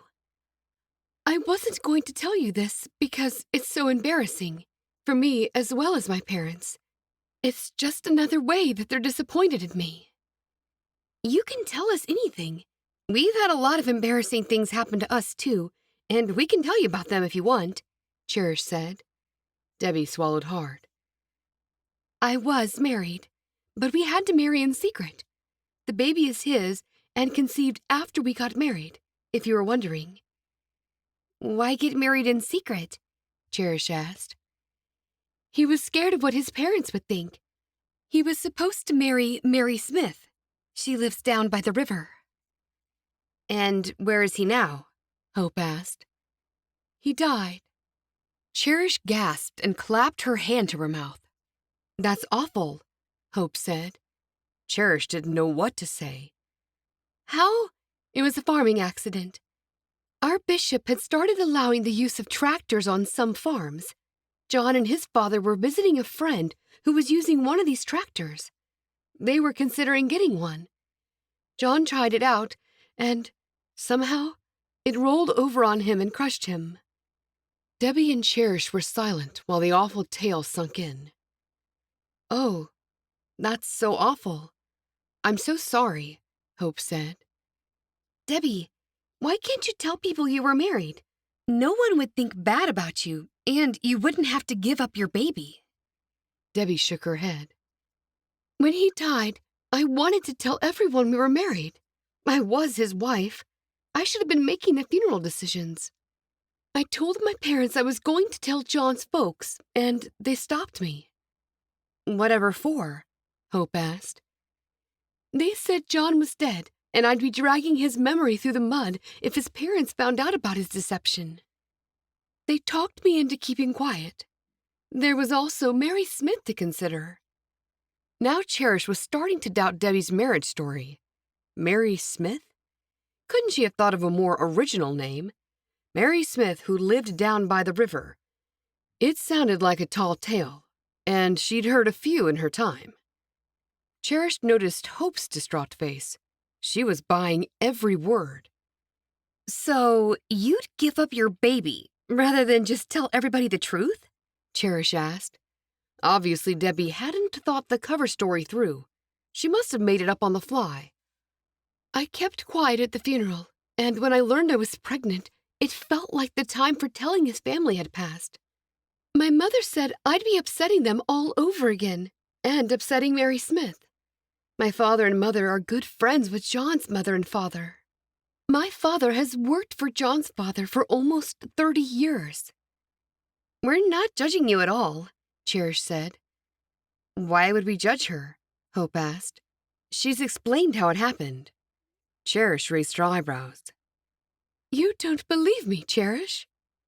Cherish didn't know what to say. She didn't want to call Debbie a liar. It seems far-fetched. Why are these people more important than your child? How could anybody give up her own baby if all she had to do is tell the truth? Who cares what his parents think and what Mary thinks? Also, your husband should have been man enough to stand up to his parents for your sake and the sake of his marriage. Cherish held her breath when she finished. She wasn't sure what Debbie would do. We were working up to it. He was working up to it. Anyway, that doesn't matter now. What's done is done, Hope said. All we need to do is tell our bishop that your husband died. I do have the marriage certificate at home. It'll be on record with the government or something, won't it? That's right. Just tell your parents you'll figure it all out and they don't have to worry. You don't even have to tell anybody here where you come from. You do make the whole thing sound so easy, but I don't have a husband and the baby doesn't have a family. You do now. Stay with us and we can all be one big happy family. Debbie smiled at the thoughtful thing Cherish said. Still, she didn't really feel at home there, didn't feel she fitted in. She was just a guest there and felt like a boarder, always having to watch what she said and did around Wilma and Ada. She was sure Ada and Wilma would think of her baby as an inconvenience, and she didn't want her child to feel that way. She wanted her baby to be brought up in a happy, loving home with two parents. That was something she couldn't tell the girls without them thinking she was rude and ungrateful. Chapter 27. Hope moved closer and put her arm around Debbie. So, let's forget about going to Christina's and you'll be able to keep your baby. Tell everyone the truth and stay here. Debbie shook her head. I appreciate how you've both been so kind, but I want my baby to have a proper family with a mother and a father. From what you said, I already know Christina will be the kind of mother my baby should have, and she's got the support of Mark. He sounds great, too. They've got more to offer than I do. My future is so insecure. Hang on a minute. Did you tell Peter everything that you told us? No, he doesn't know I was secretly married, if that's what you mean. I got to the part about the baby, and he didn't have a good reaction. Hope put her head in her hands. Oh, Debbie, you should have told him. It makes the part about you having a baby make sense. It shouldn't have made a difference. I've been thinking about what Cherish said. He obviously doesn't love me enough. Hope shot Cherish a disapproving glare. Then Hope told Debbie, He's only just met you, though. It would have been a lot for him to process. I know, but he just walked away. Enough about him. and all the other people who have let me down. I would like to visit Christina and ask her what she thinks about adopting my child. And then, if she says yes, I'd like you to contact your lawyer friend, Cherish, and arrange a meeting with him." Cherish nodded. "I can do that, if you're sure that's what you want." "It is." Hope rose to her feet. "We'll let you get some sleep." Both girls moved out into the hallway, and Hope closed Debbie's door as quietly as she could. Cherish could feel Hope felt the same as she did. What are we going to do? We can't just let her give up the baby for a stupid reason like she's got. Why doesn't she tell everyone the truth and be done with it? Hope cast her gaze downward. "I don't know what else we can do." "We'll have to talk her out of it." "Well, she clearly doesn't want that. You heard her. Go to bed and we'll have a chance to talk to her more in the morning. Maybe a good night's sleep will make her feel different." Mom opened her bedroom door and looked out. "What's going on? What's all this whispering?" Cherish and Hope both said they were sorry and ran into their separate rooms. Cherish closed her door and slipped between the covers. Carmel, asleep on the end of the bed, didn't flinch. "They always treat me like I'm a child, Carmel, but I'm not," she whispered. "I make more sense than people older than me. They should listen to me." Cherish stayed awake much longer than she should have, thinking about the situation Debbie was in. Her parents weren't helping her. They were making everything more difficult just so they wouldn't upset their friends, and upset a young woman called Mary. Now Cherish saw that her mother and Levi weren't that bad, not as bad as Debbie's parents. If Debbie was determined to give the baby to Christina, the baby would have a good life. It would change Christina's life and Mark's for the better. But what would become of Debbie? Chapter 28. Now that Debbie had told Cherish and Hope about John, he was uppermost in Debbie's mind. She tried to suppress all thoughts of him, but couldn't stop revisiting the last time she'd seen him. They'd had a dreadful argument. They were in his parents' barn. She'd come to confront him about the ridiculousness of the secret marriage. As soon as she got out of her buggy, he whisked her into the barn so none of his family would see them. That made her feel as though she wasn't good enough. "What do you mean by showing up like this? People will start to talk if they see us together." He wasn't at all loving like he'd been before they married. "But we're married. You said you were going to tell them. It's been 6 weeks already."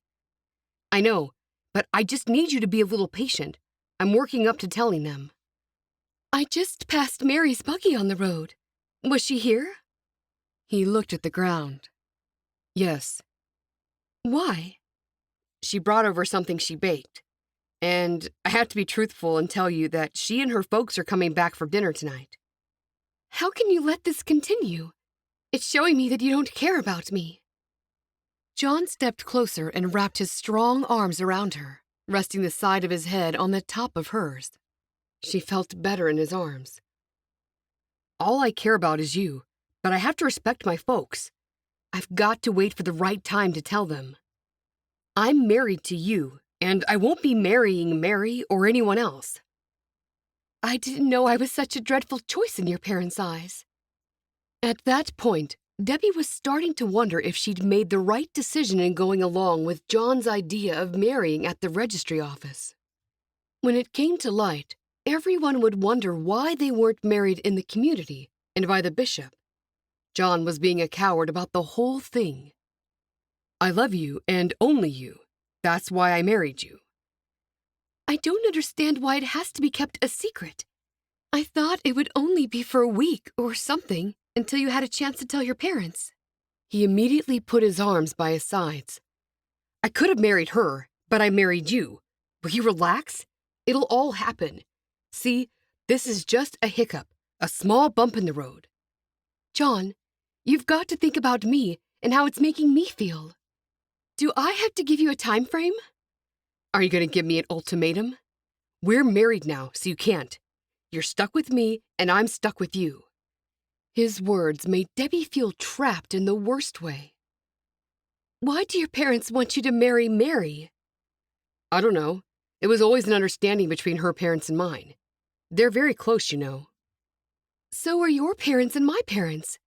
It's not helping things that Mary's in love with you. How is she going to feel when the truth comes out? Hey, we're married. Just relax. I'm just asking that you consider my feelings. That's all I hear from you, Debbie. My feelings, my feelings. What about other people's feelings? What about my mother and father? They're going to be shocked, and I don't think they're going to be happy. She'd heard enough. She'd never felt so hopeless or helpless in her life. All she could do was walk away. He called after her. Hey, don't be like that. I don't want to fight. And I don't want to live in a lie. Let's meet again tonight at our secret place. I promise I'll make it up to you. No. No more secret meetings and no more secret places. If you don't tell your parents, I will. And there's no time like the present. She moved away from him, and he grabbed her, and by mistake he grabbed the end of her cap strings. Her cap fell off her head. She stopped still and grabbed the cap and put it back on. I can't believe what you did right now. I'm sorry. I just meant to stop you. Why are you so selfish, John? Me? You're the one who's selfish, and I can't even believe how selfish you are.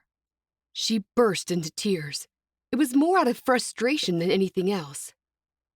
Okay, I'll tell them soon. Don't cry. Tell them now. Her voice rose in anger. I can't tell them now. In 10 minutes, my father and I are going out to learn to drive a tractor. A tractor? Yes. The bishop has allowed the Mitchells to have a tractor, and he might allow us to have one to help increase production. You know how tough things have been lately.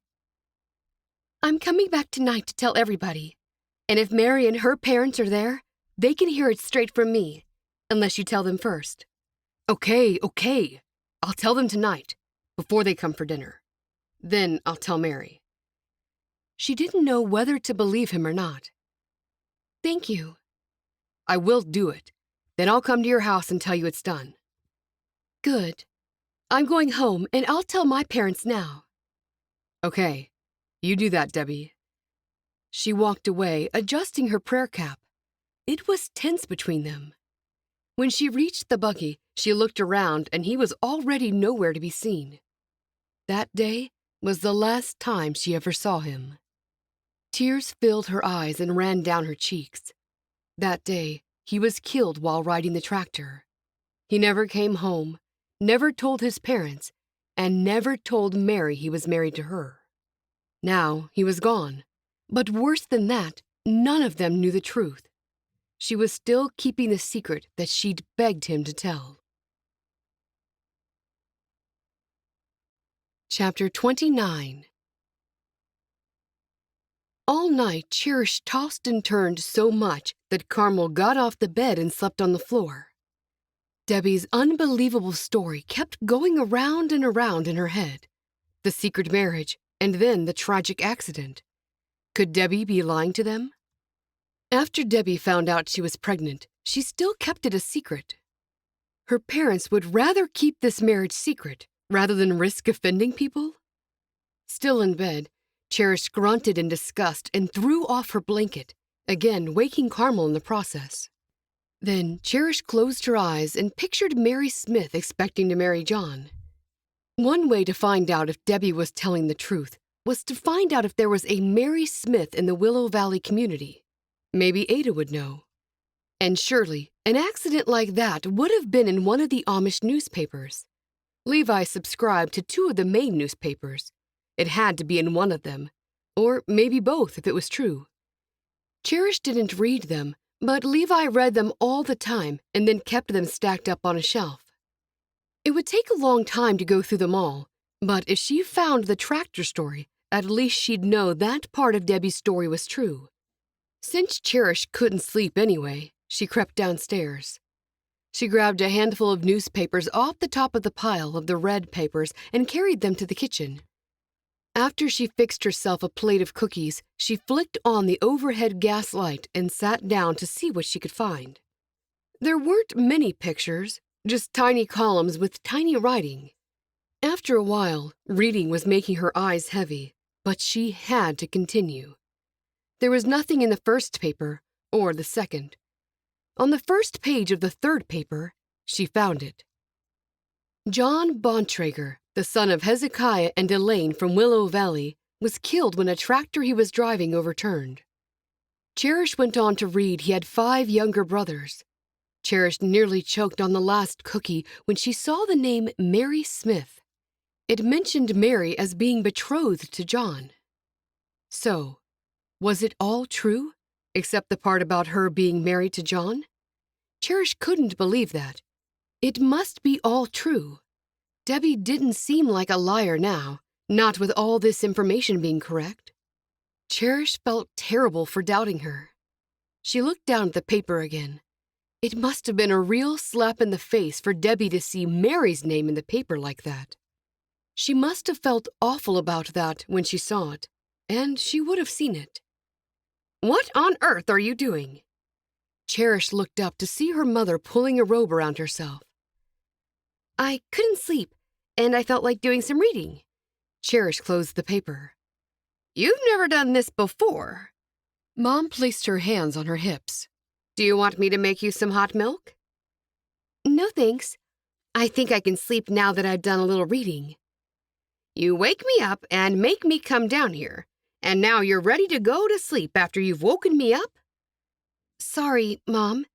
Maybe you'd like me to make you some hot milk." "No." Cherish got up from the table, kissed her mother on the cheek, and started walking. "Just a minute." Cherish stopped and turned around. Her mother pointed at the newspapers. "They don't belong there." "Oh, sorry, I forgot." Cherish picked up the newspapers and put them back with the rest of them before she walked up the stairs.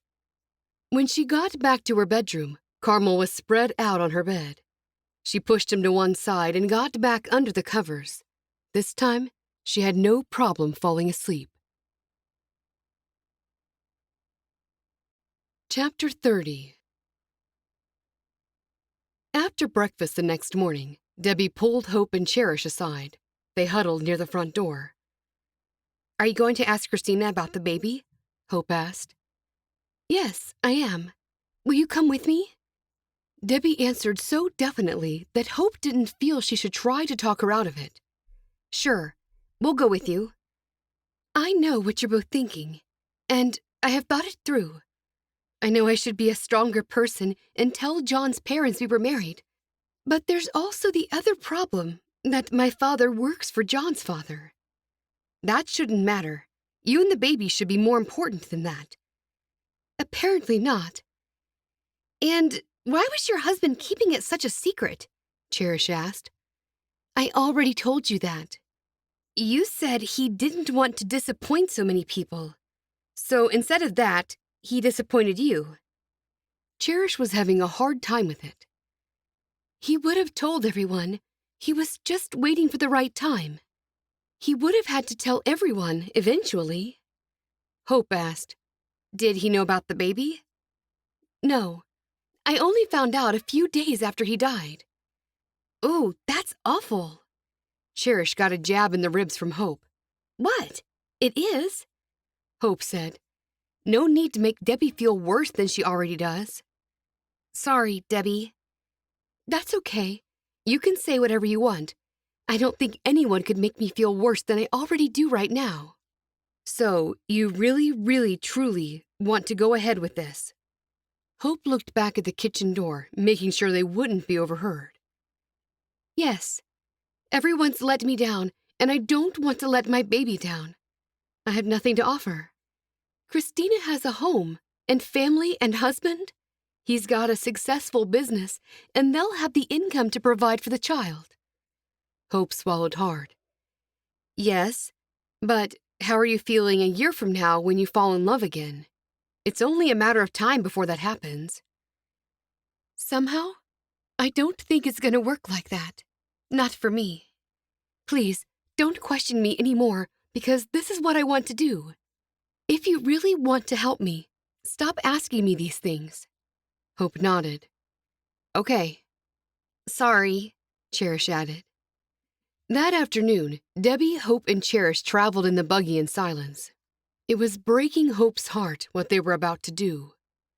With the grim silence and the heavy atmosphere, it felt more like they were going to a funeral than going to Christina's home.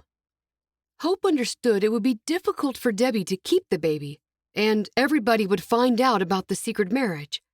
But it also wouldn't be easy to have the baby in secret and give the baby up for adoption. There was no easy way around it. Debbie had made her choice, and she had promised to help her with whatever she decided. Hope stopped the buggy outside Christina's house, and they all got out.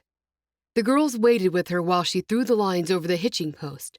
Then they headed to the house. Christina opened the door, and she was glowing. She had a huge smile on her face, which was unlike her. It made Cherish feel good that she was so happy to see them. "Hello, everyone. Come in." When they were all inside, she said, "Has Mark told you already? He agreed not to say anything for a few more weeks." The girls looked at each other. "We haven't been talking to Mark," Cherish said. "Have you heard the news?" "What is it?" Hope asked. "I can't keep it in any longer. I'll have to tell someone or I'll burst with happiness." Christina held both hands up to her face. "I'm pregnant." Hope was shocked. She didn't have to look at Debbie. She could feel her shock and disappointment. She knew Christina had been unable to have children. What were the chances? It was such good news for Christina, though. She'd wanted this for so long. "Congratulations. I'm so happy for you." Hope leaned forward and hugged her. "Yes, me too," Cherish said. "It's great news," Debbie agreed. "Thank you. After all this time, it's finally happened. God has answered all my prayers. I've never been so happy." Her fingertips touched her tummy. "I have a new life inside me. I finally have everything I ever wanted." At that moment, Debbie burst into tears. Cherish froze, not knowing what to do. Hope put her arm around Debbie and tried to comfort her. Christina's mouth fell open. "What's the matter? Is it something I said?" "No, she'll be fine." Hope helped Debbie to the couch. "What's the matter?" Christina asked again. "It's nothing. I'm happy for your wonderful news," Debbie managed to say. "I think we can tell her," Hope said to Debbie. "She'll understand." "Okay, you can tell her. I trust her." Debbie wiped her eyes. "Tell me what?" Christina sat down, and then Cherish did too. "Debbie is pregnant," Hope said. "That's wonderful news. Wait, I didn't know you were married." "That's the thing. Everyone thinks she's not, but she was. But he died." Cherish continued the story. "And no one knows about it, not even his family. Oh, her parents know, but they wouldn't let her tell John's parents." Hope said, "They didn't want to upset John's parents because his parents will know that he deceived them. And then there's a girl that everyone expected him to marry," Hope explained, "which was why they got married in secret in the first instance." "It sounds complicated. You're having a baby, too. It's a double celebration. How far along are you?" When everyone was quiet, Christina asked, "Am I missing something?" "Yes. Debbie doesn't want to raise the baby alone. We came here because she was going to find out if you might be interested in adopting her baby." "Oh. You see, I want the baby to have a proper family. I have nothing to offer the child. My parents won't help me." "I never thought about having two. Two is better than one. But I can't do it. This is your baby. This is your gift from God. He has a plan for you." Debbie shook her head. "I can't see it." "None of us can see it. You will see it in the next few months or days. You could find a nice man and marry him next week or next month. How are things with Peter? You two seem to be getting along very well at the dinner I went to." "He left me when I told him about the baby. Everyone abandons me and disappoints me. John left me. Even though he couldn't help it, he still left me. What if I disappoint this child? I would never forgive myself. Not ever. Well, if you don't want to disappoint the child, you won't. We will help you through this together. Christina walked to the table and got a handkerchief, and then handed it to Debbie. I never used to talk about this, but I'm going to tell you. I had a child I gave away, and it was the worst thing I could have done. I got the wrong advice. The worst thing was a person told me I would have my own babies, and I would soon forget the one I gave away. But you never forget. At least, I didn't. Debbie dried her eyes. I didn't know. Not many people do. I never talk about it. You will all have to keep it to yourselves. Hope nodded. Cherish said, I won't tell. Someone would have to torture me. But I guess then I would tell them. I don't like pain. Hope frowned at Cherish. What? I'm just saying I won't tell. Well, just say that. You don't have to say someone's going to beat you. Hope shook her head at her sister. I said torture, and I'm just expressing myself. Debbie said, I always pictured that I would be married and have a little house somewhere and a husband before I got pregnant. I never wanted this stupid secret marriage. I should never have agreed to it. It was only supposed to be for a week, 2 at the most. We never even lived together as man and wife. Debbie sighed. It seemed like an exciting idea at the time when we were at the registry office. Christina sat back down. And that's bound to have played havoc on your mind and emotions. It's very possible that you're not thinking clearly right now. It's possible. Then at the funeral, Mary was there, crying. Everyone was comforting her, and not a single person was comforting me. I was his wife. It was all so messed up. I don't want any of that for my child. Debbie proceeded to tell them the whole story. She told them about the argument she and John had on that last day. When she finished, they were all silent. Cherish was the first to speak. I'm not meaning to be rude, but why did you like him? I didn't just like him. I loved him. I'm only telling you the bad parts. He was so clever and so funny. He always made me laugh. We did have a plan.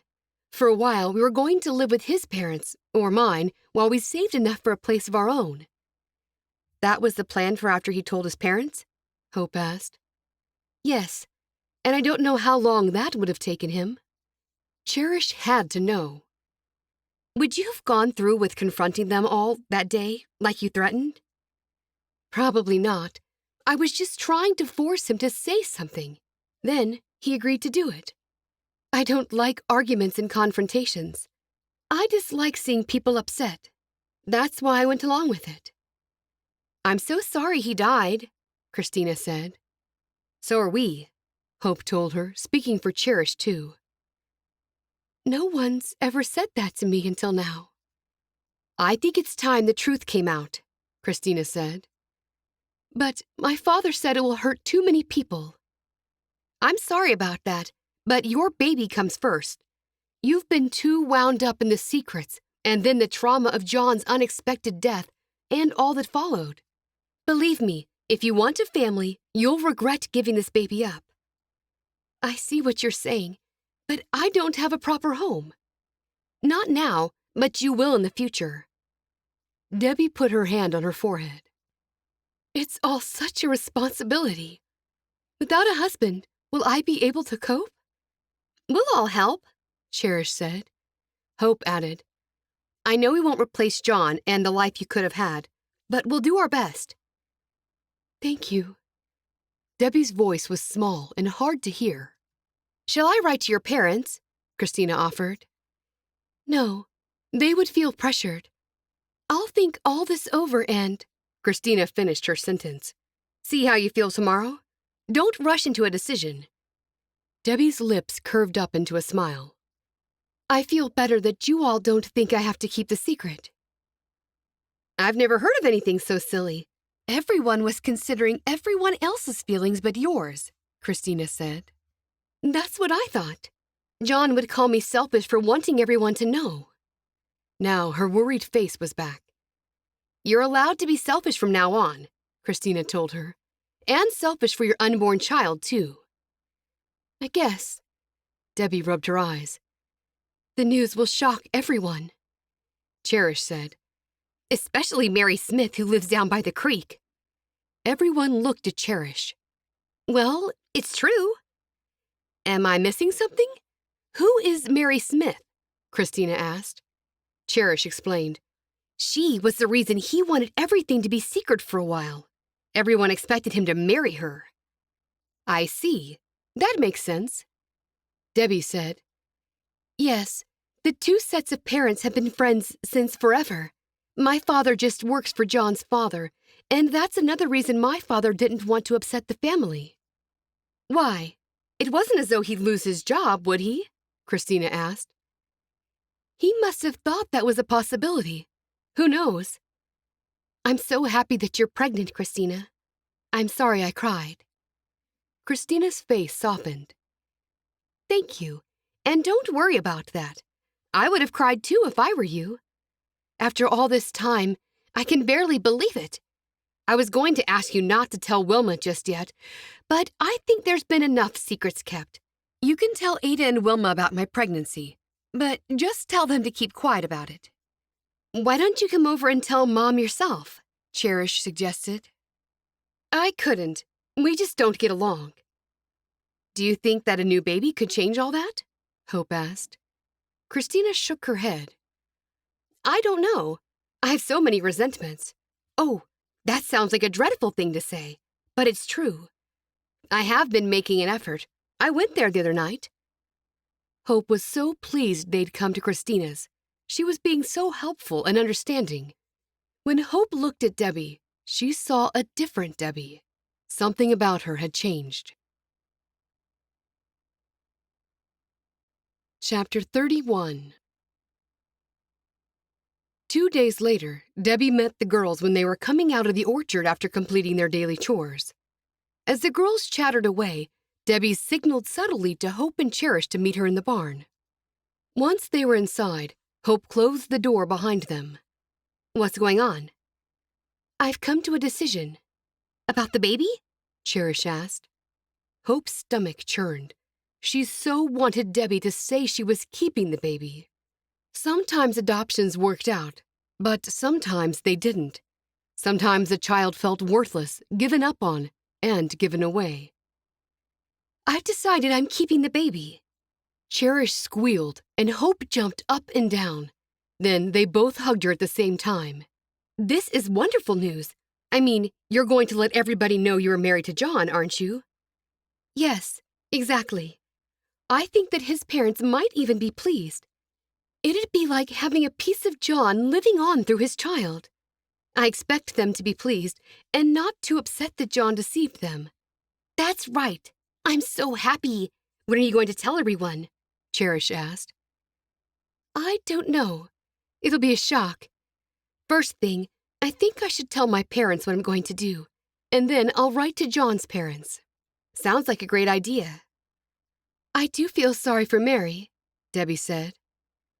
At some point, you've got to stop letting yourself feel sorry for other people. John and Mary weren't meant to be. But it seems you and he were meant to be because God wanted this child to be born. Thank you. I think you were right, Hope. I'm not thinking clearly, or I wasn't, with everything I've been through. It feels right to keep the baby. I might not be the world's best mother, but I'll do my very best. You will, said Hope. You're having a baby, and Christina is having a baby? There are babies all around. And next year it might be you, Hope. We'll just have to wait and see. I'll call my parents now, if I can use your phone. Yes, of course.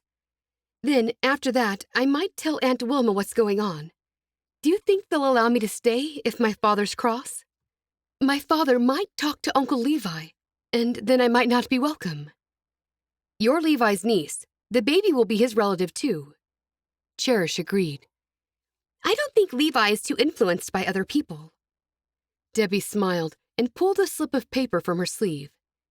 This is my parents' number. They have a phone in their barn, too. After I call them, will you both come with me while I tell Wilma? We sure will. The girls went to leave, but Debbie asked them to stay. She made the call. Hope could hear every word from both sides of the conversation. Debbie's mother had a loud voice. Mom, it's me. It's about time you called. How are you? Fine. I've made a decision. I'm going to tell John's parents about the baby and about our marriage. There was a long silence before Debbie's mother spoke. That's not a good idea. That's what I've decided. Like it or not, this is their legal grandchild. Have you considered Mary's feelings? Cherish got angry. She could hear every word, too. Let me talk to her. She tried to pluck the phone's receiver out of Debbie's hands. Debbie shook her head and held onto the phone. Who's that with you? Debbie's mother asked. Debbie frowned at Cherish as she said, Just one of Levi's stepdaughters. So, you've cooked this up between yourselves. No, it's my own decision. I have to go now. Goodbye, Ma. She hung up the phone's receiver. Good job. You did really well, Hope said. Debbie put her hand on her chest. Do you think so? I do. I was very nervous. Hopefully it won't be that hard to tell Aunt Wilma. I hope I'm allowed to stay. When they walked outside the barn into the bright light of the afternoon sun, they saw a very familiar buggy in front of the house. It's Aida, Hope said. She's here. What will I do now? You might as well tell her, too, Hope said. Mom tells her everything anyway. I hope they don't lecture me about anything. Somehow, I don't think they will. Trust me, they love babies more than anything else. A rare smile touched Debbie's lips. Don't leave me while I tell them, either of you. We won't, Cherish said. When they walked into the kitchen, Mom and Aida were both sitting at the kitchen table. Aida had her usual pot of hot tea in front of her, while Mom shelled a bowl of peas. Aida looked up at them. What are you three up to? Have you heard the good news? Mom asked. Hope frowned. What news is that? When we come back from the births, Matthew is returning with us. He's coming to help with the harvest. Well, what if they don't give birth at the right time and you miss the harvest? Cherish asked. Aida chuckled. That would be selfish of them, wouldn't it? Then he'll have to travel here by himself, Aida said. Either way, Matthew said he's determined to come. Cherish didn't like the glint in Ada's eyes. She was trying to see to it that the tiresome Matthew married one of her sisters. Hope looked over at Debbie. Debbie has something to say. Cherish pushed Debbie forward slightly. Debbie took a deep breath. I don't know how to tell you this, but it's something quite surprising and, quite shocking. I'm glad you're finally sharing the news of your pregnancy with us, Aida said. Debbie's mouth dropped open, and she looked at the girls. Who told them? No one did. It was obvious, Wilma said. We've both been pregnant, and the signs are pretty clear. Aida said, What is your plan? Of course the bishop will have to be told, and then I guess we'll see what he has to say about it. Debbie was surprised that they hadn't instantly told her to leave. Tell them the rest of it, Debbie, Cherish urged. Go on, Hope agreed. Ada's eyes popped open wide.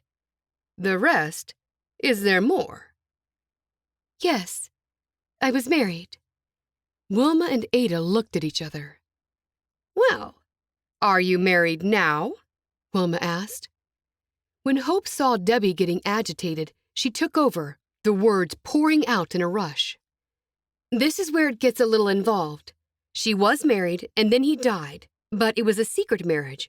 No one knew about it. Is this true? Aida asked Debbie. Yes, it is true, except that I told my parents, so they knew. I have the marriage certificate to prove it, but it's at home. I just didn't want to upset the girl that everyone thought he was going to marry, and John didn't want to upset his parents. My parents ordered me not to tell anyone else, too. Not even you. Wilma wriggled in her chair. This sounds like a long story, Debbie.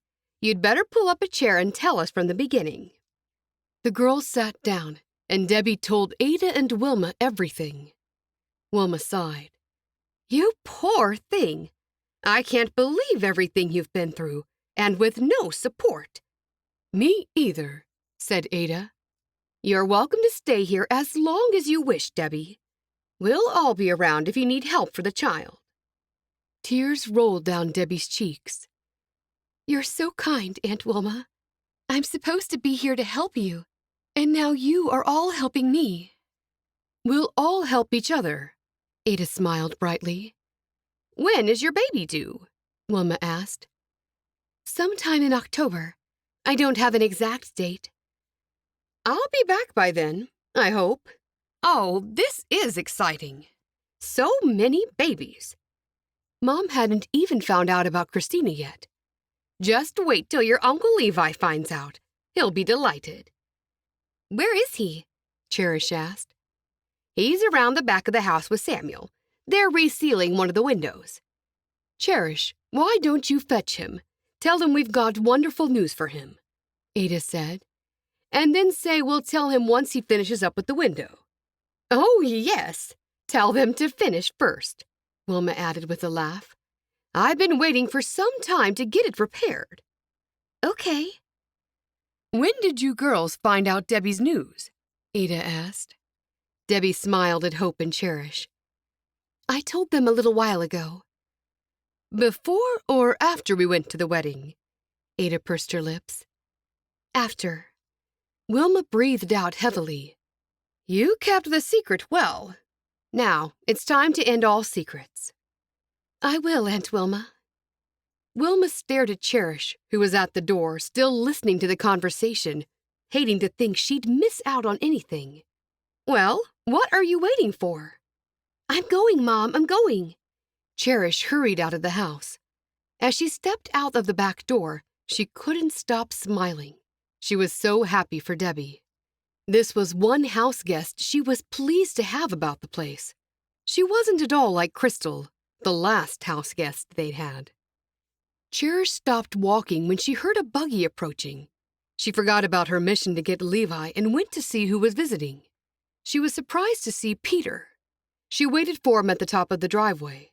When the horse stopped, she walked over to him, arriving just as he jumped out of the buggy. He saw her. Hi, is Debbie home? She is, but she doesn't want to see you. He stopped still, and his eyebrows rose. Is that right? That's what she said. Please, tell her I've got to see her. It's okay, Cherish. Cherish swung around to see Debbie walking up behind her. There was only one thing Cherish could do now. She had to leave them alone to talk. So she did. She went and sat down on the porch, and even though she couldn't hear a word of what they said, she watched from a distance. The front door opened and Hope walked out. She looked at the couple talking and then noticed Cherish. What's going on? Looks like Peter's asking for forgiveness. I hope she's not silly enough to take him back. Hope sat down next to Cherish. She doesn't look upset. Looks like the conversation's going okay. You should be more tolerant, more forgiving of people, Cherish. Well, Debbie is too tolerant, and that means she's always pushed around. She was the one who said the baby shouldn't have mattered if he really loved her. Hope nodded. Don't forget, they've only just met. Now Cherish felt bad for what she said to him. Hope was most likely right. Maybe. Chapter 32.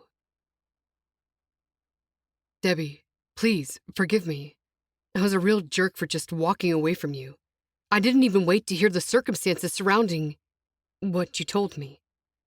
I've never met anybody like you.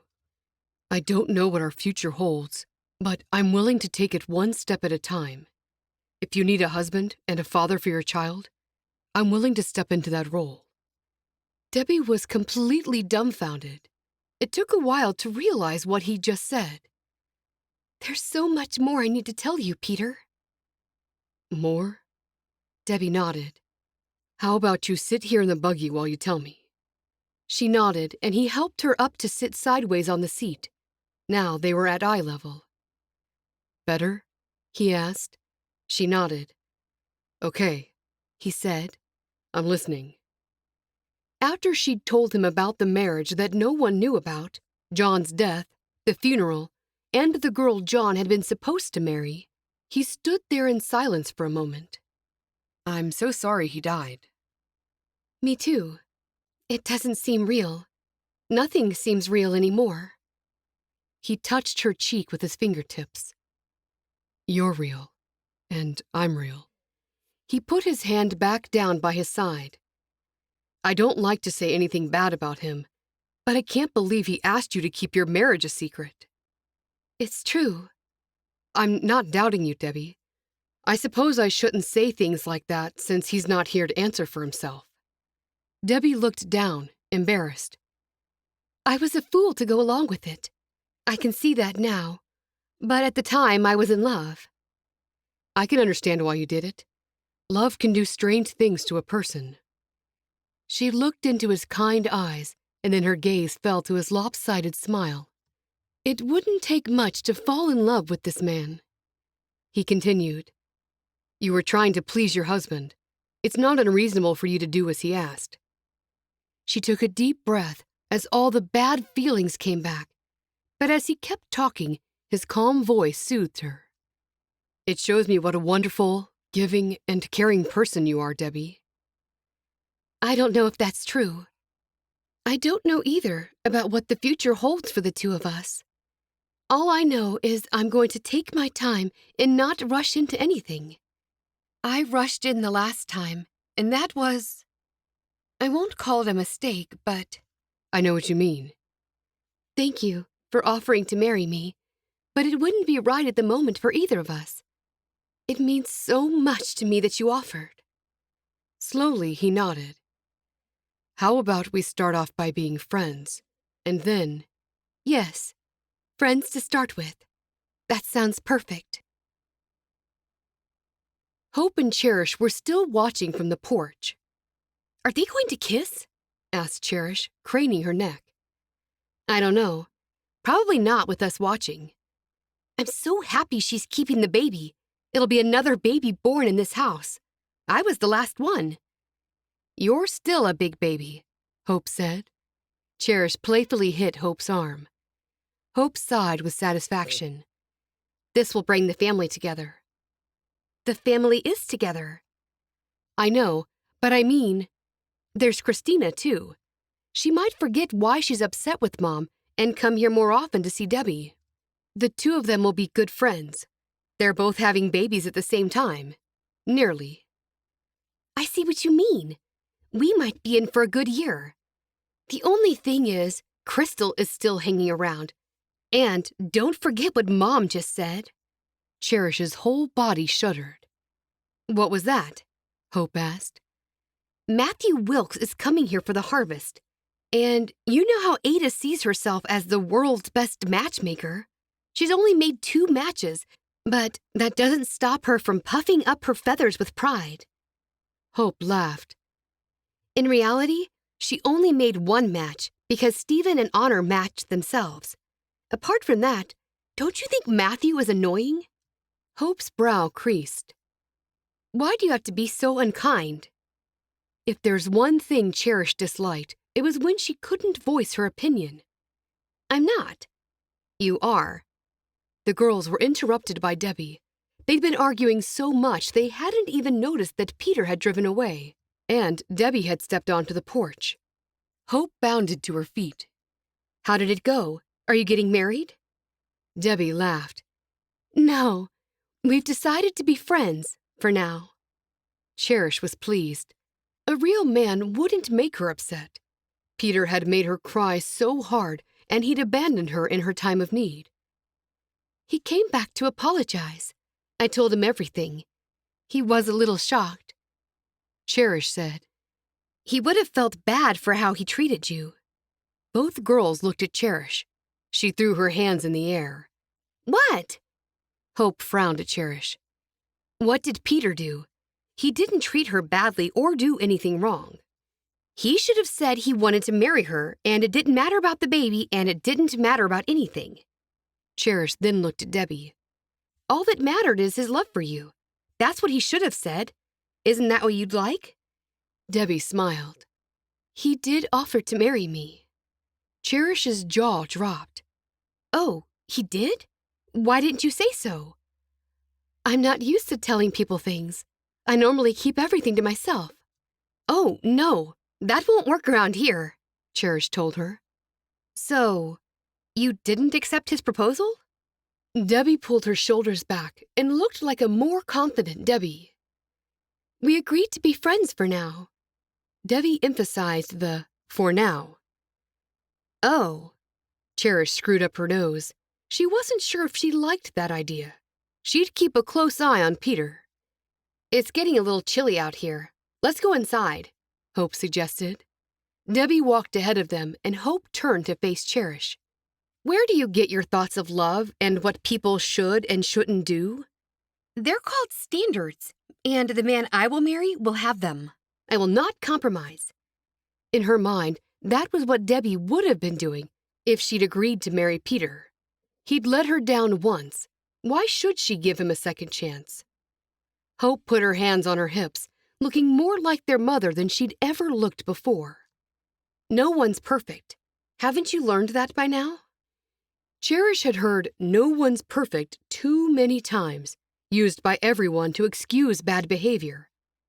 The man I marry will be perfect. Hope shook her head. You'll never be happy with anyone as long as you have that attitude.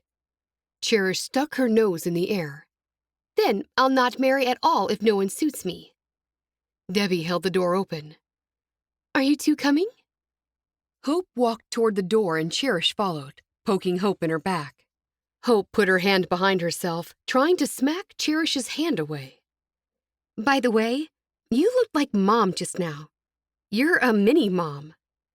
Hope ignored Cherish and kept walking. Of course, Cherish had clean forgotten to fetch Levi and Samuel as her mother had asked.